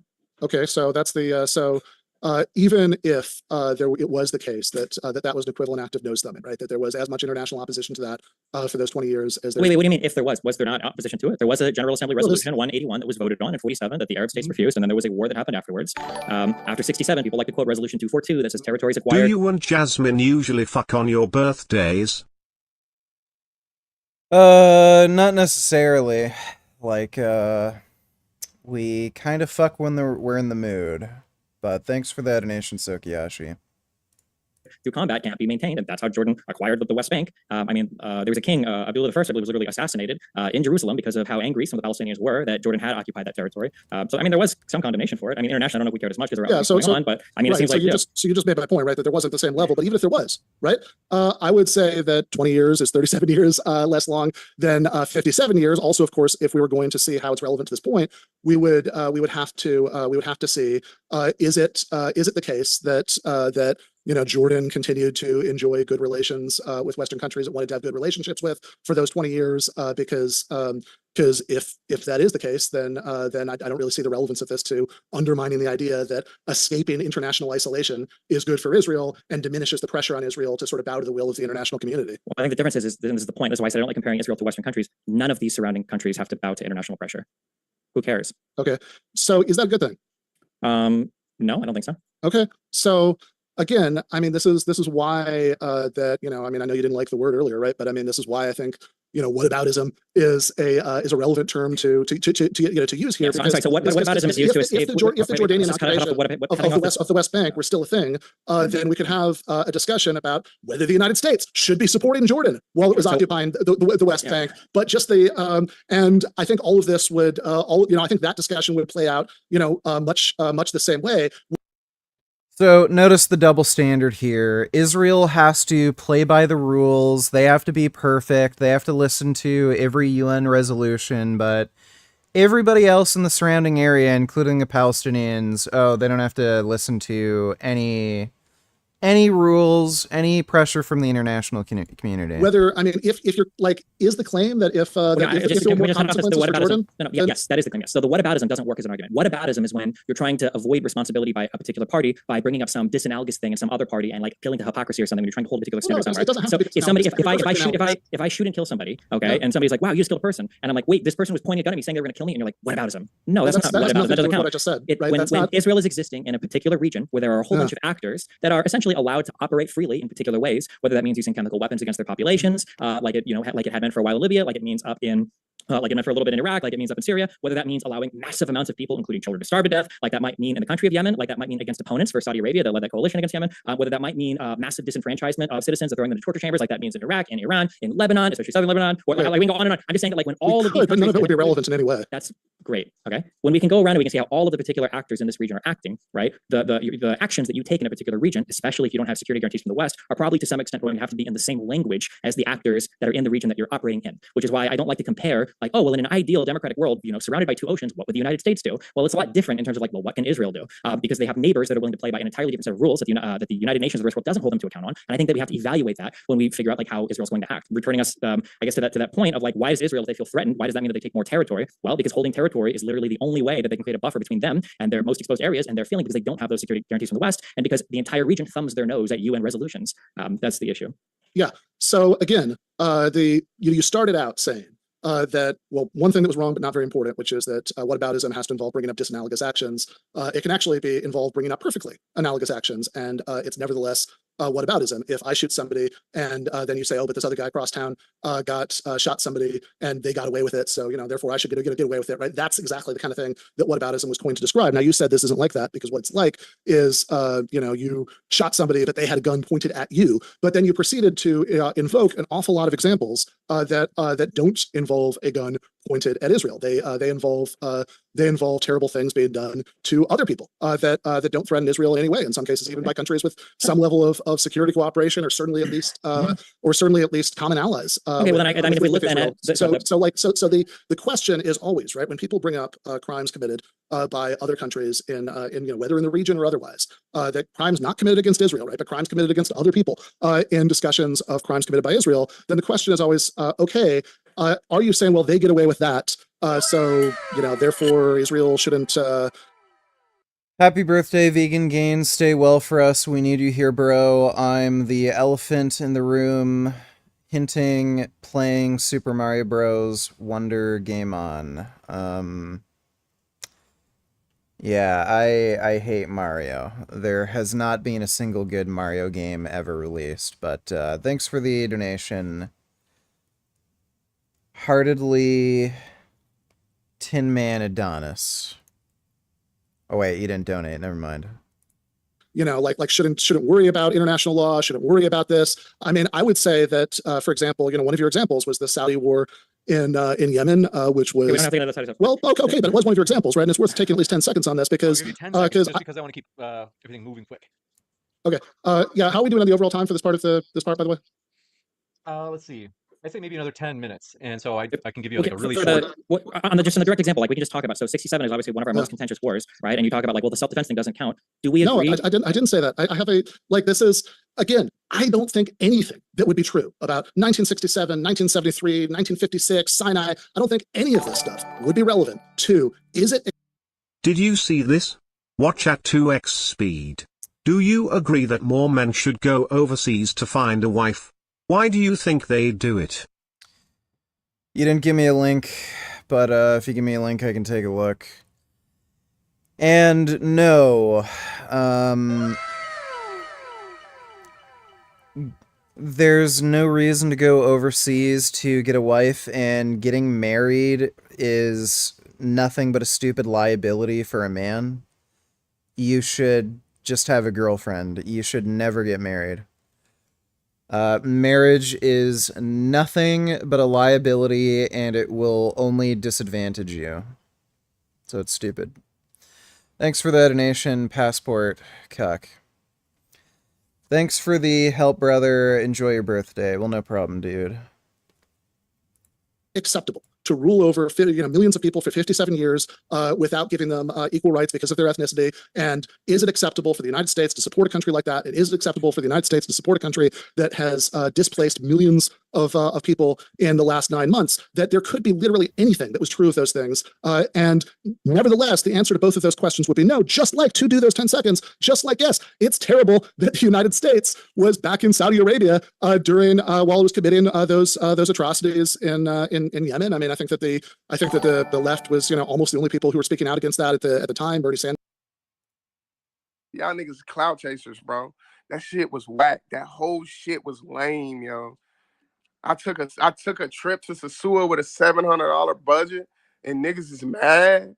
Usually, I record most of my videos at the nighttime. And just like any other night, I was going to record my topics and upload them to YouTube until I got this message on WhatsApp.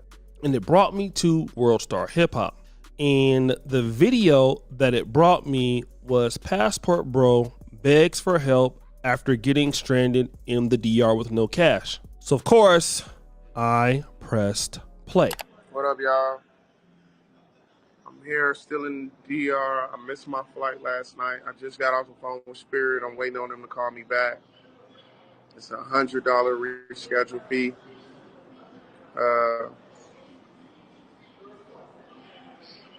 Basically, I need a cash app, guys. I need a cash app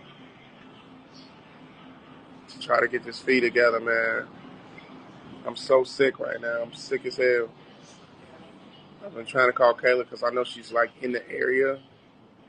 So I was trying to call her to like set something up to where I can get like some actual money because I'm hungry.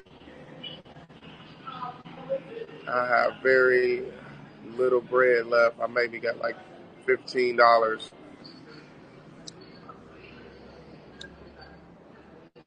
I'm just calling on the subscribers now to see can I get another 100 to get the reschedule fee. They try to make me go for a whole nother ticket. I argue with that guy. I don't got them customer service with Spirit for about had to be at least 45 minutes. I'm damn near, I don't know if y'all can hear, I lost my voice yelling up there and then yelling at customer service. Yeah, man, this trip turned out to be so bad, yo. This trip was so crazy, guys. Now, after seeing that video, I went to YouTube to check out the person's name, and that person is... This video is boring as fuck, dude.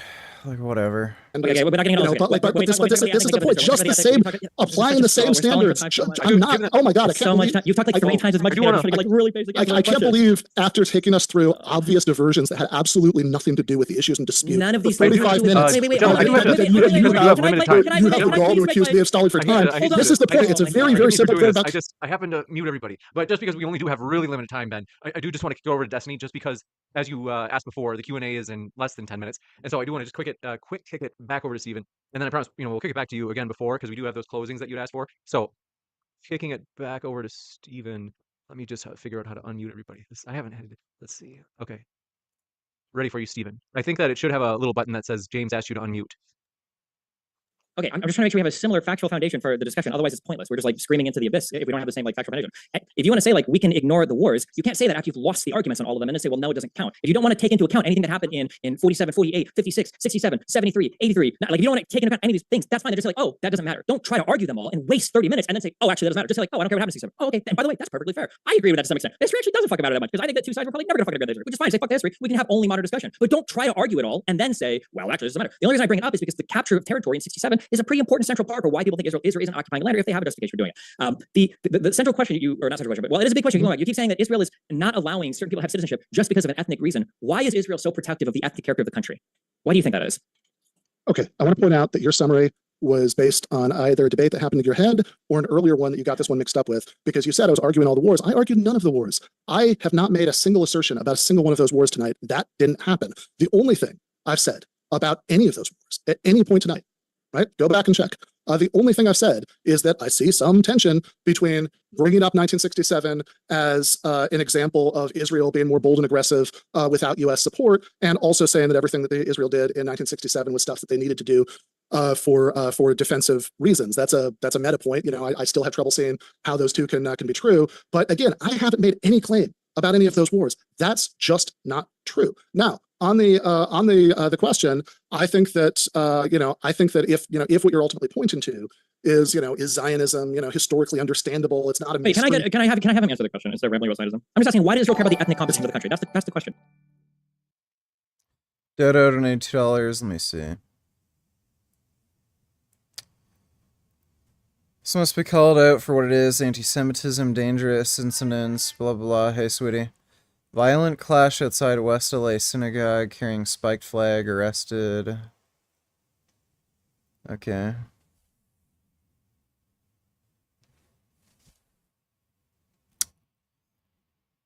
The Ackermann function helps demonstrate the limits of computation. It grows very quickly with small inputs. The Ackermann function is based on continuing up the ladder of mathematical operations. If you repeat addition, you get multiplication. Repeat multiplication, and you get exponentiation. If you repeat exponentiation, you get something called titration, which looks like a tower of powers. Boring. As soon as a cat is dropped upside down, it will always flip in mid-air without needing to push against anything, which seems to contradict Newton's law that states an object at rest will stay at rest unless acted upon by an external force. But when scientists studied cats in zero gravity, they noticed that cats initiate their signature mid-air flip by bending their bodies and then twisting their front and back halves in opposite directions. And because they spin both halves in opposite directions, the spins cancel each other out, so they don't violate Newton's law. As soon as a cat is That is fascinating. Fake news, CNN. It's all fake. Fake Tapper, CNN. We're gonna find out next week. At the debate? Yes, absolutely. He's gonna cook him. Just shred him. Yeah. Just like a turkey. What do you want Trump to say to CNN next week? Just expose them. Just expose them for the fraud they are. And what specifically have they lied about? I don't know. I don't watch it. Right. Well, you got a shirt that's just peeing on it and you called it fake news. So what specifically have they lied about? What makes them fake news? I don't know. I don't watch it. I watch Fox News. Right. But you called them fake news. Why do you think they're fake news? What are they saying that's fake? Border.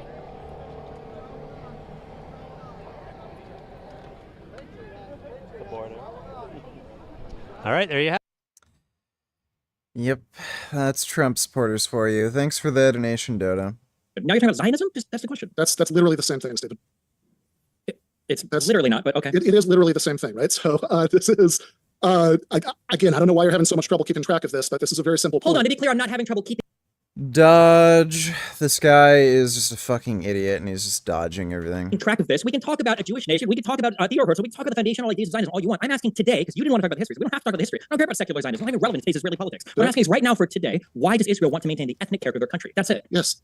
Again, what I was saying was that you can think that it's historically understandable where that desire would come from. I think a different way of saying that is that Zionism was historically understandable. I think those are synonymous ways of talking, but I think you can say that it's historically understandable, but nevertheless say that if millions of people are being ruled over for generations without them having citizenship and it being denied because they're part of the wrong ethnicity, and if you added all these people with this ethnicity to the existing Israeli Arab population, then that would mean that there were too many Arabs versus Jews in the country. That is definitionally apartheid, that you are denying millions of people rights based on their ethnicity. And I think that, your question, why do they want that? Yeah, it's completely historically understandable where this comes from. I'm not saying historically, I'm saying today, why do they want to maintain the ethnic character of the country?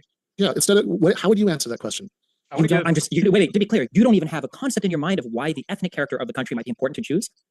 I mean, I think I do. I'm just really confused about why you would ask this as instead of just telling me why and because if you don't know the answer to this, I want to. Oh my God, Stephen, this is not You're restating the same thing over and over. You've wasted so much time. If you don't know why, then I just want that to be shown that you have no idea why Israel, which is funny because this is probably the most defining point of the conflict. You don't have no concept. The idea that this is a factual question, that there's a singular correct answer to it is just wrong. That's just not true. We could certainly talk about all sorts of anxieties that he is just fucking dodging. Israelis would have about what it would mean if they lost the majority, and we could say some of those are historically understandable but wrong. You can think that some of those might be right, but there is not a singular. Dahmer stocks VG.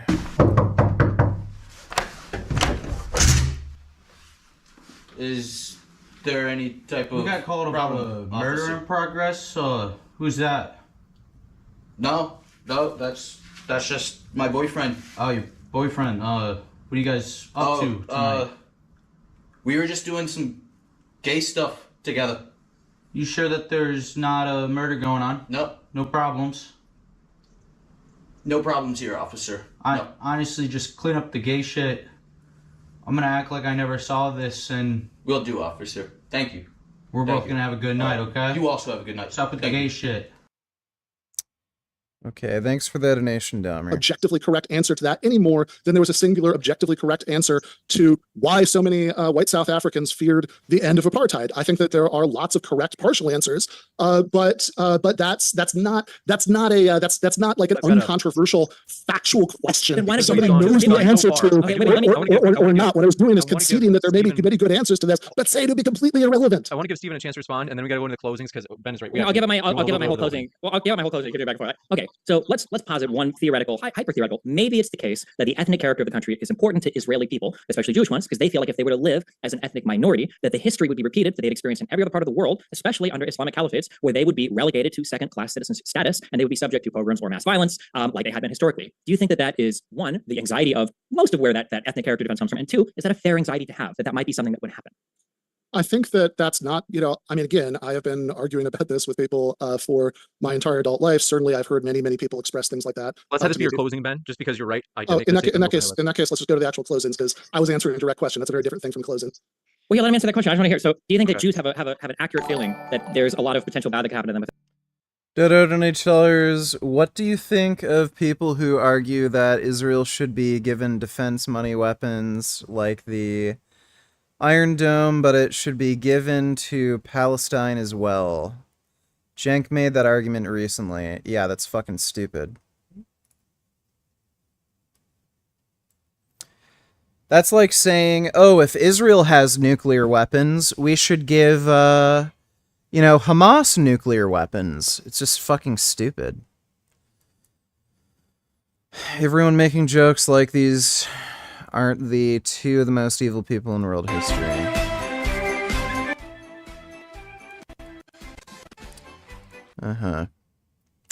Thanks for that donation, Dodo. They were to live as an ethnic minority in a Muslim majority state. I think that that's something that lots of people think, but I actually think that overall the best bet for peace and security for everybody is multi-ethnic democracy, not having an exclusionary ethno-state. So yes, I agree that it's a widespread feeling, but no, I don't agree that actually this is what's best for people's safety and peace over time. Can you give, and then just a final question, can you give a single example of any Arab majority or Muslim majority or Persian or Turkish state that has had that multi-ethnic democracy that hasn't resulted in the mass pogroming or expulsion of its Jewish population? I think that this goes back to what we were talking about. Okay, that's my closing statement. Okay. Is there, okay, well, if you know what I say, I don't know why you're asking, but I think that, This guy is just a fucking jackass. So he'll make a claim, Destiny will debunk his claim, then he'll say, well, it doesn't matter anyway, and then when he's just asked a very simple, direct question like this, he'll just completely dodge. that limiting comparisons to only the military dictatorships and monarchies that I'm sorry, tell me which European countries Jews lived happily under then, prior to the formation of Israel? Why is prior to the formation of Israel the only important question? I mean, if you could ask, Because it's easy to live peacefully in a country when all your people have fled from the country. I mean, again, I think that Dodo donated $2. Let me see. You started a YouTube channel in 2023, and this is your way to lead a purpose-driven life. Yes. Pretend like I'm a Hollywood executive, right? And you're coming in. I've got 30 seconds. Elevator pitch me. It's going to be my friends and us like hanging out and making jokes and stuff. And they're cool. They like wear cool clothes. I don't know. Some of them are like internet famous. How many followers do you have to be an internet celebrity? Like a million followers is what I'm. Okay, 1 million followers. You know, when you think of someone like Tom Cruise or Tom Hanks, they have 1 million followers that don't even speak yet because they're infant children. Okay. Do you remember the Cash Me Outside girl?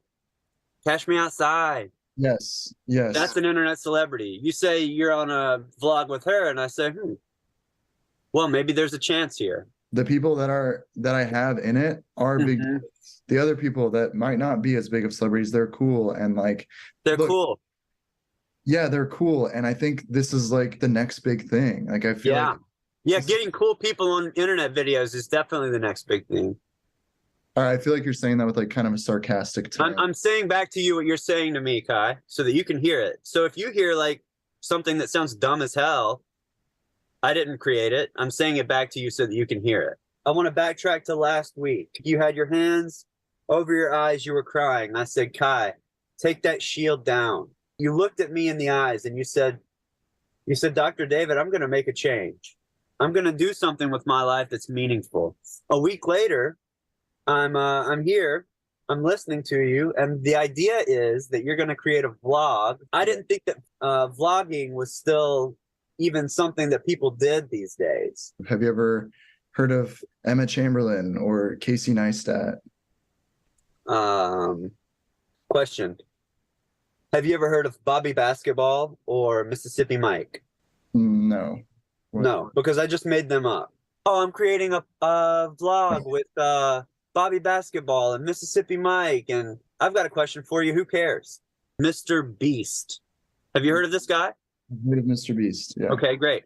He'll walk up to a homeless person and give them $100,000, right? When I see that, you know, I know there's a little bit of an age gap. I'm a little older, but I've got that in mind as I go throughout my day. I walk over to the sandwich spot. I see a homeless guy. I don't have $100,000 to give, but I look in my wallet and I give him a quick $10, $20. Why?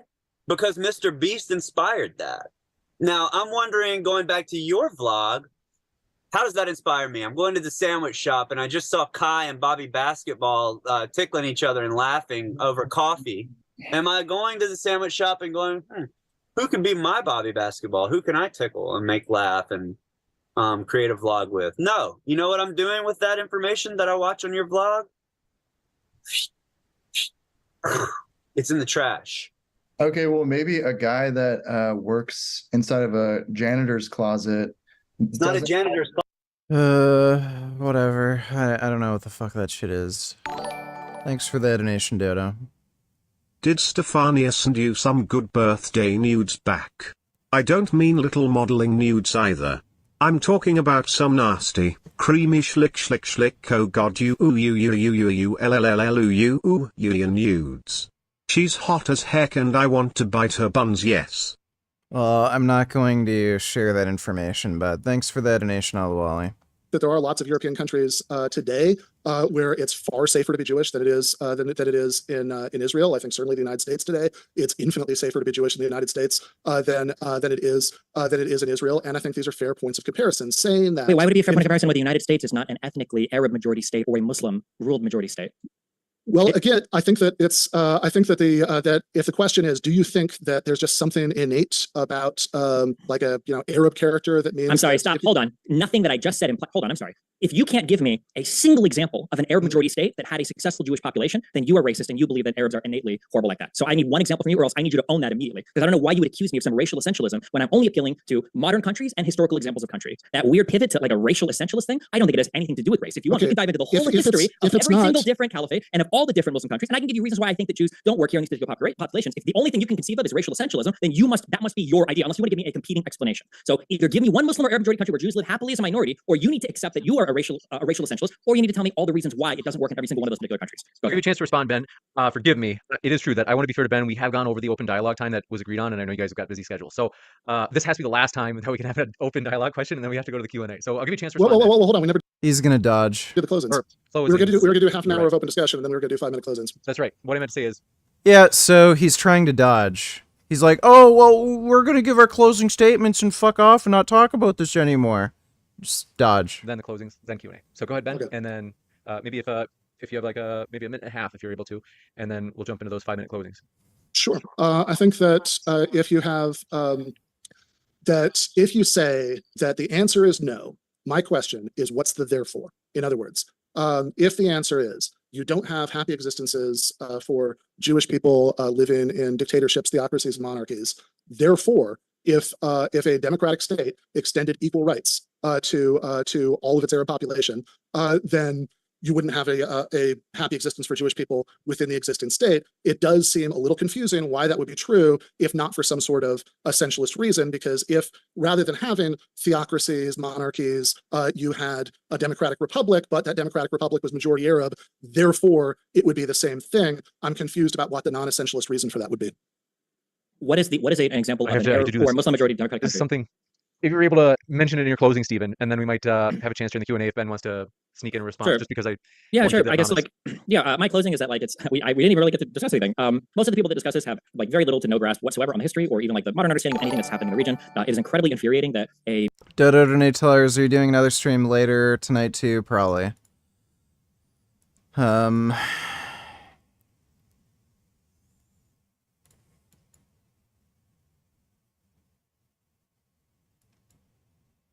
The dehumanizing rhetoric of Adolf Hitler is once again alive and well on a national political stage. This time, of course, in the United States. Donald Trump, a couple times over the weekend, referred to immigrants from South America, Africa, and Asia. He did not mention Europe. South America, Africa, and Asia as, quote, poisoning the blood of our country, which it's not hyperbole. That's literally what Hitler said. That does very directly echo Adolf Hitler's language before World War II. To open up a copy of Hitler's mind. Yeah, so would you play this? Can I stay with you, please? Of course. Really? No.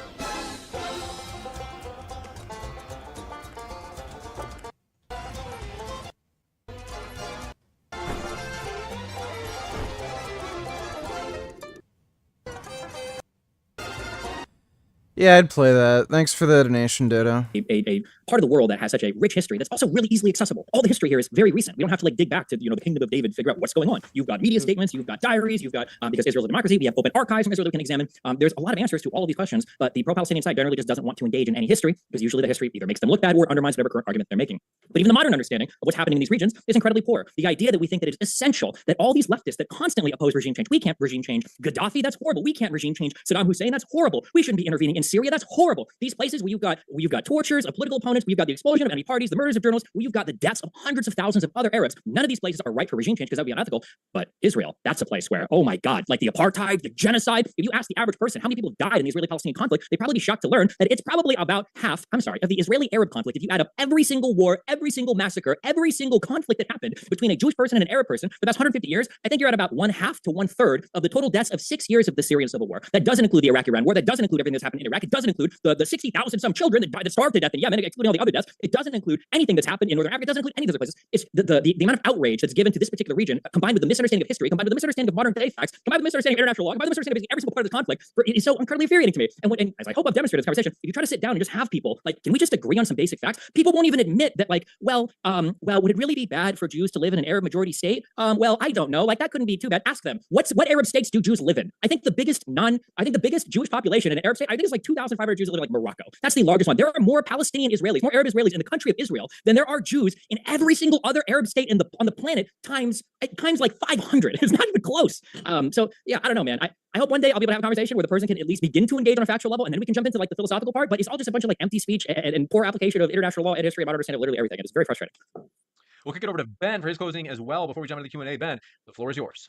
Sure. So I just want to note that that started with a very strange attempt to find an inconsistency between opposing the United States going to war to impose regime change in various bad states with some of the same anti-war people opposing the United States actively helping a apartheid state carry out widespread ethnic cleansing. And you're right that if people who oppose the war in Gaza and the U.S. role in it, we're in favor, we're out there advocating that the United States invade Israel to impose regime change, then you're right, that would be very inconsistent. But of course, nobody has done that, right? They're like that combination of positions, as far as I know. I'm sure you can always find somebody, but as far as I know, that combination of positions doesn't exist. So that seems like a very strange attempt to find inconsistency.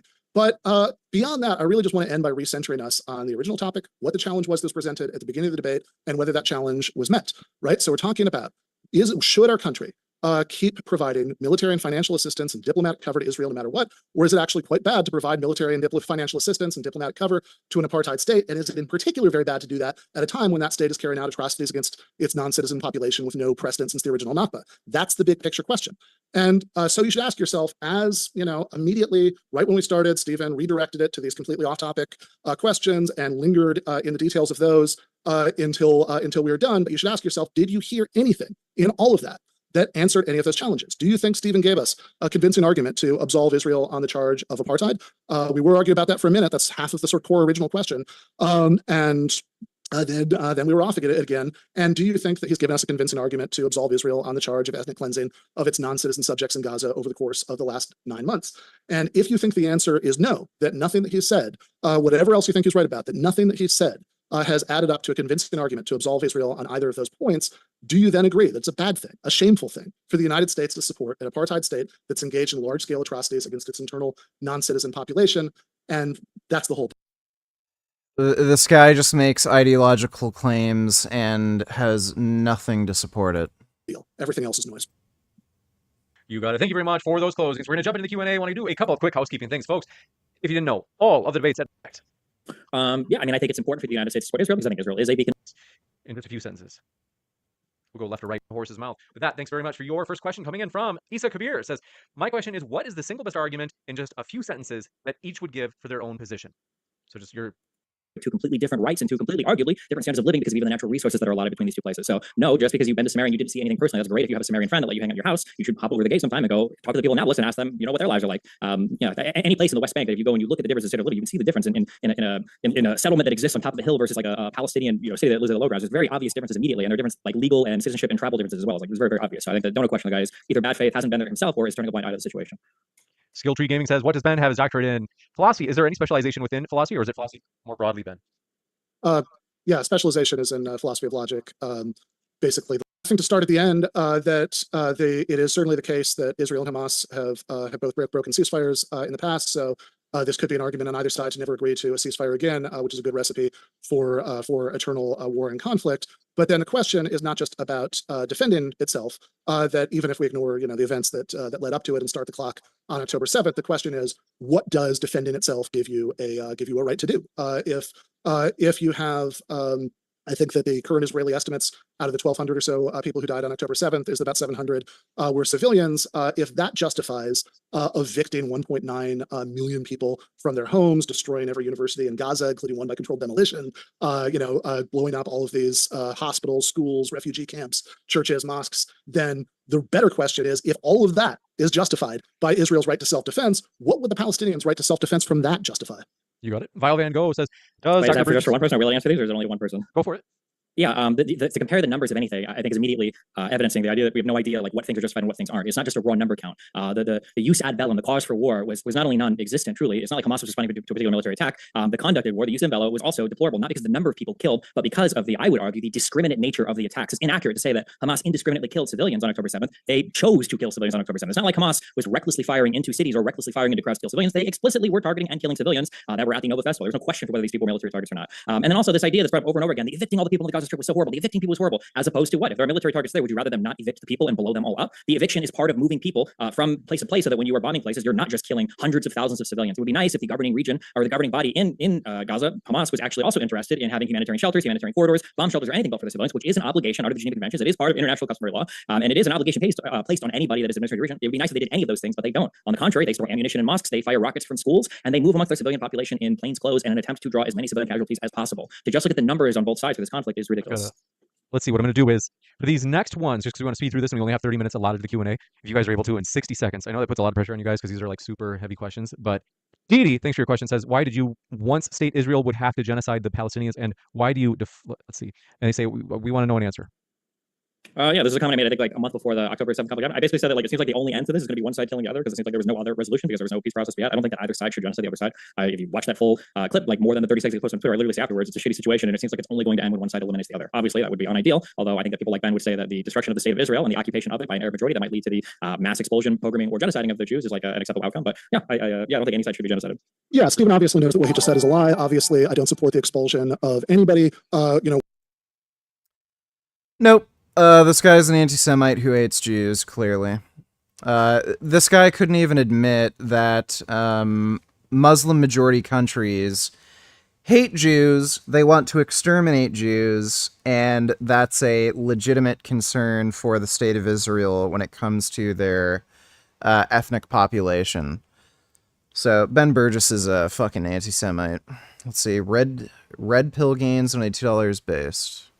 50-50 in a relationship is a whole scam. Why? Because 50% is an F. I'm coming to you with low fuel in me already, and I'm coming and I'm dropping the rest of my baggage on you. Instead of the 80-20 that a relationship should have, you have 80% that you coming into the relationship and you're willing to work on that relationship, that 80%, and then the other 20%, you use that for yourself. You keep on working.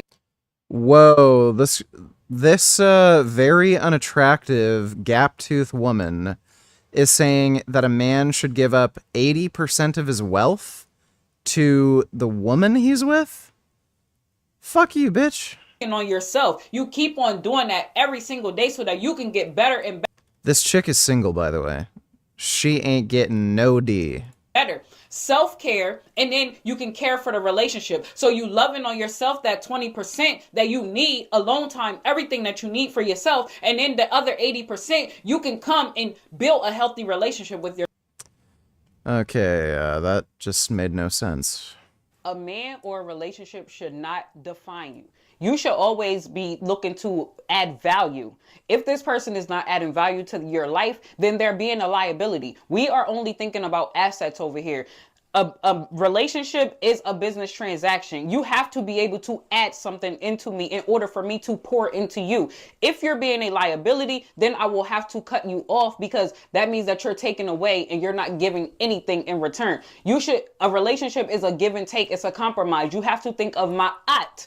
When you think of a relationship, it's a give and take. You're going to have to give something in order to.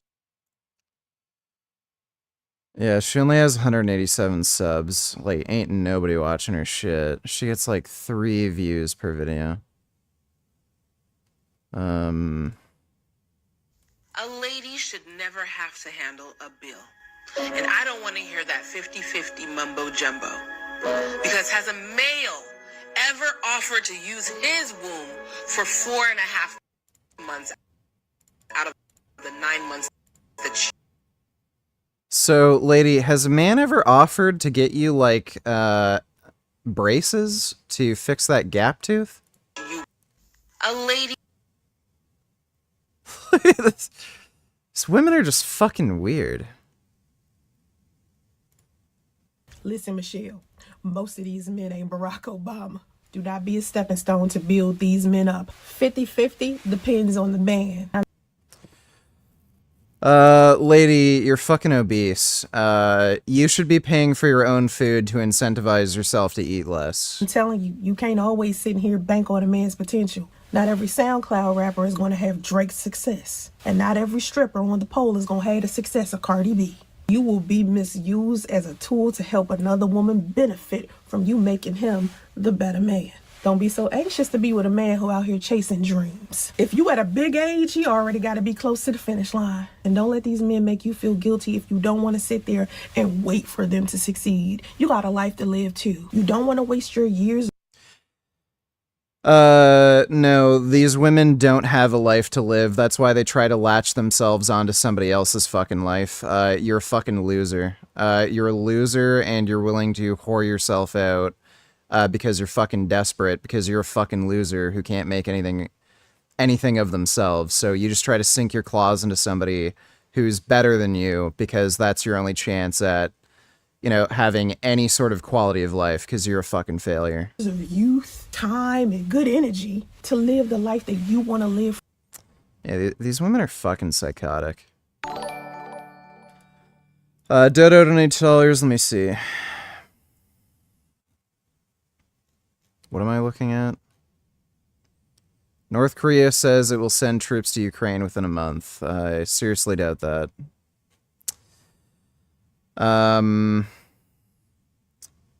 If that's true, that'll be fucking hilarious because North Koreans will just defect for fucking food. If you offer them soup, they're gonna defect to Ukraine. What I support, what I think would be the most just outcome would be Israel turning into a regular multi-ethnic democracy with equal rights for everybody who lives within the borders that it's been in for the last 57 years. So equal rights for Israeli Jews, Palestinian Christians and Muslims, high guest workers, everybody. If that's too utopian, the very least they could do would be to withdraw to their 1967 borders. But of course, I don't support expelling anybody. I'm certainly not the one in this conversation who's defended evicting millions of people from their homes. So I'm from 2 violins, and a drum, and a flute. Cause, it is Richard's birthday and the flags are up. Egg, egg, egg, and we are so glad. Cause, it is Richard's birthday and we celebrate it. Well, thank you for that 5. Appreciate the donation, dude. Watched Ing says, what of the UN-linked reports which reduced the death count of women and children in half and confirmed there is no famine in Gaza within the last few months? Does that matter to the ongoing narrative?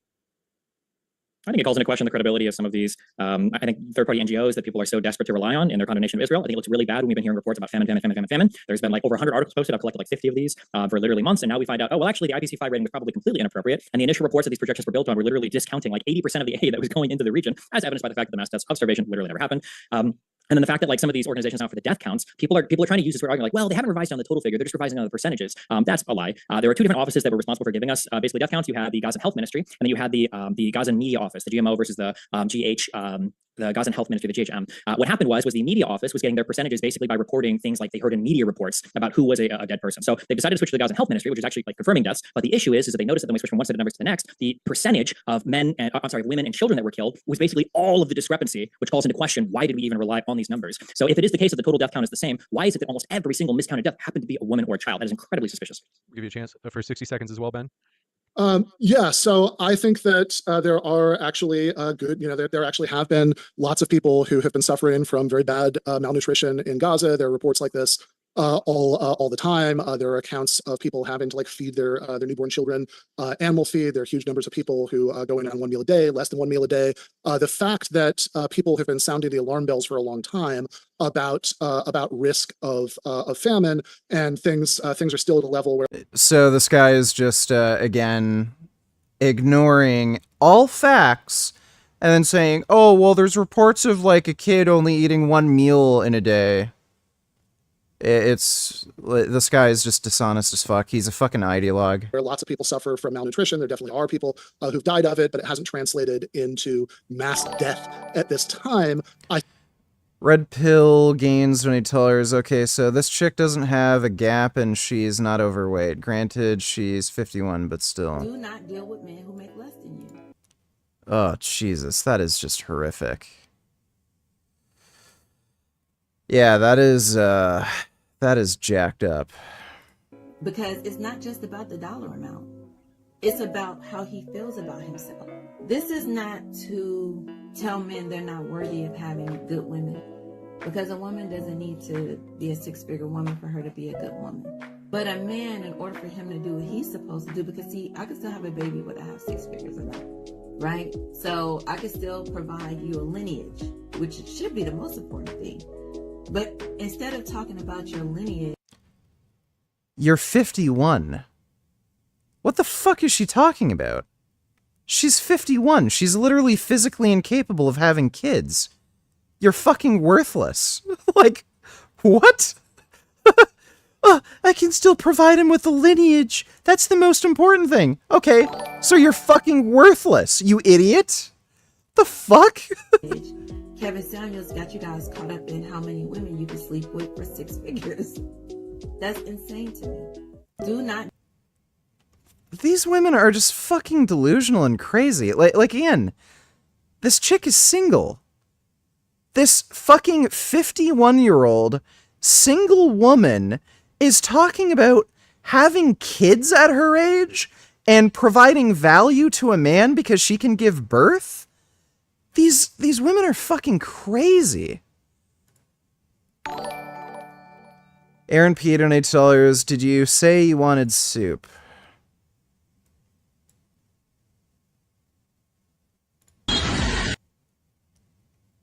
Oh my god. Well, that's India for you.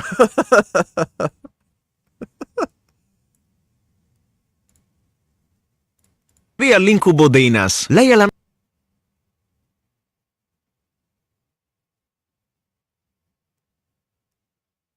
Well, this is why these people don't live long, and they get polio. Holy shit. Thanks for the donation, Aaron. Thanks, Toka, $8. Hello, Mr. Rump. You are looking insanely buff as fuck today. Also, happy birthday. My birthday is in 2 days, and is the same day as Markiplier. I keep farting. Also, you look great for 33. Oh, and this guy is a fat Nazi roach. Well, thank you. Thanks, Toka. Happy birthday to you, too. And, yeah, this guy is a fucking... This guy absolutely is a fucking Nazi. It's crypto-fascism. He wants to give people the idea that we should destroy Israel and Holocaust the Jews without outright saying it. But his political stance leads to that outcome. That's the whole idea of crypto-fascism.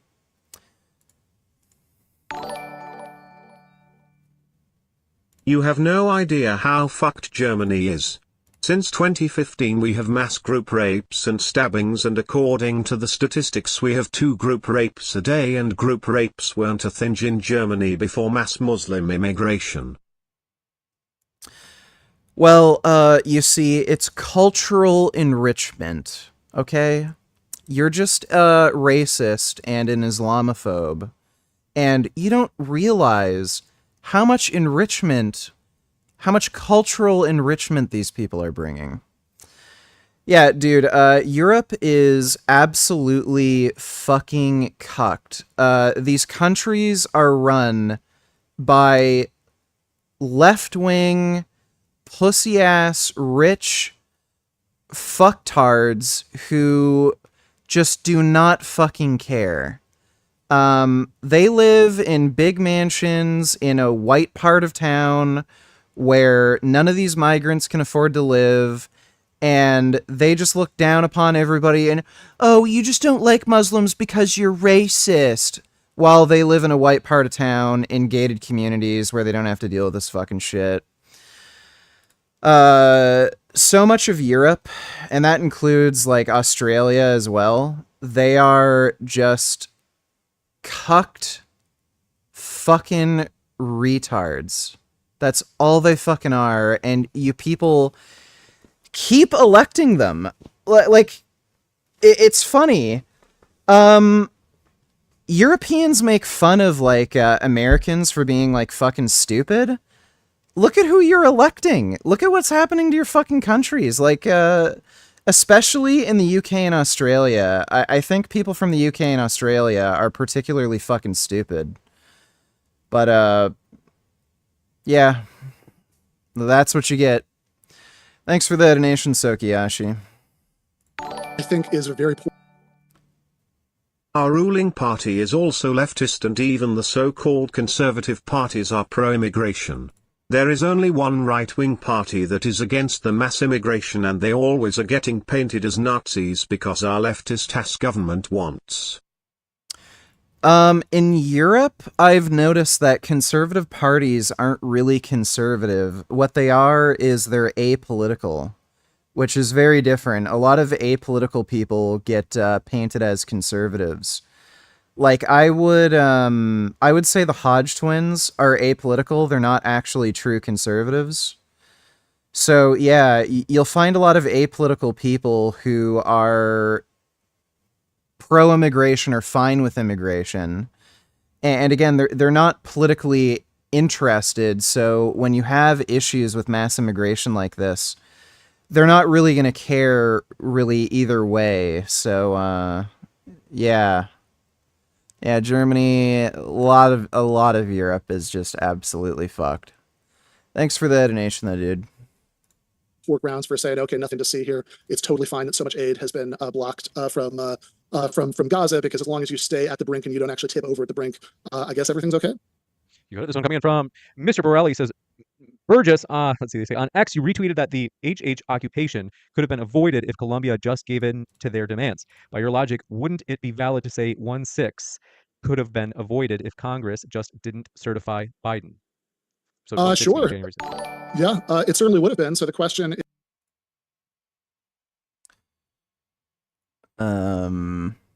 why didn't that that should be text to speech.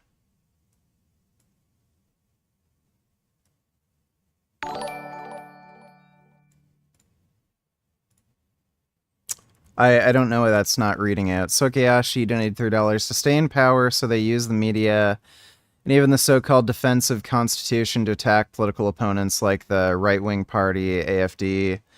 These fuckers are deliberately trying to paint the AFD as Nazis. I don't know anything about the AFD party, but I've seen that in countries like Sweden, where any party that's against mass immigration, they're painted as like racists and Nazis.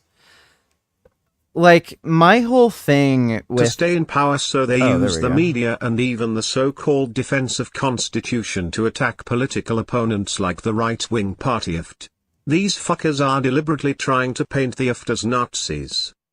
Why the fuck was that so delayed? Like, my stance on immigration is you do need a certain amount of immigration. There's very high-skilled jobs that often can't be occupied, so like nuclear engineers, shit like that. You often can't get enough people in your own native country to fulfill those sorts of jobs, and there's also lower-skilled jobs that often need to be replaced because the rate of replacement in a lot of modern Western countries is too low to replace some more low-skilled jobs, so like construction workers. But I don't know why there's this interest in mass immigration, especially from these like armpits of the fucking world like Pakistan, Afghanistan, Syria. These countries were doing fine without mass immigration. Why change things? Why is there an interest in letting people from shithole armpits of the fucking planet come in, knowing that a lot of these people are like fucking insane, crazy, jihadist, regressive fucking assholes? I don't know. Do politicians just really like the color brown? Do they want like brown dick or something? Like, I don't get it. I don't know why there's this interest in just letting in a mass amount of fucking foreigners for absolutely no practical reason. It's not for like job growth. It's not for specialized labor. It's not for like tax reasons to just to have enough of a replacement of the population to fund social services. They're just letting in a ton of fucking migrants for no fucking reason. It's bizarre.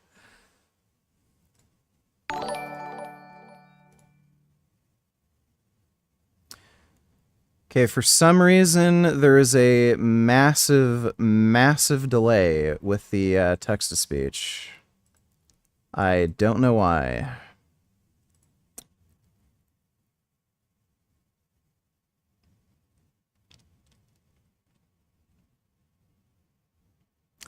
I know it's coming.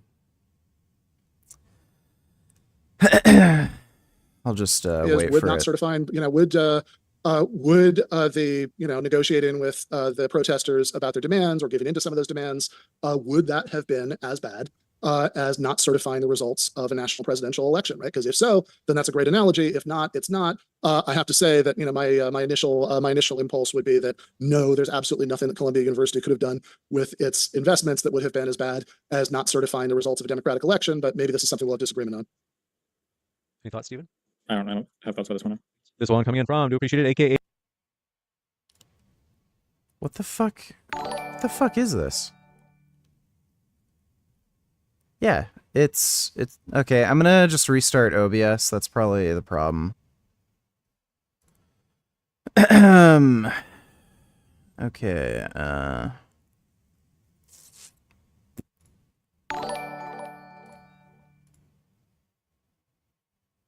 It's still doing it. What the fuck? That's super fucking weird. All right. I am Simp donated $3. Can you bag a fucking chowda like Howie, like 33 years old? That's ball gargling great. Are you Illuminate, by the way? What better, a Minaj that smells or a proper Gadgy like in your face? Did you get your birthday BJ yet? Again. Or sorry, yet Gains. No, not yet. But thanks for the donation, I am Simp. Oh, so I think now it's just super fucking delayed. I think now it's just gonna play out like 10 minutes later. I have no fucking, like, I don't know why fucking Streamlabs just fucks up like this sometimes. Oh, this is super annoying. I don't know if it has something to do with my fucking browser for no fucking reason.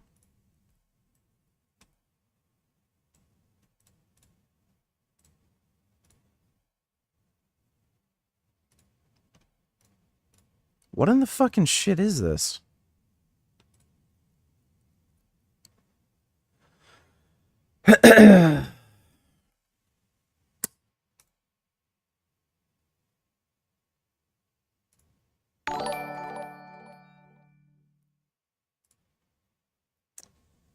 Still not working.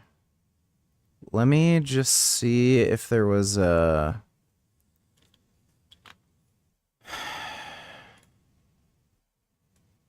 Maybe the alert box settings just changed for absolutely no fucking reason. Yeah, I'm not having a boomer tech moment. This fucking thing just isn't working. Okay, I'm pretty sure there's something wrong with Streamlabs right now.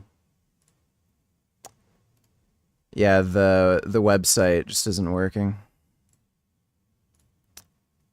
I can't get into my alert box settings, so yeah, the alerts just aren't working properly.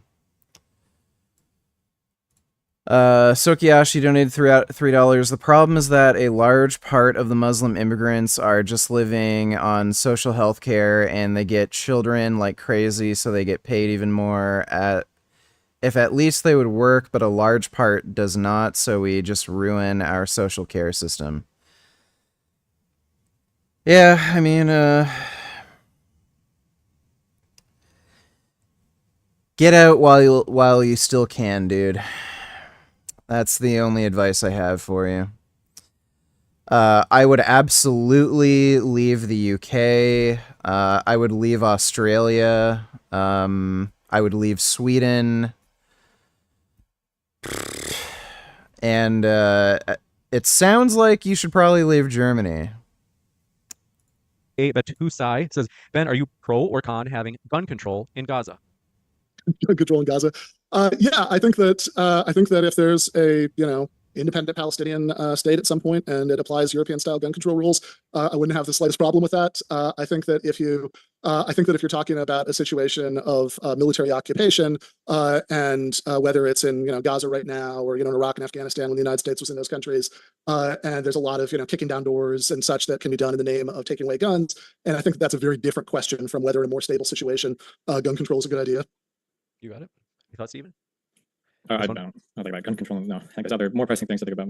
Sentient Toaster says, what about 2,000-pound bombs is the problem? The point I hear most often is that they are imprecise because they are quote-unquote dumb, but no one seems to realize an aircraft has its own guidance systems. Yeah, I mean, the issue about 2,000-pound bombs is just that they're likely to, they're likely to kill a lot more people than other bombs. And if you... Yeah, so that's probably why Israel warns people to evacuate an area, jackass. And the reason why Israel's using 2,000-pound bombs, from my understanding, they're only using those really, really heavy explosives to try to destroy the terror tunnels. Otherwise, seldom, unless they're trying to level like an entire building, even then, I don't think they need to use that weight of explosive. So they're using these very, very heavyweight explosives to be able to penetrate deep enough underground to try and collapse these terror tunnels. Create a bigger explosion, you are more likely to kill people, even who you didn't necessarily mean to kill, or even weren't the people who you at least thought you could justify trying to kill. And that no matter how precise the system for guiding the 2,000-pound bomb to its destination is, it is still the case that it's going to cause more destruction and likely more destruction of people other than the intended target. You got it. Any conversation about weaponeering is a complete total red herring. I haven't encountered a single person that makes arguments over the types of weapons that Israel's allowed to use that believes that Israel even has a just cause for war. Basically, every single time somebody brings up an issue with a particular type of weapon, if you ask them, oh, well, what should they be using instead? They will basically never provide an alternative. Then they'll say, well, actually, I don't think this war should be. Sengoku donated $2. Fuck, Mary, kill, Pearl, Brett Cooper, Candace Owens. Let's see. I'd kill Candace Owens, fuck Pearl, marry Brett Cooper. Thanks for the donation, Sengoku. Happening whatsoever. So the haggling over the types of weapons that are allowed or aren't allowed, I think is a complete total waste of time. People don't even know why you might use a particular weapon over another weapon, and they just say that this is probably bad because it's a bigger number, so it must kill more people. And there's no other possible application of this weapon other than maximizing the amount of people that you might be killing. Folks, want to remind you, looking for serious questions. So if it's just an insult of a person, we don't want it. Hamza 1711 says, how is this not going to destroy Palestine? A cycle of creating terrorists, destroying them, and creating more terrorists. I mean, not to trigger anybody, but to look at the historical record. It's just kind of always been, the reality is that the Palestinian people historically, and truly the neighbors as well, just don't want Israel or Jews to exist there as a people that have a country. That's just kind of been the case from the start. The idea that it's actually some thing that Israel is doing is... Why are you asking me don't get stream copyright? What are you asking me that for? Making these people not like them is just not true. Again, from the very beginning of the existence of Israel, as soon as they started to basically pour onto that continent, all of the Arabs in the region were like, we do not want you here. We do not want you to have a state here. We do not want you here. Please fucking leave. Nasser said, to the trade unionists, this is going to be a war of annihilation. If it comes to this, we will destroy every single, all of Israel. Again, anything else is just I think it's just a red herring. This has always been the intention from the start. The idea that we can't engage in some war because it'll radicalize the people there, that's a thing that only a Western person could say. The idea that you would posit this to an Arab, like, oh wow, do you guys hate Israel because of something that they say, no, we don't ever want this country here. We've never wanted this country here. If you ask an Israeli, do you think that if you guys just stop at this, that the surrounding Arabs would all love you? They would also love to say, no, they've hated us since we've been here for the past 100 years, and when we've existed in their kingdoms before that. So no, I think it's obviously you should be mindful of how you could radicalize people, or your conduct might lead to further problems on the road. These are things you should obviously be concerned about. But the idea, this fantastically delusional, white Western mind of oh well, if we just turn this one thing off, everybody will get in their Sunday suits and go and vote for democracy and respect the equal rights of everybody is just kind of like a Western delusion, a projection of our modern system, onto other countries that might not necessarily have people that share those same values at this particular point in time. Yeah, the level of ethnic essentialism in that answer was off the charts. That if you ask an Arab, right, all of the Arabs think the same thing. They just object to any Jews being present. Never mind if we're talking about all Arabs, that the entire Arab League. This guy is just a fucking delusional fuckwit. I don't know how the hell that's racial essentialism. Look at every fucking Muslim majority country in the area, are they democratic? Do they hold democratic values? Do they kill gay people? Do they imprison and fucking murder their own citizens for political dissent? Like, welcome to fucking reality, dude. This is like one of these fucking idiots who, like, just denies basic facts, like, like minorities in the U.S., they have they tend to commit a disproportionate amount of crime compared to white people. Like, that's just a fucking reality. Like, that's not fucking racial essentialism. It's just so stupid. Has been offering full diplomatic recognition for Israel in exchange for withdrawing to the 67 border and making a symbolic, concession on the refugees since 2002. And on the question specifically of the Palestinians, that this idea, right? I mean, like, again, it's very telling, right? It's like there's a giant Arab hive mind that we started talking about why the Palestinians would be radicalized, and then suddenly we were talking about Nasser. They have that if we're talking about the Palestinians, the idea that the ethnic cleansing of hundreds of thousands of Palestinians in 1948, or the fact that since 1967 millions of Palestinians have been living as non-citizen subjects, of Israel in humiliating conditions. The idea that this has nothing to do with the motivations, that if none of this stuff was true, that, there would still be just as much conflict because of their deep hatred of Jews, I have to say is a dispatch from an alternate dimension. This is from James Castile. Thanks very much. That's question for Dr. Burgess. How can you blaze past the fact that Hamas very clearly co-locates military assets next to civilians? Hamas themselves have admitted as much. It seems ludicrous to think that Israel should just not fight back. Yeah, I think that there's a pretty wild false dichotomy between saying that you have to either do nothing or kill more children that have died in all the war zones in the world in recent years, displace literally millions of people from their homes, etc. That you couldn't do targeted assassinations of particular Hamas leaders, special operations, etc. Without being engaged in this kind of all-out destruction, and more particularly that you couldn't actually seek to go towards a long-term resolution of the conflict, because I think that's the only way that you're not going to get an eternal cycle of violence, is to either do what I would most want, which would just to grant equality to everybody within their existing borders, or failing that, to withdraw to the 1967 borders so there can be a real Palestinian state and these people can finally be citizens of something. Those are the things that are going to get you a future that doesn't have eternal war and violence. And I know you said 60 seconds, but just very, very quickly on the question of putting military assets close to civilians, I would point out that that there is a lot of that all around. If you look, for example, at the building where Netanyahu meets his war cabinet in Tel Aviv, and look at all of the civilian stuff that is surrounding that on all sides. And I bring that up not for the sake of whataboutery, but rather to ask us to apply consistent standards and to think about what we would think that justified. Any thoughts, Stephen? Yeah, so again, every single thing he says is a lie. None of these things are true. Whenever somebody criticizes a particular type of a way of conducting war, the other side will say, oh, they can't do that. They need to do this. Oh, they can't do that. Oh, they can do this. Like, it would be interesting if in another world we saw, oh, well, if Israel did special operations, would people like Ben Burgess actually support it? The answer would be no. He might say another thing, but thankfully we live in this world. We can literally go and look. There were 4 hostages that were rescued as part of a special operation. The article that Ben Burgess wrote on that starts with, last Saturday, Israel massacred hundreds of Palestinian civilians in an operation to rescue 4 Israeli hostages. American commentators rushed to justify the brutal operation. Remember, when these people say, I don't like the type of weapon used, I don't like the particular strategy, I don't like this, what they're really saying is Israel does not deserve to fight. They should never fight. They don't have any cause for it whatsoever, and they should be forced to accept whatever concessions the surrounding countries want to place on them. That is always the prime directive. Anything else is a red herring. Yeah, that's an absolutely perfect point. This fucking jackass says, oh, Israel shouldn't use these 2,000-pound bombs. They should just conduct special operations and only come in with ground troops. Then when they do exactly that, oh, Israel massacred hundreds of civilians. Like, they're just full of shit. This guy is an anti-Semitic fucking Nazi whack job that wants to see the death of all fucking Jews. And again, he hides this true belief under this bullshit that, oh, I just don't agree with Israel's, like, how Israel conducts warfare. Oh, they shouldn't use 2,000-pound bombs. Like, it's all a fucking guise to hide their fucking anti-Semitism. Herring. Also, even the numbers that people use are, again, fantastical. And I understand that, maybe because they're brown, maybe because they're Arabs, Ben doesn't give a fuck about whether they live or die. But for the rest of us in the world that live in reality, the idea that, like, more children have died here than any blah, blah, blah, blah, blah, it's just fucking bullshit. Again, just look to Yemen. Even Save the Children said that, like, over 80,000 children have died. Over 80,000 children died of starvation or extreme hunger in Yemen over the past conflict. That's in one country, in one particular conflict. So, no, the idea, okay. This one from Bezos Anti-Bullying Agency says, why is it okay for the Muslims to take Palestine from the Romans by force, but it's not okay for Jewish people to take it from the Muslims by force? Why is Islamic expansionism excused but not European? I wouldn't excuse it. I mean, I don't know where people got the impression, where this person got the impression that I've offered any sort of take here on Rome. So this guy is an absolute liar. He is totally fine with Muslim expansionism. he's alluded to the idea of being fine with a Jewish state being destroyed by inviting in a mass amount of Muslim immigrants and completely changing the state of Israel to a Muslim majority country under Muslim rule. But he's against the state of Israel just fucking simply existing. This guy is just a fucking lying jackass. Red pill gains when they tell others, put your bitches on a payroll for a tax write-off. Let me see. A lot of y'all watch a lot of content from female pickup artists. They're teaching you how to go out there and get wealthy men, right?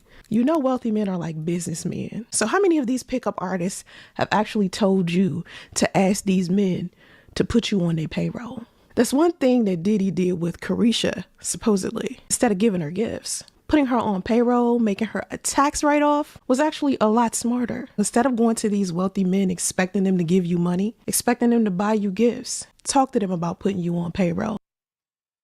This woman is a single obese woman. Yeah, I'm gonna have a fucking mega millionaire who's like got $100 million. He's gonna put me on a payroll. Good luck finding a super rich, super like wealthy dude who's like really into fat, overweight chicks. Okay, good luck. You're still single, so I guess you haven't gotten lucky yet. Oh, now let's keep it a buck here. That is MDP. Let's not front. But it's the same thing when a man cash app you, Zelle you, PayPal you. There are a lot of businessmen who have their wives on payroll. It's not uncommon. Right. They're not on a payroll. They're whores. Okay, they're paying them to be a whore. That's what you are. You're a fucking whore. You pay a whore for sex. That's exactly what you're asking for. You're asking for a guy to give you money so that they get to fuck you. You're a fucking whore. And again, you're still single. Doesn't seem like any millionaires are putting you on their fucking payroll because you're fucking obese. Like these women are fucking delusional. But I think if you're getting with these men and you kind of just want them for money, and they don't necessarily know that, talk to them about them putting you on payroll and see what they say. Yeah. Yeah, be a whore. I'm not being nobody's fucking victim here. And whatever I have to do as the goddess that I am to protect myself from wolves in sheep's clothing, from itchy dick niggas, I'm going to do that, because at the end of the day, I'm the dot inside the circle. I'm the center of my world, and that's it. I'm not being nobody's fucking. That's cool. You're a single 50-year-old woman, so good luck with that. I find it really stupid when I see men trying to make it a point that single mother standards are way too high. But wouldn't you think that a good mother or a good woman, period, would want the best for her children and want the best around her children? So you best believe that my standards are going to be through the roof. At this point, my standards are so high, I think I'm looking for Jesus Christ himself. Because, baby, Cool, be single. I devote my life to being a mother and being a good woman so I can be a good mother. So, yes. Okay, you devoted your life to being a good mother, so why are you single? Wouldn't a good mother make sure that she has kids in a stable relationship? You don't give a fuck about your kids. Look, you only care about your fucking self. You had kids with some fucking dumbass fucking dude because you got drunk at a fucking Christmas party or on your birthday and you went out to the fucking club and some fucking dude banged you in the fucking bathroom. So, I care about my kids. I pride myself at being a good mother. You're fucking single, okay? You got knocked up by some fucking loser because you're a fucking idiot. And now, oh, how am I going to pay my bills? I'm going to find a rich guy. Right, that's you being a good mother? Fuck you. If you want to mess with me on that type of level, you need to prove to me why you are worthy of my time. And why you You're a single fucking mother who got knocked up while she was fucking drunk at like a fucking Christmas party or some shit. A guy has to prove to you that he's worth your time? You ain't worth nobody's fucking time. You're a fucking idiot. who are worthy to be in my child's presence on a consistent basis. Because I'd rather be alone forever than have my time wasted. So let me just... Okay, good. Oh my god. A fucking rich guy is gonna raise somebody else's children and pay this fucking moronic woman money for no fucking reason. Yeah, good luck with that. Oh my god. Just make this clear. Don't take me being a single mother with a grain of salt. Just know that I work my ass off, and I'm tired, okay? But I work my ass off as I should. So if you come into my... If you work your ass off, then why the fuck are you broke, okay? Oh, weird. It's almost like you're an incompetent fucking moron who probably didn't go to school, you only have a fucking high school diploma, you never learned any fucking trades, and now you're working at fucking Walmart cashing out people's fucking groceries. Congratulations. Oh, a man has to prove himself to me. I'm a fucking idiot who didn't go to college. I got knocked up when I was fucking drunk at a fucking club when I was celebrating my fucking birthday. I'm a single mother now. The only fucking job I can get is fucking working at Home Depot. But a man has to prove himself to me. my life, you should be making things easier, not harder. And that goes for any relationship. Yeah, okay, so you're stupid, but a man has to prove himself to you. Okay, congratulations. I find it really stupid when I see men trying to make it a point that... These women are hilarious, dude. Y'all, people did not care about women being hypergamous until black women started to practice hypergamy. And it sucks because we're the only race of women that have been taught struggle love, or taught to build with a man, or struggle in the name of love with a man, or to get with a man even if he has nothing to offer you. Like other races of women weren't taught that. But I feel like people are starting to complain now that a little 2 or 3% of black women are actually trying to put their little feet in the hypergamous pool. And it's sad.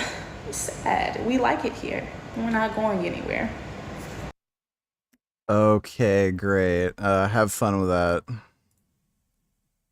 And have you noticed, yeah, the standard for black women to be well kept is higher for any other type of woman? Oh my god. It's like to be deemed as a good looking black woman, yeah, you have to be 10 out of 10, 7 days a week, 24/7. And we are not given the grace, not that we need to be given it, but we don't have a relaxed, casual look where we're still rated 10 out of 10. No. You have to be looking red carpet ready all the time. And that's because a lot of people treat black women as something that you have to be in awe with. Yeah. And have you let me give you a dose of reality. The reason why you have to put so much effort into the way you look is because you're not very good looking to begin with, okay? Women who are just naturally fucking beautiful don't have to wear a ton of makeup, don't have to do their hair up like in this amazing way, like they just came out of a fucking salon. They don't have to wear the most amazing fucking clothes. They just look good. You have to put more effort into the way you look because you're just not that fucking pretty to begin with. Like, these women are fucking hilarious, dude. Dodo donate $2. I would not marry or fuck any 3 of those women. They're all rotten pieces of shit. Yeah. Thanks for the donation, Dodo. Yeah, so sorry everybody, Streamlabs isn't working. The text-to-speech function is down. It has nothing to do with my OBS settings or anything. Streamlabs is just broken right now. Happy B-Day, VG. If everyone in chat gave you your birthday punches, how many punches would that be? Are you getting a cake? Yummy. Did Jasmine get you anything? I put my date of birth in the title of the stream. Or I put my age in the title of the stream, dude. It's 33. Jasmine drove me to get donuts. Thanks for the donation, Spoderman. Kid Boo donated $2. According to black community standards, she is considered thick, not fat. Well, that's great. Funny how she's still single. Thanks for the donation, Kid Boo. Dodo donate $2. What is it with all these women suddenly looking for rich dudes so much for that progressive society? Yeah, it's almost as if women didn't really want to have equal rights and treatment. It's almost as if they kind of want to be treated like special little fucking princesses, even though they're fucking lazy, and the only thing they really have to offer in a relationship is their fucking pussy and ass and mouth. Thanks for the donation, Dodo. Vegan Irishman donated $3. Found a woman's post that's based. Protect her at all costs. Let me see. Shit, I love men. I'm sorry, I can't relate to these bitches. Yes, I buy men dinner. Yes, I buy them flowers. Yes, I buy them vacations. Like, I don't know when there was some type of infiltration, some type of sewage got in the water, but you bitches are fucked up in the head for thinking that a man is supposed to enter your life, pay your bills, pay for your hair. That shit is not real. It's an agenda. It's an agenda. Okay? Buck up. Buck up. Take care of your man. Yeah, she seems relatively sensible. Thanks for the donation, Dodo. They did... Why the fuck did they,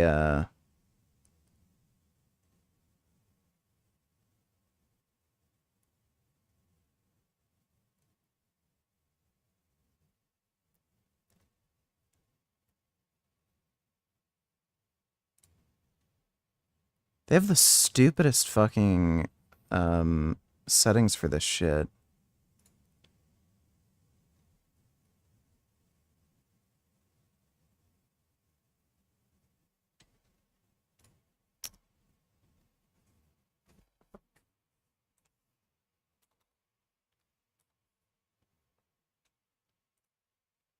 Let me see if that fixed it.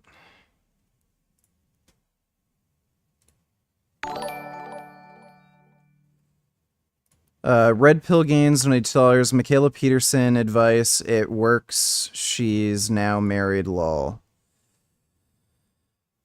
No. She got lucky and married a rich dude. Her advice is fucking stupid and it doesn't work for fucking anybody. Thanks for that donation, Red Pill Gains. Axel Fuzz donated $2. Happy birthday, VG. Thanks for all the content you put up. I'm so glad I have someone like you to relate to in a world full of idiots. It's really comforting. Love you. Also, the UK is an absolute shithole full of Muslim extremists. How did this happen? Well, you can blame the conservatives. Thanks for the donation, Axel Fuzz.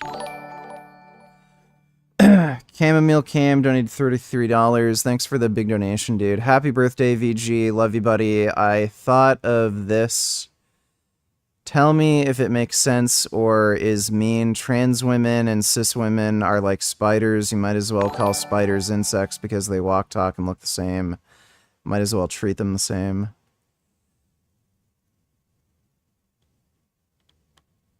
I mean...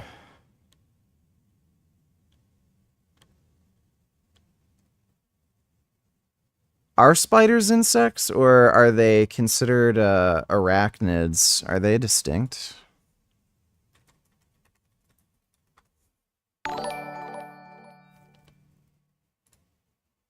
Spiders belong to the class Arachnida. Insects belong to the class Insecta. Spiders do prey on insects, and some insects prey on spiders. I mean, there's got to be a reason why there's a differentiation. I don't think that's a particularly good analogy. Thanks for that donation, though, Chamomile Cam. Red Pill Gains donated $2. Let me see. We all know that the woman is responsible for the children, but we choose to continue to have children even though we know that men are toxic, even though we know that men are not stable in America right now, even though we know that men will cower out. God is not going to question you about the man. Your Jesus that you kept calling on is not going to ask you about the man. He's going to ask you about you. Women choose to be single mothers.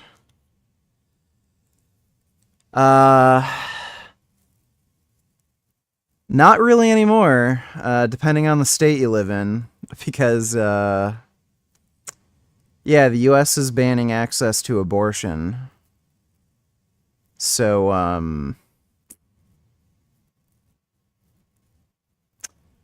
women choose to be single mothers. I don't even know exactly what she means by that, because if you look at most pregnancies are unplanned. I think it's like 70% of pregnancies, and it's probably higher in the black community too.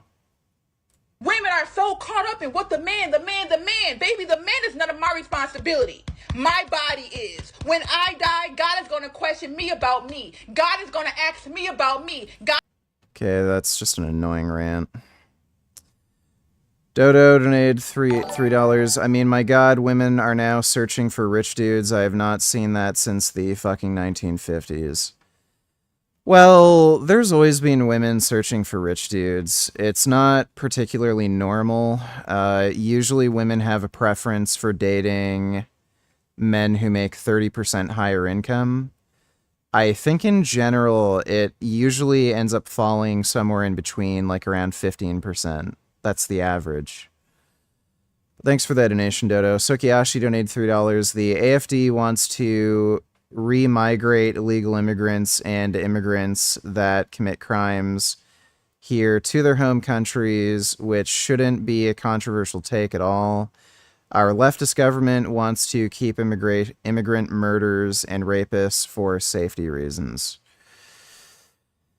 Yeah, that's stupid. Thanks for that donation, Sokiashi. Red Pill Gains donated $2. This is what I meant to share. As a single mother, your value as a woman is less than somebody who does not have kids. If you're looking for that long-term relationship, which you've said you... Dude, Mikhaila Peterson gave the... ...term relationship, which you've said you are. Looking for that long... Looking for that... Look at the face she made. Yeah. Men don't want to date single mothers. That long-term relationship, which you've said you are. Looking for a guy who's like at your age or older. The men who will be looking for what you're looking for aren't looking for you. They're looking for women who are much younger than you and who do not have kids. Do you understand that? Well, you seem to think that every woman is exactly the same. But I'm not the same kind of person as the woman you're talking about. I don't have an IQ of 100. I'm not a moron. I'm You're a fucking moron. fairly attractive. I don't think I'm going to have an issue. Oh, you're fairly attractive? Is that why you got like 7 cosmetic surgeries up till now? And what I did decide was that I would rather be by myself. My concern wasn't hypergamy. I'm going to go find someone older, wiser, smart. My concern wasn't hypergamy, so it just so happened your next relationship was with a rich dude who made more money than your previous partner. That was just a coincidence. And it's also just a coincidence that you recommend women to preferentially date rich men. Okay. Smarter, better, richer, and do that. I just figured, hey, I'll just hunker down and work. At least I'll be happier by myself. She didn't do any work. She did 0 work. She was getting money from her fucking dad, and then when she married a rich dude, she's just getting money from him now. What a fucking doink. Like, what a... How delusional do you have to be as a woman to think that you being a single mother doesn't reduce your relationship your relationship possibilities? Like your options are much lower. Most men do not want to date single women. Sokiashi donated $3. Their argument is that we cannot remigrate these rapists and killers from Syria and Afghanistan because they are not safe in their home countries. Yeah, I don't want rapists and murderers to be safe. They should be deported and get killed ideally in their home country. Now they say we cannot remigrate them because, for example, in Afghanistan, they will be honored as heroes. Who the fuck cares? At least they're not going to rape anybody here and be a drain on the fucking tax system. Thanks for the donation, dude. Kid Boo donated $2. What we are witnessing is why black women are the least married and most single demographic of women. Sure. I'm sure that's something Tommy Sotomayor would say. Thanks for the donation, Kid Boo. Roman or medieval history, which are certainly not subjects that I've weighed in on. But yeah, if the question is like, is medieval Muslim expansionism bad? Then sure. And if we could go back in time and have the United States provide military and diplomatic and financial assistance to that, I would be against that too, obviously. You got it. This one coming in from, or Stephen. Can I do it? Yeah. Oh, yeah. Just a quick thing. It's always, it is again, I'm just going to keep pointing out. It's always the red herrings. We just don't want the United States to provide financial assistance. That is another lie. When you are declaring that a country is, and this is an easy way to just ask them, if you're declaring that a country is engaged in genocide and apartheid and forcing 2 million people to live in ethnically unfair conditions that are akin to a concentration camp, and you ask them, what should we do? Their response will never be, oh, well, we just shouldn't fund them. Of course not. The reason why you invoke the ICC from The Hague, the reason why you bring in the ICJ from the United Nations, is because you want them to bring these charges so that there is a compulsion from the international community to do something. That's why Ben's largest contention earlier about the U.S. support for Israel was funding for Israel and the block from the UN Security Council. What does the block from the UN Security Council do? It prevents other countries from taking action. So these people do want regime change, and the whole reason why you get these massive crimes levied against Israel is so that an external force does come and do something about it. Just removing U.S. funding is not enough. It is another red herring. This one from Theologist says, do you guys have any book recommendations for a layman looking for a better understanding of the history of this conflict? I recommend Wikipedia. That's where I got all of my information from. I have not met a single person that seems to have even a fraction of the historical knowledge required to even begin to engage in the conversation here. If you want to be misinformed, you can look at somebody like Finkelstein. If you want to be completely misinformed about how world politics works, if you want to have like a tabula rasa appearance and you want to claim that everybody's a fucking racist because they engage in racial tension, read somebody like Edward Said, I guess. It just depends on what you're looking for. There are different authors in Israeli history that have like different benefits. But I mean, yeah, that's what I would say. Wikipedia, good source. Yeah, well, I was going to suggest Rashid Khalidi, The 100 Years' War in Palestine, but I am now curious about which Wikipedia entry Stephen derived this knowledge that I secretly want to, I guess, invade Israel. And when I say that I want to I object to U.S. assistance, that's code for I support a war of a kind that I've never supported anywhere in the world. Just like with the Saudi war in Yemen, I was opposed to U.S. assistance for that, but I certainly wasn't advocating that the 182nd Airborne be landed in Riyadh to impose regime change. You got it. This one coming in from, do appreciate it. Coding Jesus. Let's see. As well as Timo09 says, please recommend Mr. Anderson's videos to Destiny. Is Mr. Anderson, who's that? Is that your friend? I have no idea. All right. This one coming in from just Mr. Anderson. All right. Admiral says, why does Ben even accept these debates when he clearly... Okay, that's... Jesse Irwin says, are there any peace initiatives put forth under previous leaders such as Clinton, Olmert, Obama, etc., that you found to be promising that could be models for the future? Are there... Wait. Yeah, oh, sorry. Do you want to start or should I? Can you repeat that? What was it? Said, are there any peace initiatives put forth under previous leaders such as Clinton, Olmert, or Obama, etc., that you found to be promising that could be models for the future?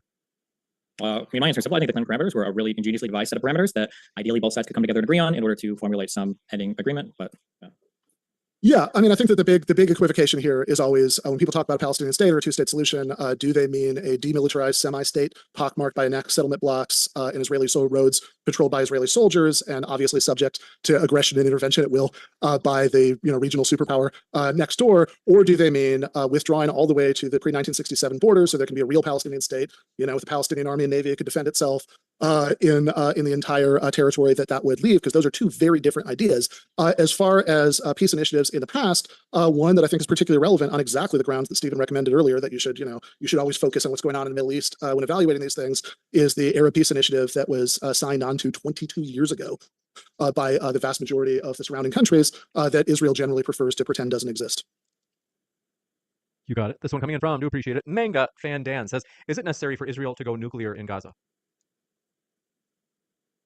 Is it necessary for Israel to go nuclear in Gaza? Wait, what? I think they mean to end the conflict. Or maybe I think it's okay for them to. I think for them to go after Hamas, I think it's fine. Obviously, they have their obligations that they should fulfill as much as they can in terms of like humanitarian delivery to the other population, which I think now the UN has agreed it seems to be the case. So yeah, I think they have that cause for it. I will also say this Arab peace resolution keeps getting brought up over and over and over and over again. If you've actually gone through any of the Arab peace resolution, that peace resolution will probably never be included in any serious ending agreement, because I'm pretty sure that the Arab Peace Initiative specifically refers to Resolution 194, which basically calls for the resettlement of all Arab refugees back to the country of Israel. I don't believe that there has ever been a Palestinian leader. It surely wasn't Arafat. It's not been Mahmoud Abbas. There's never been a Palestinian leader that's been willing to ever give up any part of the right of return for any refugee. All right. This one coming in from, do appreciate it. Fletch Jean says, Gaza shares a border with Egypt. What role, if any, does Egypt have in the circumstances of the people in Gaza? Yeah, I mean, I think this is something that's constantly brought up. What about Egypt? Why don't you talk about Egypt's role in enforcing the blockade? And I've never really been sure what the point is or what this was supposed to prove. The military dictatorship that runs Egypt, that the U.S. was supportive of when it came back to power, precisely because it thought it would be a more reliable partner for various kinds of geopolitical reasons, has for the vast majority of the time, since 1978, gotten massive infusions of U.S. aid, which are to a great extent a bribe precisely to go along with things like this. So it's what you should expect. Also, just as a point of fact, the Arab Peace Initiative uses the phrase "a just resolution of the refugee question." They would not say that if they meant every single refugee gets to come back. And in fact, Yasser Arafat, the same year, 2002, wrote an op-ed for the New York Times, anybody can Google, called "The Palestinian Vision of Peace," where he also uses that phrase "just resolution," and he explains explicitly that what he means is that there would be a symbolic number of refugees would come back, right, as a part of a recognition of wrongdoing in 1948. But he said only a symbolic number to recognize Israel's demographic concerns. You got it. This one coming in from. Do appreciate it. Dylan. Wait, do I answer that question? Yes. Okay. If you'd like, go ahead. Oh, yeah. I was just saying in response to that. Arafat has written and said many things to the media. That's kind of the point of being Arafat. We can say that, he wrote in a newspaper that he would accept a particular thing, but when it came time to actually negotiate, he absolutely never accepted any of these things. When they say a just resolution to the end of the refugee problem, there's a reason why that is kept intentionally vague. When the Palestinian delegation rejected the parameters, one of the things that they had explicitly said, and there's like a 20-page document that's leaked that has like the Israeli and the Palestinian reservations, they say that we would not give up the right of a single refugee to return. There's a thing that you can say to the newspapers, and there's a thing that you can say when it actually comes time to negotiate. I'm not aware in any negotiations of any Palestinian delegation ever saying that they'd be willing to give up the right of return at that particular point in time. I know some people might want to bring up Abu Mazan, Mahmoud Abbas, they might want to say like, he said he would do it. Yeah, in 2010, 2 years after the negotiations with Olmert. It never happens during the negotiations. It always comes afterwards when they can try to salvage their reputation in the international community. Otherwise, just ask, during any negotiations, were there any Palestinians that said they'd be willing to give that particular thing up, and they stood by that, and Israel walked away from that deal? It has never happened. There will never be an example. This one coming in from. Do appreciate it. Friendly Fella says, Dr. Burgess, should there be international pressure on countries that refuse to resettle Palestinian refugees? If so, how?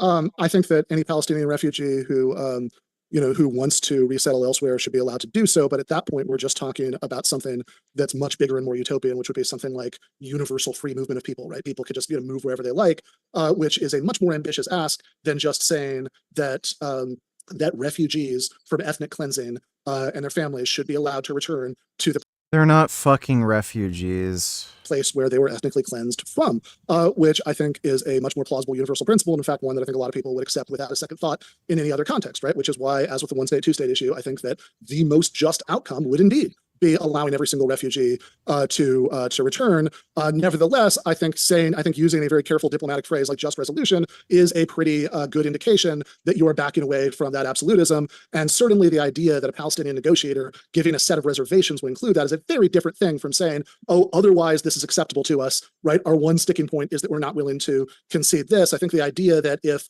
Israel were willing to withdraw all the way to the 1967 borders, allow a real Palestinian state, was even willing to admit wrongdoing and accept a symbolic number of refugees back, that PLO negotiators would just say, no, we're holding out for every single one. I see zero evidence for that. This one coming from. Wait, I'll answer that too. The evidence for that is literally every single negotiation ever. Nobody has ever given a solid amount during negotiations of refugees that they would accept. It always comes years after the negotiations have ended. Olmert suggested a number of refugees that were allowed back. Abbas didn't counter, and then he said 2 years later that he might consider another thing. There is no ever concrete example given on the Palestinian side. Also, I don't know if it's a poor reading of history or current fact or literally every single part of this to say that the Palestinian refugee has been treated in an exceptionally bad way in terms of what the expectations for resettlement are is exactly wrong. It is completely wrong, ahistorical, and afactual. The reality is most refugees, all refugees besides Palestinians are resettled. Their cases are referred to the UNHCR, the United Nations of the High Commissioner for Refugees. Every single refugee has an attempt to be resettled. The only refugee that this doesn't apply to are the Palestinian refugees. Their things are referred to UNRWA. UNRWA's job is just to feed and educate them, not to resettle them explicitly. Not only does UNRWA explicitly not resettle Palestinian refugees, Palestinians are also, on ethnic grounds, explicitly denied citizenship in every single Arab country where they're hosted. As of Arab Resolution, I think 1537 or 1547, they literally are not even allowed to give them citizenship. Even in countries where they do have citizenship, like Jordan. Jordan has millions of Palestinian refugees. Millions of Palestinian citizens. 3/4 of them are still considered refugees despite the fact they have Jordanian citizenship. So the Palestinian refugee issue is explicitly unique, and no other refugee has ever been treated like them in all of human history. They are explicitly kept as refugees to use as weapons against Israel. To the next one. Did I read this one? Dylan, thanks very much for your question. Yeah, bro, it's funny how everything Ben Burgess says is complete and utter fucking horseshit. Question. Said, Ben, can you name a Muslim majority country that Jewish people have existed in peacefully? Do you still prescribe a Muslim majority democracy? Isn't that political suicide? Maybe even ethnic suicide? Yeah, again, I'm still waiting for the non-essentialist reason to think that the treatment of Jews in theocracies and dictatorships and monarchies is a good guide to how Jewish people would fare in a democratic republic that was, had somewhat of an Arab majority, although actually. Name one Arab majority country that's a democratic republic. I'll wait. If you just gave everybody citizenship tomorrow, there would be approximately equal numbers of Arab and Jewish citizens. Judaism would still be the plurality religion in the country. And again, it seems to me, yeah, I don't think that theocracies, dictatorships, monarchies, these are good models for having lots of rights for minorities. But I also don't see any non-essentialist reason to think that therefore a democratic republic with approximately equal numbers of Arabs and Jews would be one where the current realities are reversed and there's ethnic cleansing of Jews or they're brutally repressed or anything. Like this is just psychotic. You can look at fucking Muslims immigrating into the UK, like fucking Muhammad Hijab. They openly state they are at war with these countries that they immigrated to. They want to establish a Muslim caliphate, and they want to overthrow the fucking democratic government of these countries. Like the idea that you can't, like, this isn't an existential threat to a country like Israel to have a Muslim majority population or a very significant Muslim minority, like, close to 50%, that wouldn't be an existential threat. Like, you're a fucking idiot. Muslims openly admit this. They deliberately immigrate to these fucking countries for the purpose of, like, hoping to one day overthrow them. Thing like that. Going Andrews donated $2. Happy birthday. Well, thanks, dude. Appreciate it. Oh my god, that's a good kitty. What the hell?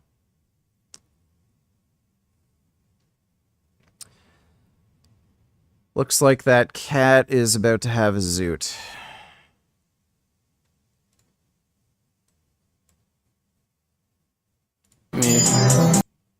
Wow. Oh my goodness. Those are some nice, handsome kitties.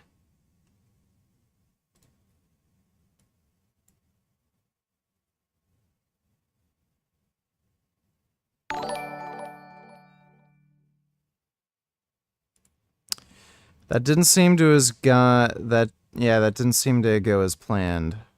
Pretty good though. Thanks for the donation, Going Anders. Kid Boo donated $2. Let me see. Feminists. I'd choose the bear over a man. The bear. Oh, that is horrific. If I saw that and I had a shotgun, I'd shoot the fucking bear. Thanks for the donation, Kid Boo. Jumping into this next one. It's just a non-reading history. Different people can have different cultures. There doesn't have to be anything that's racially essentialized for that. The Palestinians that live in Israel have a higher affinity towards democratic governments than the Arabs that live in other states, especially under the monarchies in the Gulf, especially under the dictatorships in North Africa and in the wider Middle East. Like, yeah, you don't have to have a racial essentials argument. You can't keep saying every single time somebody asks you, what are the Muslim majority or Arab majority countries where Jews live happily? You can't just keep crying, oh, you're being racist. Oh, you're being racist. Like, most Muslims and most Arabs in the Middle East would tell you, yeah, fuck them. We don't want them to have equal rights. They don't deserve it. Either our religion demands that they don't, or the history that we've suffered as a result of the Nakba, as a result of them intruding on our continent, as a result of them, leaving us over encumbered with all the other shit we've dealt with, whether that's enemy dolphins or pigeons or whatever the fuck, but they're blaming Israel now. A lot of them would say, no, fuck these people, we don't want them here. There's nothing racially essentialized about that. Different people have different histories. Sometimes they have different cultural components why they live in the state too, and there are particular cultures that run in different parts of the world. No part of that demands that any particular person be racist. It's just a ridiculously stupid way to dodge the question of, like, well, which Muslim or Arab majority country should have Jews ever lived happily under? Fact Junior Roll says, Destiny, what group and or leader would you think could best lead Palestinians in peace deals if Hamas needs to be removed? I think the Palestinian Authority should do it. I think Mahmoud Abbas is probably the person or his successor. I think that if Israel wants to have a negotiating partner on the Palestinian side, I think Israelis need to stop undermining the things that are working, and they need to stop undermining Palestinian leadership. It is ridiculous that you went from Arafat to Abbas, and Israeli leadership seems to be content in treating both of them the same. Abbas is not a perfect partner. I understand that. But the fact that you've got a guy who is willing to stand up against violence, for the most part, at least compared to Arafat, but you still call him a fucking terrorist, seems to undermine the entire point of the creation of the Palestinian Authority and the president that they have. So I think Israel needs to do what they can to support the PA, whether that's channeling money through them and not trying to undermine them with other people like Hamas, and whether that means conducting, like business with them in ways where you're making deals that are leaving Palestinian people not feeling like they're living under the thumb of an oppressive Israeli regime, including Palestinians in the West Bank, because they're there too. They're not going anywhere. You have to deal with that. I think it's essential for Israel. They need to see the PA as a legitimate partner, and they need to start treating them as such, rather than kicking the can down the road and assuming they're going to disappear in the future. Yeah, I think that the idea that Hamas is going to be removed as a result of a war where literally millions of people, the overwhelming majority of the population, are displaced, where there is this massive count of corpses, of people who are maimed, etc. Certainly, the claim about children in war zones in recent years is correct, and what's true in Yemen a couple of years ago is actually off topic. But it's also I also just want to point out the sheer absurdity in pointing out, as Stephen keeps getting triggered by the word essentialism. He's adding racial. I didn't say that, but they have by the word essentialism, that in his defense, he is saying, oh, well, these 2 million Israeli Arabs, those actually are people who aren't going to act this way because they're going to have this predilection toward democracy. Well, if so, that's because they've been awarded democratic rights for decades, which I'm suggesting extending to millions of other people. Also, that wouldn't fucking matter. Those would be 2 million people toward the total that would get you approximately equal numbers of Jewish and Arab citizens if they gave everybody citizenship. So I don't understand how, for the purposes of defending himself against the charge of essentialism, those people are... Grey Knight donated $2. Teaser to this new Godzilla movie. Would you see this? Wow.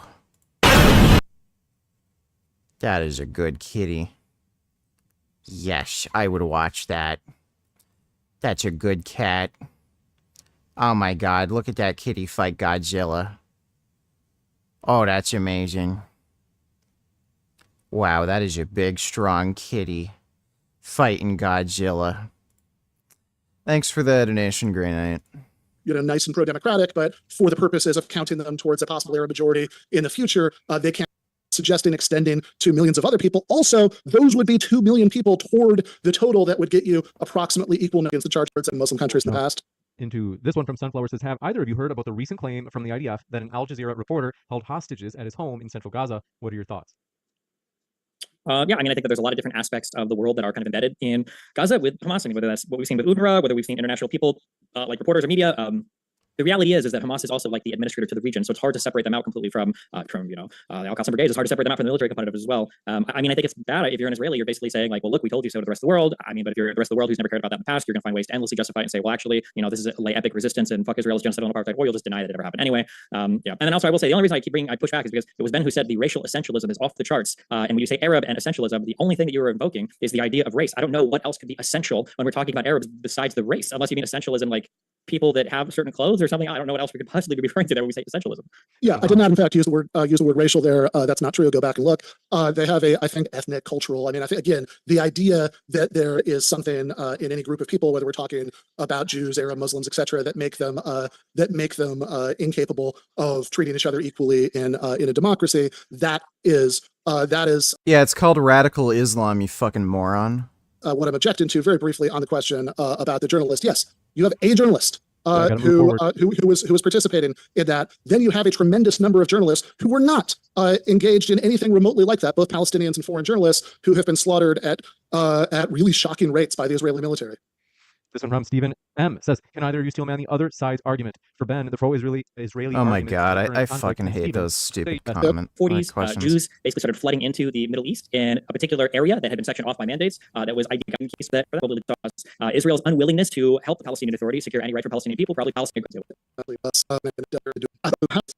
Assuming you're not royalty or you're not a religious, rabbi or priest or whatever the fuck, right? That people are engaging in apartheid, and then also I would say they're also engaging in genocide. Not the Syrians who killed some 200 to 500,000 people, not Saddam Hussein, who used chemical weapons against people, not Gaddafi who tortured and murdered political opponents, and not the Houthis who, routinely starve huge groups of people and commandeer humanitarian aid to allow other adversaries to die. Those people are engaged in a genocide. In actuality, it's actually Israel that's engaged in genocide. The people that drop leaflets on buildings and tell people to flee buildings, and the people that waste $500,000 on precise munitions to kill 4 people, that people like that are going to cry over civilians anyways. That's a steelman argument. My bad. There we go. Yeah, I mean, at least that diary of whataboutism that we just heard makes me feel a little bit better about not being able to come up with a better argument on behalf of Stephen's position. So thank you for that.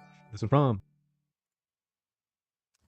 Fuck Islam donated $3. I knew a girl whose mother fled because she got divorced and threatened to stone her. The girl was set to marry her first cousin. In fact, there were honor killings in Montreal. Fuck Islam. Yeah, there were. I remember that. Mother convicted in Shafia, daughter's canal killings, granted 5-hour escort absence from prison. Yep. Yeah, Islam is absolute fucking cancer. People should really, really think critically and use a high degree of screening when allowing in Muslim immigrants. Like, they just are a fucking problem. They're a bigger problem than other migrants from other countries. Thanks for that donation, fuck Islam. Boxer Santos. Wait, hold on. I'm so sorry. My bad. Hold on. Wait, my bad. The steelman of Ben's position is, as the United States, we should put our money and our resources to supporting people that mirror the values that we have. That in the United States replaces any good conversation about, well, what are things to stop supporting apartheid. Poland.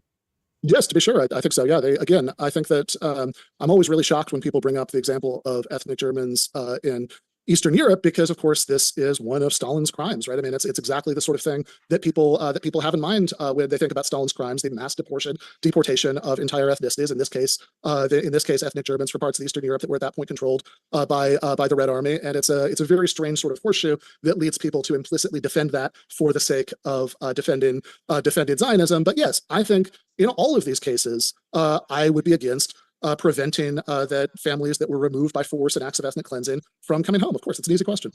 Well, just curious, do you know about the approximate numbers of people that were expelled, ethnic Germans from Europe? I think it was some almost.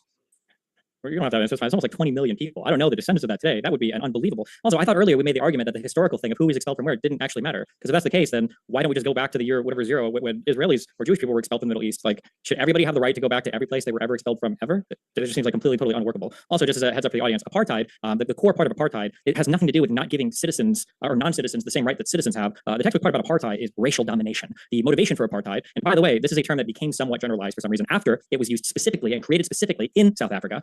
Racial domination means that you do not have Arab members that are part of your court. You do not have Arab members that are part of your Knesset, your parliament. You do not have Arabs that enjoy essentially the same rights and freedoms that you have in the entirety of your country. So no, the core part of apartheid has nothing to do with not giving rights to non-citizens, regardless of what those non-citizens might be non-citizens. It's that the reason they're not citizens is because their ethnicity, just like Black South Africans weren't made citizens of South Africa because as citizens of these like legal fiction Bantustans. Are we blacked out? This one from the Palestinian population that lives in Israel today. Zerka in the old live chat. Thanks for being with us. Josh, good to see you. It's probably have been destroyed. Like, I think it was some almost. You don't have to have it's almost like 20 million people. I don't know the descendants of that today. Tunisia's standard of the rights accorded to religious minorities in those countries is fine. People should be happy with that, because I think that has nothing to do with anything. I think that you can acknowledge that, look, for the sake of argument, say all of these countries are way below any reasonable standard. I don't think that that's a good argument. This one, can't tell if he's frozen or if he's just standing really still. This is for Destiny. We have near 1 million who now live in tents and have been displaced for a few months. How long and to what extent can this be justified? My guess is a connection maybe dropped. But go ahead. Maybe. To 67, all of those, or I'm sorry, if you go back to 73, all of those Jews, no, I'm sorry, 79, Begin made all of those Jews pull their settlements and their homes out of the Sinai. So there's two instances of like Jews having to be expelled from places. If you go back to 67, there were Arabs that fled because they. You can do this. All right, well, that was absolutely fucking cancerous debate. That was monstrously fucking stupid. Ben Burgess is a fucking lying jackass cunt. All right, well, I am fucking tired. I didn't sleep last night, so I think I'm gonna go take a nap. I am planning on streaming later tonight and probably just streaming some games. I really want to play through Black Ops 1 and Black Ops Cold War, so I'm probably going to do that tonight. I think I'm going to take this stream down and delete it because there's some iffy TOS stuff that I don't really want to roll the dice on. So I will have to delete the stream, but I should be on later tonight. It might be fairly late-ish, like maybe 10, 11. I'm going to try to come back online at like 8, but I might be streaming as late as like 10, 11. Because I do need some fucking sleep. But hope you all had fun. Thanks for the birthday wishes. Big thanks to everybody who donated in Streamlabs. Really appreciate it. And I'll see you all later. Take care.